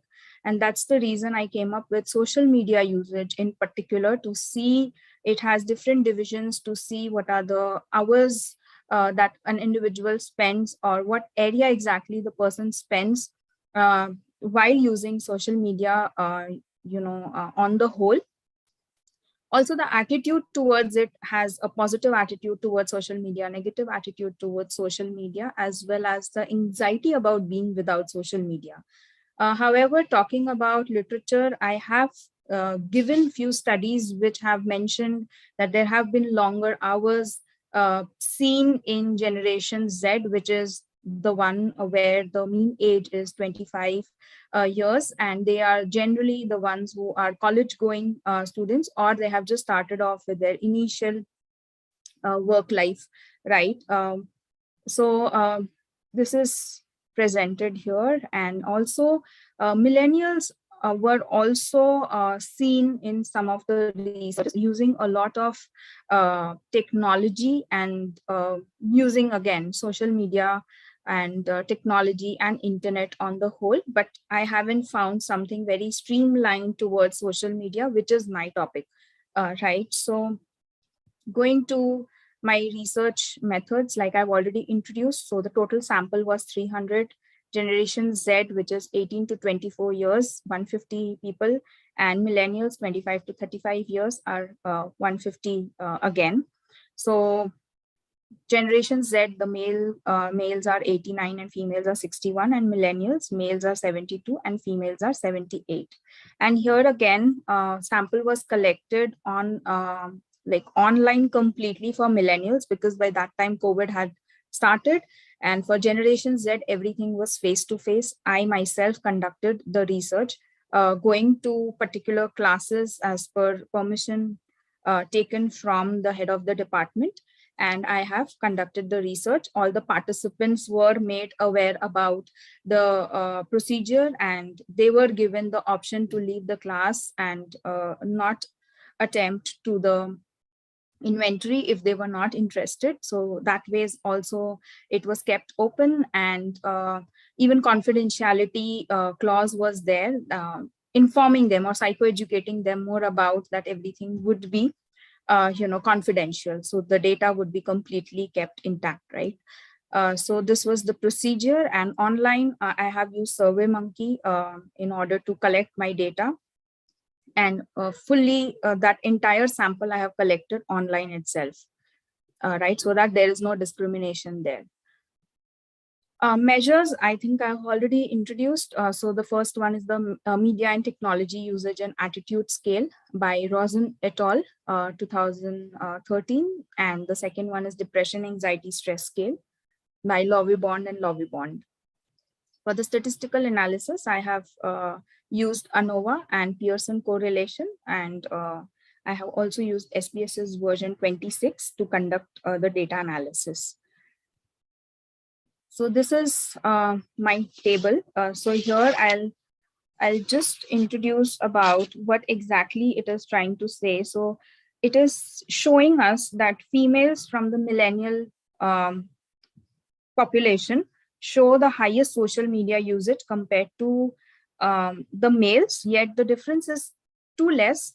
But as a group, we can see that millennial social media usage is higher than Generation Z, right? And also the positive attitude towards social media is high in males, but the millennial males. So that means that here we can see that difference. They have a positive attitude towards technology, right? So that goes for the males. Then again, anxiety about being without social media is also high in millennial males, right? So if they are taken away or they are told that you will not have your gadgets or mobile phone, including, yeah, I've taken up smartphone also, or keeping them away from any kind of technology, they would be anxious, right? On the contrary, it is seen that Generation Z females have a negative attitude towards social media, right? We also see that preference of tasks to use different technology is high in male millennials. That is, maybe they use more technology, but I'll tell about my results completely in the next, in the moving forward. And it is also seen that Generation Z females have shown high depression, anxiety, and stress, followed by male Generation Z population, and then comes the millennials. So here is a contradictory result that I have noticed, that in spite of the social media usage being high in the millennials, we still see the psychopathological traits, that is depression, anxiety, and stress, is high in the the Generation Z population. So whatever background research knowledge I could do from the literature available, I was able to find out that there has been a lot of researches which also tells us that Generation Z is a very new population. They are the ones who were already introduced to technology when they were growing up. So maybe there are high chances that they are already aware about the negative aspects or the negative, result the technology and social media might have on them.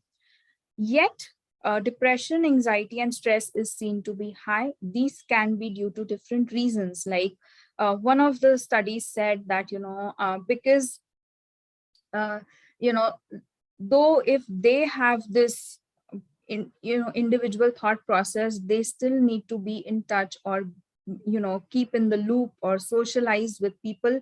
So maybe they are forced to take up these routes of using technology and social media.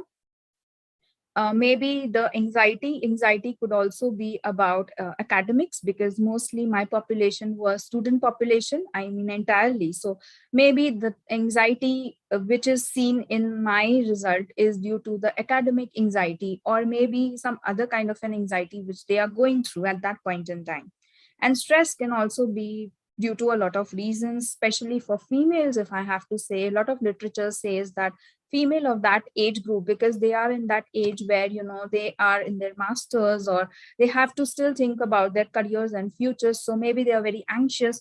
And because this is an Indian population, maybe one of the key reasons is there can be a lot of marital pressure on the females, especially where they are asked to not to continue with their studies or higher studies, or they are asked to see maybe guys at that point in time to meet up and to decide on their wedding, or maybe also to make their own career, to select which field they want to actually take up.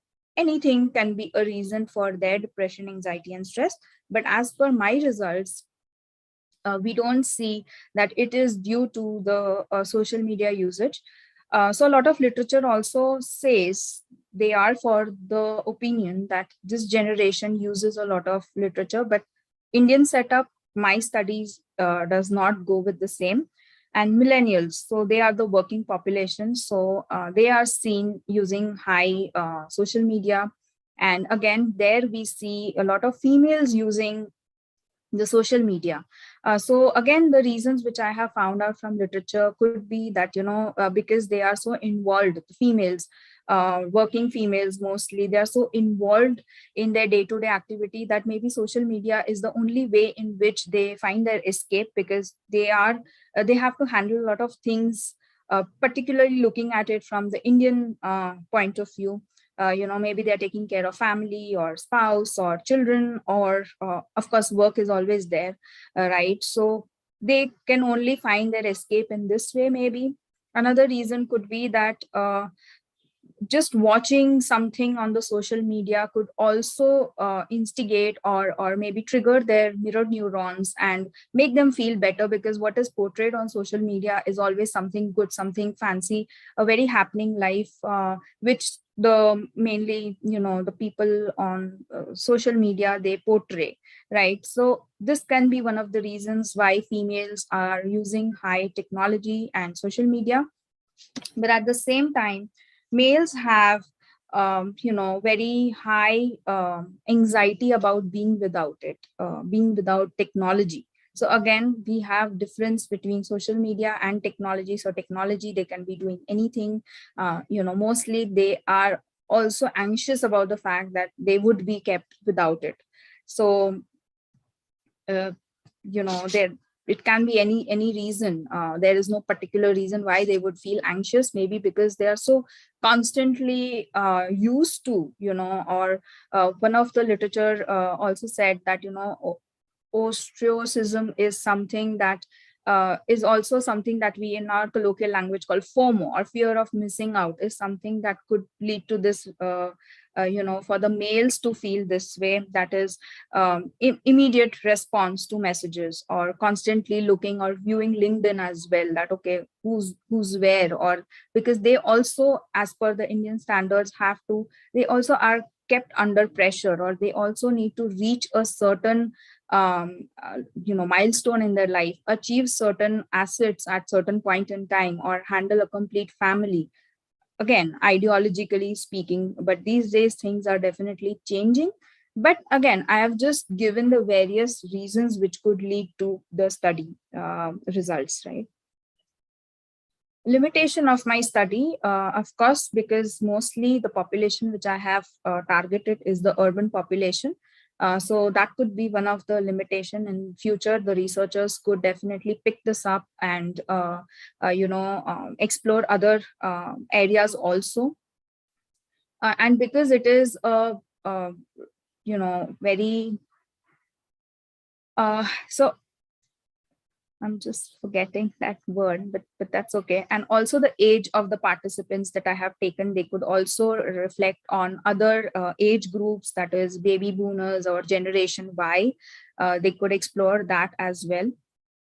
And the usage of this for the counselors or the clinical psychologists or the practitioners could be very helpful, because now, with the help of this study, they could understand that social media is not only one of the key reasons for them to use or to feel this way or to feel depressed or anxious. There can be other reasons. So to probe into it, to understand what the child or the client is actually going through. So from that point of view, it can really help the practitioners working in this area with this age group, that is Generation Z, right? And millennials, they will also get an understanding that they need to reduce their dependence or the usage of social media. And it's okay to take some time off from it also, so that they don't feel anxious about being without technology. So these could be the usage and limitations of my study, and these are the references from where I have taken review of literature. But this is just for the timing for the presentation that I have put up. Of course, I have viewed other research journals as well. So thanking you from my end.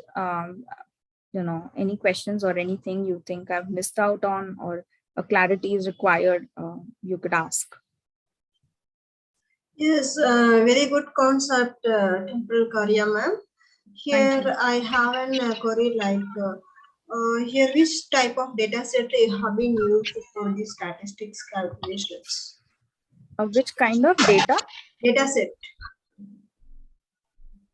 Which kind of data set, as in it's random sampling? Is that your question? Yes, data samples. Yeah, so it's random sampling that I have taken. Okay, from where you have taken? Open source. No, so I have conducted survey. Okay.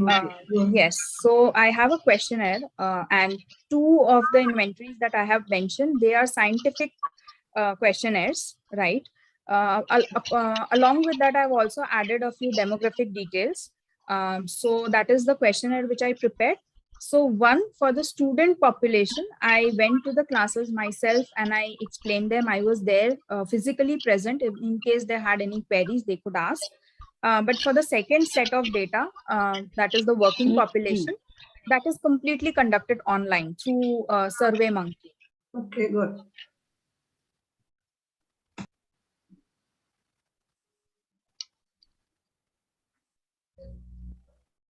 Right. So, was I able to answer your question?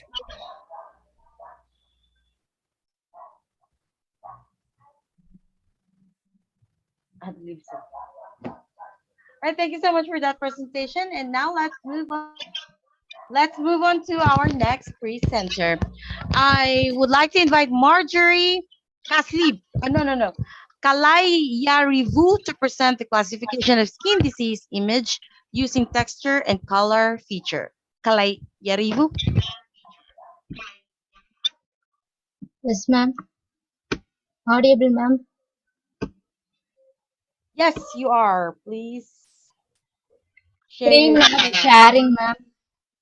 Screen cannot. Hold on. Can't sharing, ma'am. Go ahead. Screen.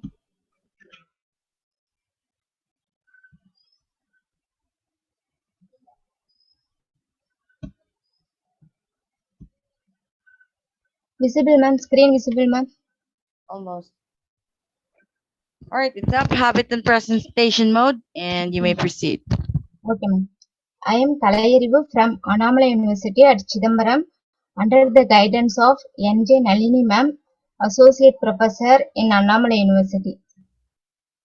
I present the topic classification of skin disease image using texture and Have color it in features. presentation mode, please.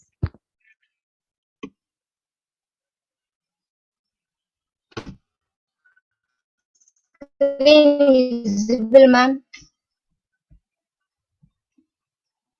Skin Sorry, disease just is quite go ahead, one please. dangerous disease caused by DNA.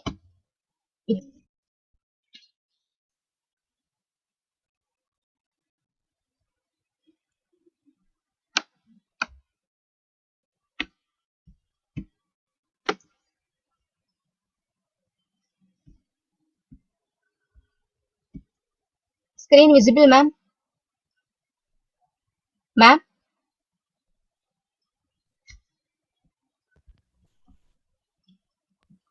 Yes, visible, you can proceed. Okay, ma'am. Skin disease is quite one dangerous disease caused by the DNA, which can cause damage. DNA begins to grow its cells without control, and nowadays it multiplies rapidly. There is some research for digitalized analysis of molecules in skin ulcer images. However, the analysis these images are very challenging as they have some disturbing factors like reflection from the skin surface, variations in color, light, different shapes and size of lesions. As a result, proofing is automated recognizing skin disease is valuable for building the accuracy and skill pathologists early and levels. In this work, we propose convolutional neural network model derived from deep learning and these compared with some kinds of machine learning tools approach to machine learning techniques for accurate classification among these following 7 types of skin diseases. such as acute BCC, BKL, melanoma, nevus, dermatofibroma. In the pre-processing, we first use image resized and to converted RGB to grayscale image for retrieve the gray level features. Secondly, use a filter to eliminate noise and unwanted objects. Finally, normalize the input images and the extraction feature helps to accurate for classification. To calculate our proposed presentation, the CNN model gives better accuracy when compared to some other machine learning models such as decision tree, support vector machine, KNN expansion for nearest neighbors, LGPM, light gradient boosting machines. Next one, objective. Objective to classify and identify various types of skin disease. That is, which type of skin disease affected in human skin using automatic computer aided systems. Then outline, introduction, next one methodology, results, conclusions. Next introduction. There are different types of computer aided diagnosis systems that are proposed to identify skin disease. Traditional computation algorithms are mainly used as a classifier to extract large number of features like shape, size, color, and texture in order to detect skin disease. Nowadays, artificial intelligence has become an aptitude to face these problems. The most authorized deep learning architectures such as deep neural networks, convolutional neural networks, long short-term memory, recurrent neural networks are using in the medical field today detect cancer cell. These models are also successfully performed in classifying skin diseases. Moreover, CNN is particularly has already been achieved remarkable results in this field. CNN is the most popular model, which is the collection of machine learning algorithms. My contribution, the main contribution of our proposed work is described as follows. Convolutional neural network model that classifies skin disease more accurately even if the patients are in an early stage. The result of our proposed convolutional neural network model achieves much better accuracy than other existing machine learning models with a large data set.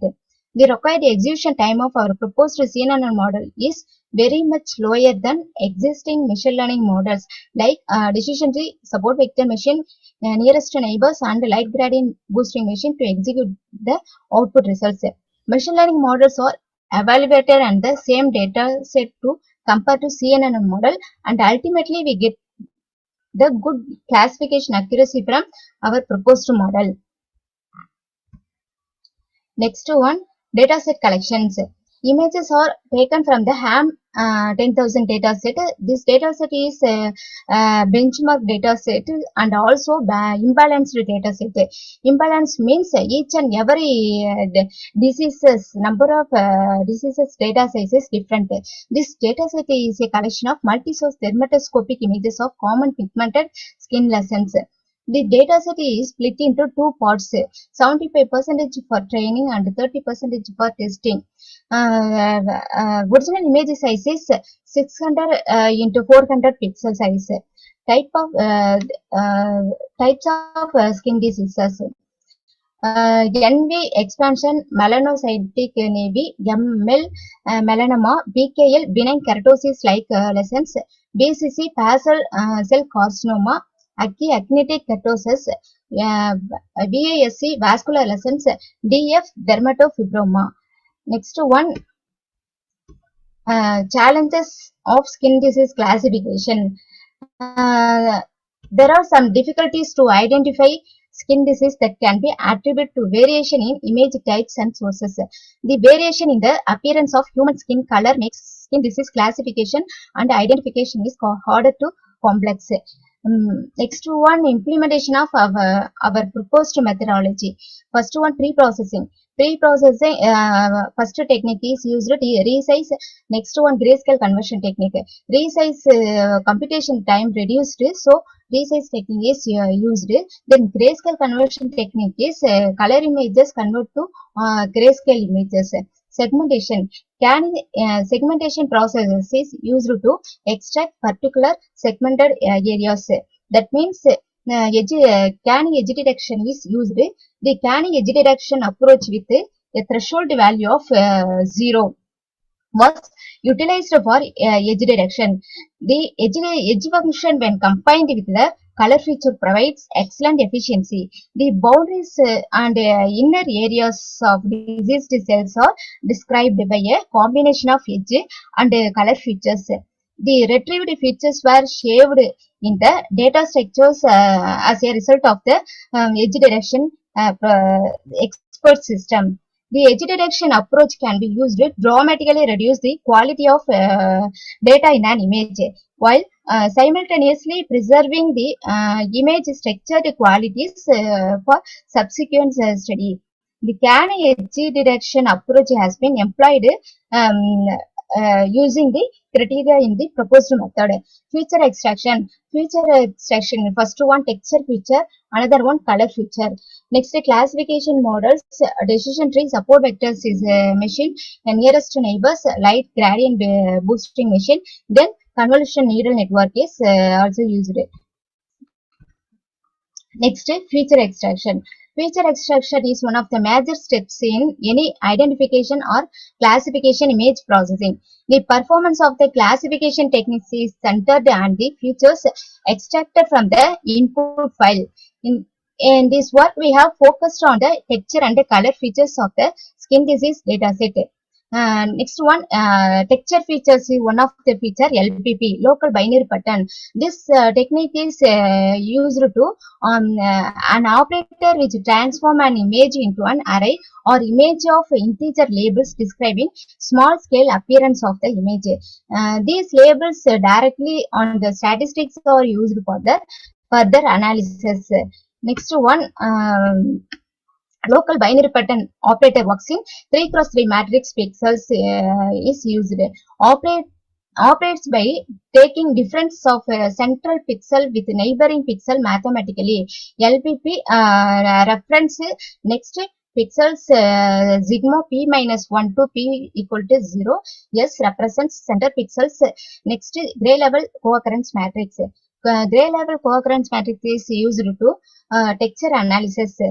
We consider two pixel points at the same time, called one reference and another one neighbor pixel. We declare a particular spatial relationship between the reference and the neighbor pixel before computing the GSM.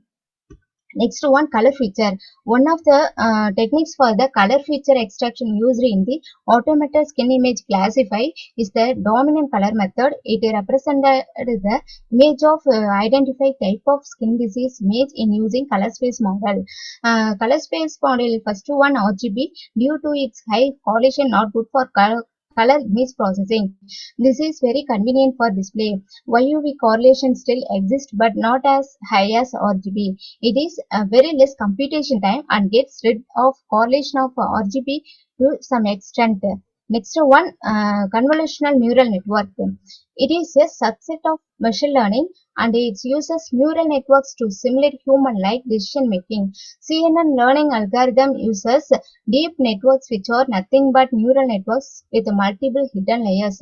Any neural network will consist of three types of layer such as input layer, hidden layer, output layer of pre-processing units to extract features from data and make predictive guesses about new data. Deep learning is hidden layers of processing and learning algorithms refer to learn from data by modeling features and updating probability weight assigned to feature nodes in testing how relevant specific features are in determining the general type of item. The figure CNN black diagram shows that first layer is input layer, second one hidden layer, third one hidden layer 2, last one output layer. Next one, the performance of an overview of a convolutional neural network architecture and the training process. The CNN is composed of a stacking of several built-in blocks. Convolutional layer, then pooling layers, then fully connected layers, then some other layers. A model performance under particularly kernels and weights is calculated with a loss function through forward propagation on a training data set and learnable parameters. That is, kernel and weights are updated according to the loss value through backpropagation with the gradient descent optimization algorithm. Rectified linear unit. The total parameter are used above 23 lakh. Then trainable parameter are used above 23 lakh. Then non-trainable parameters below 54,000. Then convolutional layer parameter kernel size is 3x3 matrix. Number of kernel 16. Stride 1x1 activation function ReLU. Boolean method max boolean 2x2 matrix used. Then fully connected activation function is Optimax. Model architecture is sequential. Then optimizer function is Adam function used. Loss function categorical crystallography. Then epoch 30 epoch is used. Then another one, comparison of convolutional neural network and other learning algorithms. This image represent classification report for CNN. Then precision recall F1 score support. Then accuracy value is 84. Support 1020 images were tested. Micro average is 0.76. Recall macro average is 0.74. F1 score micro average is 0.71. Weighted average is precision 0.84. Recall weighted average is 0.84. Then F1 score average is 0.84. Then another bar diagram represent various machine learning with texture and color feature extraction methods also used. Then sample classification report for GLCM features with the machine learning techniques. First image represent classification report for decision tree with GLCM feature extraction. Second one, classification report for KNN with GLCM feature extraction. Accuracy is 39. Classification report for SVM with GLCM feature extraction. Accuracy is 48. Then classification report for LGPM accuracy value is 0.63.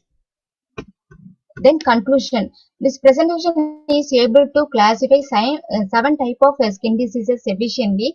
The CNN output accuracy gives better than machine learning accuracy. Convolutional neural network feature on their own. This work used large amount of data set. So a large data set can increase with advanced right computational algorithms to give better accuracy. The system can match the accuracy of a skin disease image, thus improving the quality specification in the area of medical and research. In further future work implementation by using advanced techniques and a small amount of data with a suitable segmentation process will be used for increasing machine learning accuracy. Thank you.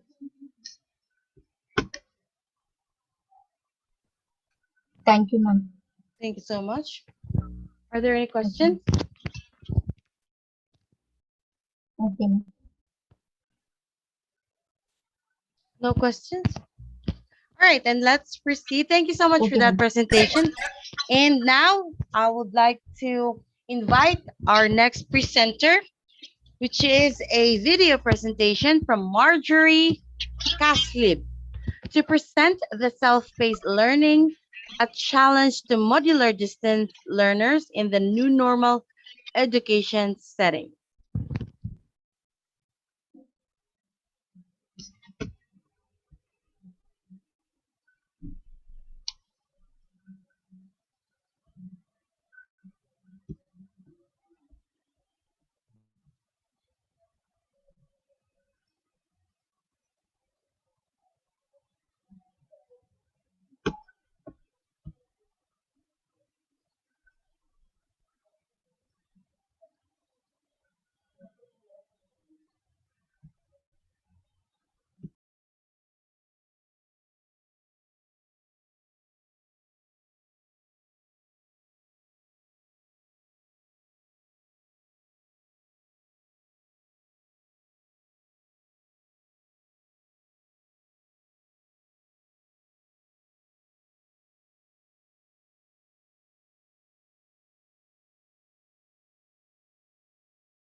Master Teacher 1 of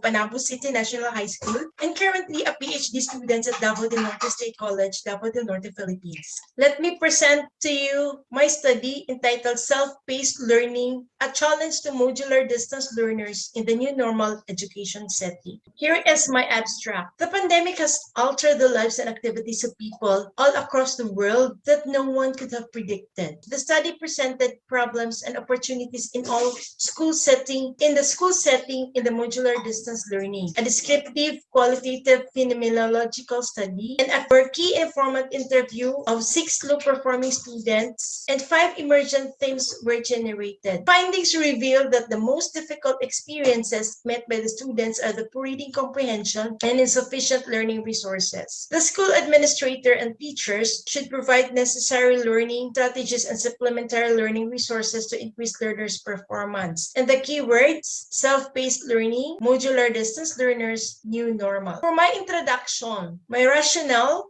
the pandemic has brought changes to the lives and activities of human race worldwide. It ways that were never expected or imagined.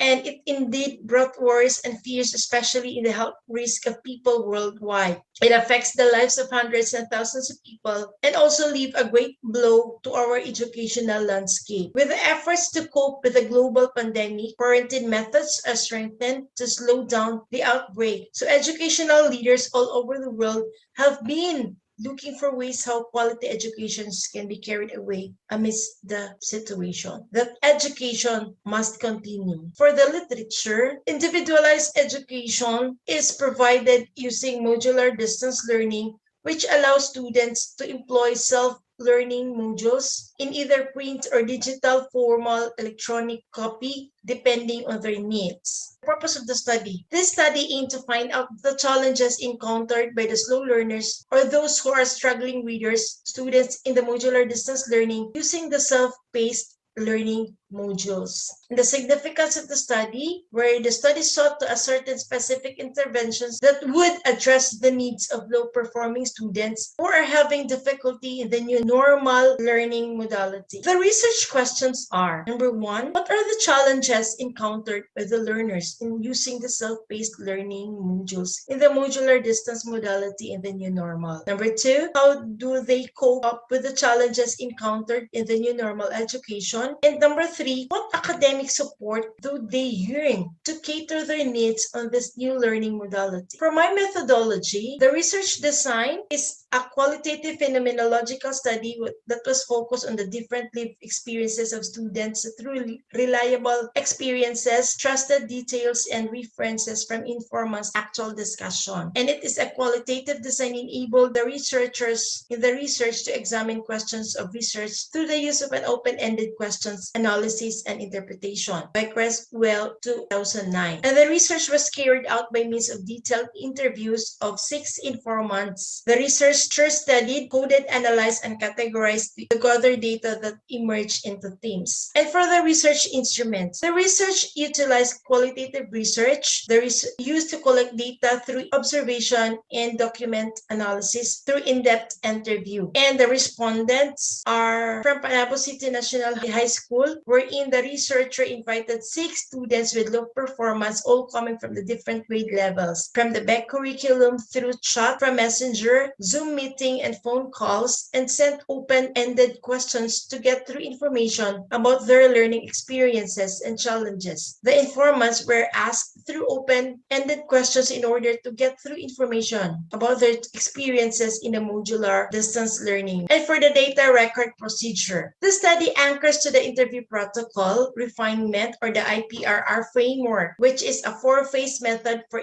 establishing and revising an interview protocol in a systematic manner. So ensuring interview questions corresponds with the research questions, developing an inquiry-based dialogue, getting input and interview procedures, and 4, piloting the interview protocol, which are all part of the 4-phase process. For the results and discussions, we have the 5 themes were generated from the experiences of the low-performance students are as follows. So the experience of learners using self-paced learning modules, poor reading comprehension, lack of alternative learning materials, no strict daily routine, lack of communication between parents and teachers for support, and learning system at home is bored. For the reading comprehension level, the first theme, one of the informant challenges is poor reading comprehension. The informant's main concern is inadequate comprehension. Most likely, learners wasn't able to complete the modules because it takes higher reading comprehension. Second is the lack of supplemental learning resources. To meet the demands of learners, self-learning resources must make use of a variety of means and modes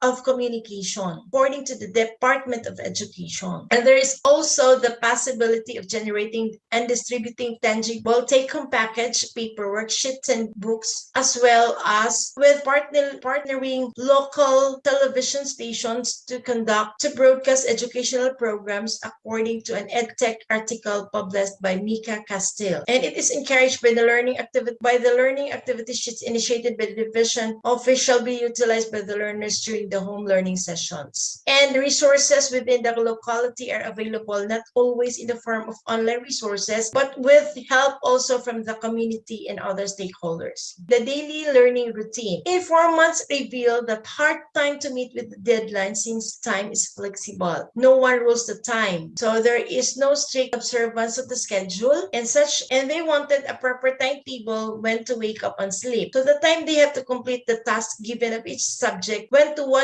movies or cartoons with the family, and to play online games as teenagers nowadays are influenced. And a timetable depicts the big picture and covers the most important actions that take place during the day. And another is adhering to the weekly home learning plan and individual learning schedule. So the fourth is needing support from parents and teachers. So proper guidance from parents, continuous communication between the parents and teachers plays a crucial part in the learning process. They are the ones who will help and guide their children to the teaching that they would study at home. And the third is the teachers pivotal in reading. So they play an important role in assisting students in developing and maintaining a positive attitude towards learning and literacy. So they may be aware of each student's situation. So patience and love for their work are simply 2 factors that can help learners build a feeling of responsiveness in challenging situations. They must try to communicate with both the parents and the students. And motivated readers read more and employ more complicated cognitive process, so resulting in improved reading skills has significantly improved. Next is boredom in learning at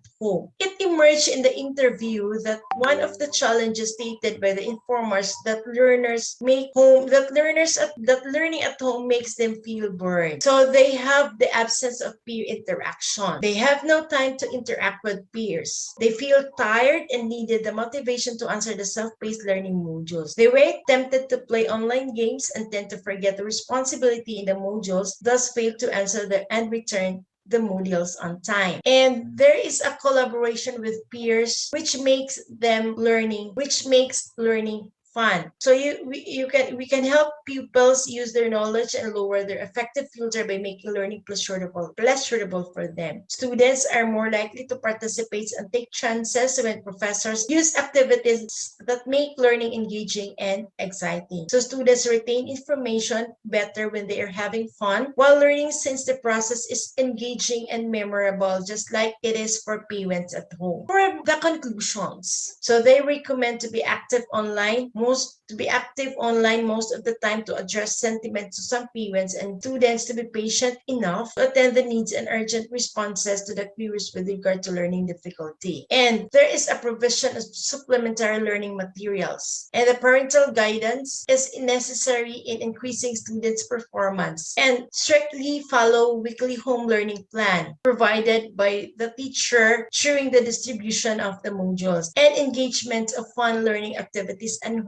at home enjoyable. For the recommendations, students should improve reading comprehension and make reading constant practice. And teachers need to conduct a house-to-house visitation for those learners who are low performing and employ reading intervention. And the school must intensify the reading program, giving full attention to the struggling readers. So reduction of activities from the modules is necessary. The provision of supplementary learning materials, immediate information from the teacher on what to answer in the modules, constant communication of parents and teachers for support to learners. And the parents and teachers must have a collaborative effort in the implementation of the weekly home learning plan in keeping track of the students' everyday activities. Teachers must give intervention strategies based on the individual monitoring, conduct monitoring learning plan which monitors the learner's progress to maintain a strict daily learning routine at home. And the language teachers must apply strategies and interventions not only on reading comprehension but may require students such as book reports, journal writing, reading logs, and other reading tasks in a meaningful, easy way. The research then recommended a review of the learning activities and conduct seminars for parents to guide them in creating a fun learning system and assisting their children during their classes. And for the references, okay, and that's all for my study, and thank you for listening.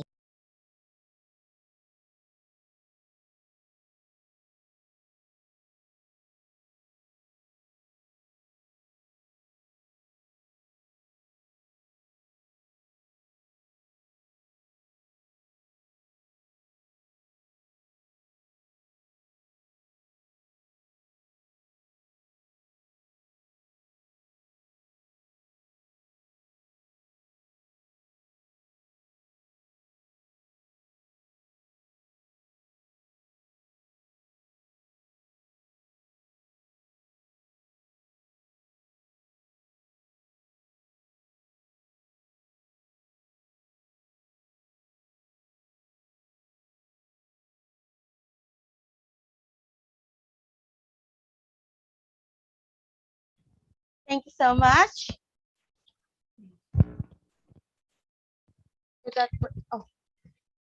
for that presentation. And all right, I believe that concludes our technical session 4. So thank you so much, everyone, for your presentation. And that ends our technical session 4. We welcome you all to this session. Here, award winners of each technical session will be announced. Now, I would like to request Professor Dr. M. Mahabub Basha to announce the Technical Session 1 awards. Professor? Yeah, good evening. Hi, good evening. Yes, please. Go ahead. Yeah, definitely. So once again, thank you to all the participants for your effective presentation in track 1. So as per the response from various research scholars in track 1, as the theme of the conference is multidisciplinary, so everyone was present up to the level best, but it's part of game. Winning and losing is a part of game. So one has to get the reward. It doesn't mean that the remaining people are not perform. So if you win, just you are the champion. If you don't win, also you are the champion of experience. So with this particular word and from the presentation point of view, by considering all the analysis like what is the content, domain, and result and presentation all put together. So I want to announce the best paper presentation as well as best research paper. So the first award is about best paper presentation, which belongs to Dr. Anusha Sriram on the topic of adoption of ESCM and TOE framework, impact of firm size. So which related to present SCM, that is marketing management related paper. And as far as the second category, that is best research paper, which belongs to the paper title by name VLSI implementation of lossless ECG compressive algorithm using adaptive trending prediction. So hope this session was excellent, and I welcome all once again all the participants, and whatever the queries has been given, try to follow and comes out in your future conference with flying colors. All the best. Thank you. This is from track 1. Thank you so much, Professor. Now I would like to present in behalf of Professor Dr. J. Jabaraj to announce the Technical Session 2 awards.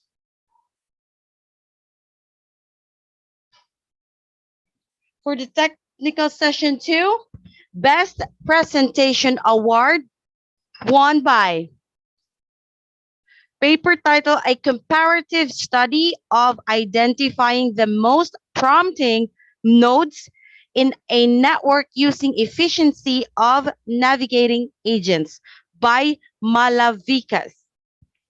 Again, the Best Presentation Award won by A Comparative Study of Identifying the Most Prompting Nodes in a Network Using Efficiency of Navigating Agents, presented by Malavikas. Congratulations. Now next, the Best Research Paper Award won by the paper title Role of MGN Rega in the Rejuvenation of Rural Economy After Mega Flood in Kerala, was presented by Anush Rim. Again, Technical Session 2 Best Research Paper Award won by paper title Role of MGN Riga in the Rejuvenation of Rural Economy After Mega Flood in Kerala, was presented by Anushrim. Congratulations, everyone. Congratulations. And now I would like to request our Professor Dr.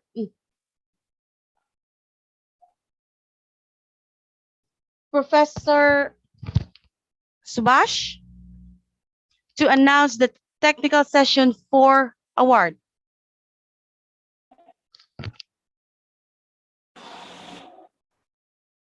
Yeah. So thank you, Jojo, Dubai. Sorry, Technical Session 3 awards. Go ahead. So here I have taken the Best Research Award is going to Mr. S. Mallikarjun for a title, A Study on Dynamic Response of High-Rise Buildings Using High Damping Rubber Bearing Isolator. And Best Presentation Award goes to Ms. Niti Chhabra on title Comprehensive Analysis of Mechanical Biological Treatment rejected fraction as a source of RDF. Okay, so I wish you all the best for those who are participated and those who are get a presentation research on. Thank you. Thank you so much, Professor Mr. M. Subhash. Yeah, and thanks. congratulations again. And now, due to technical problems, unfortunately, our Professor Dr. Parvati cannot enter because of technical problems. All right, in behalf of Professor Dr. R. Parvati, here are the technical session 4 awards.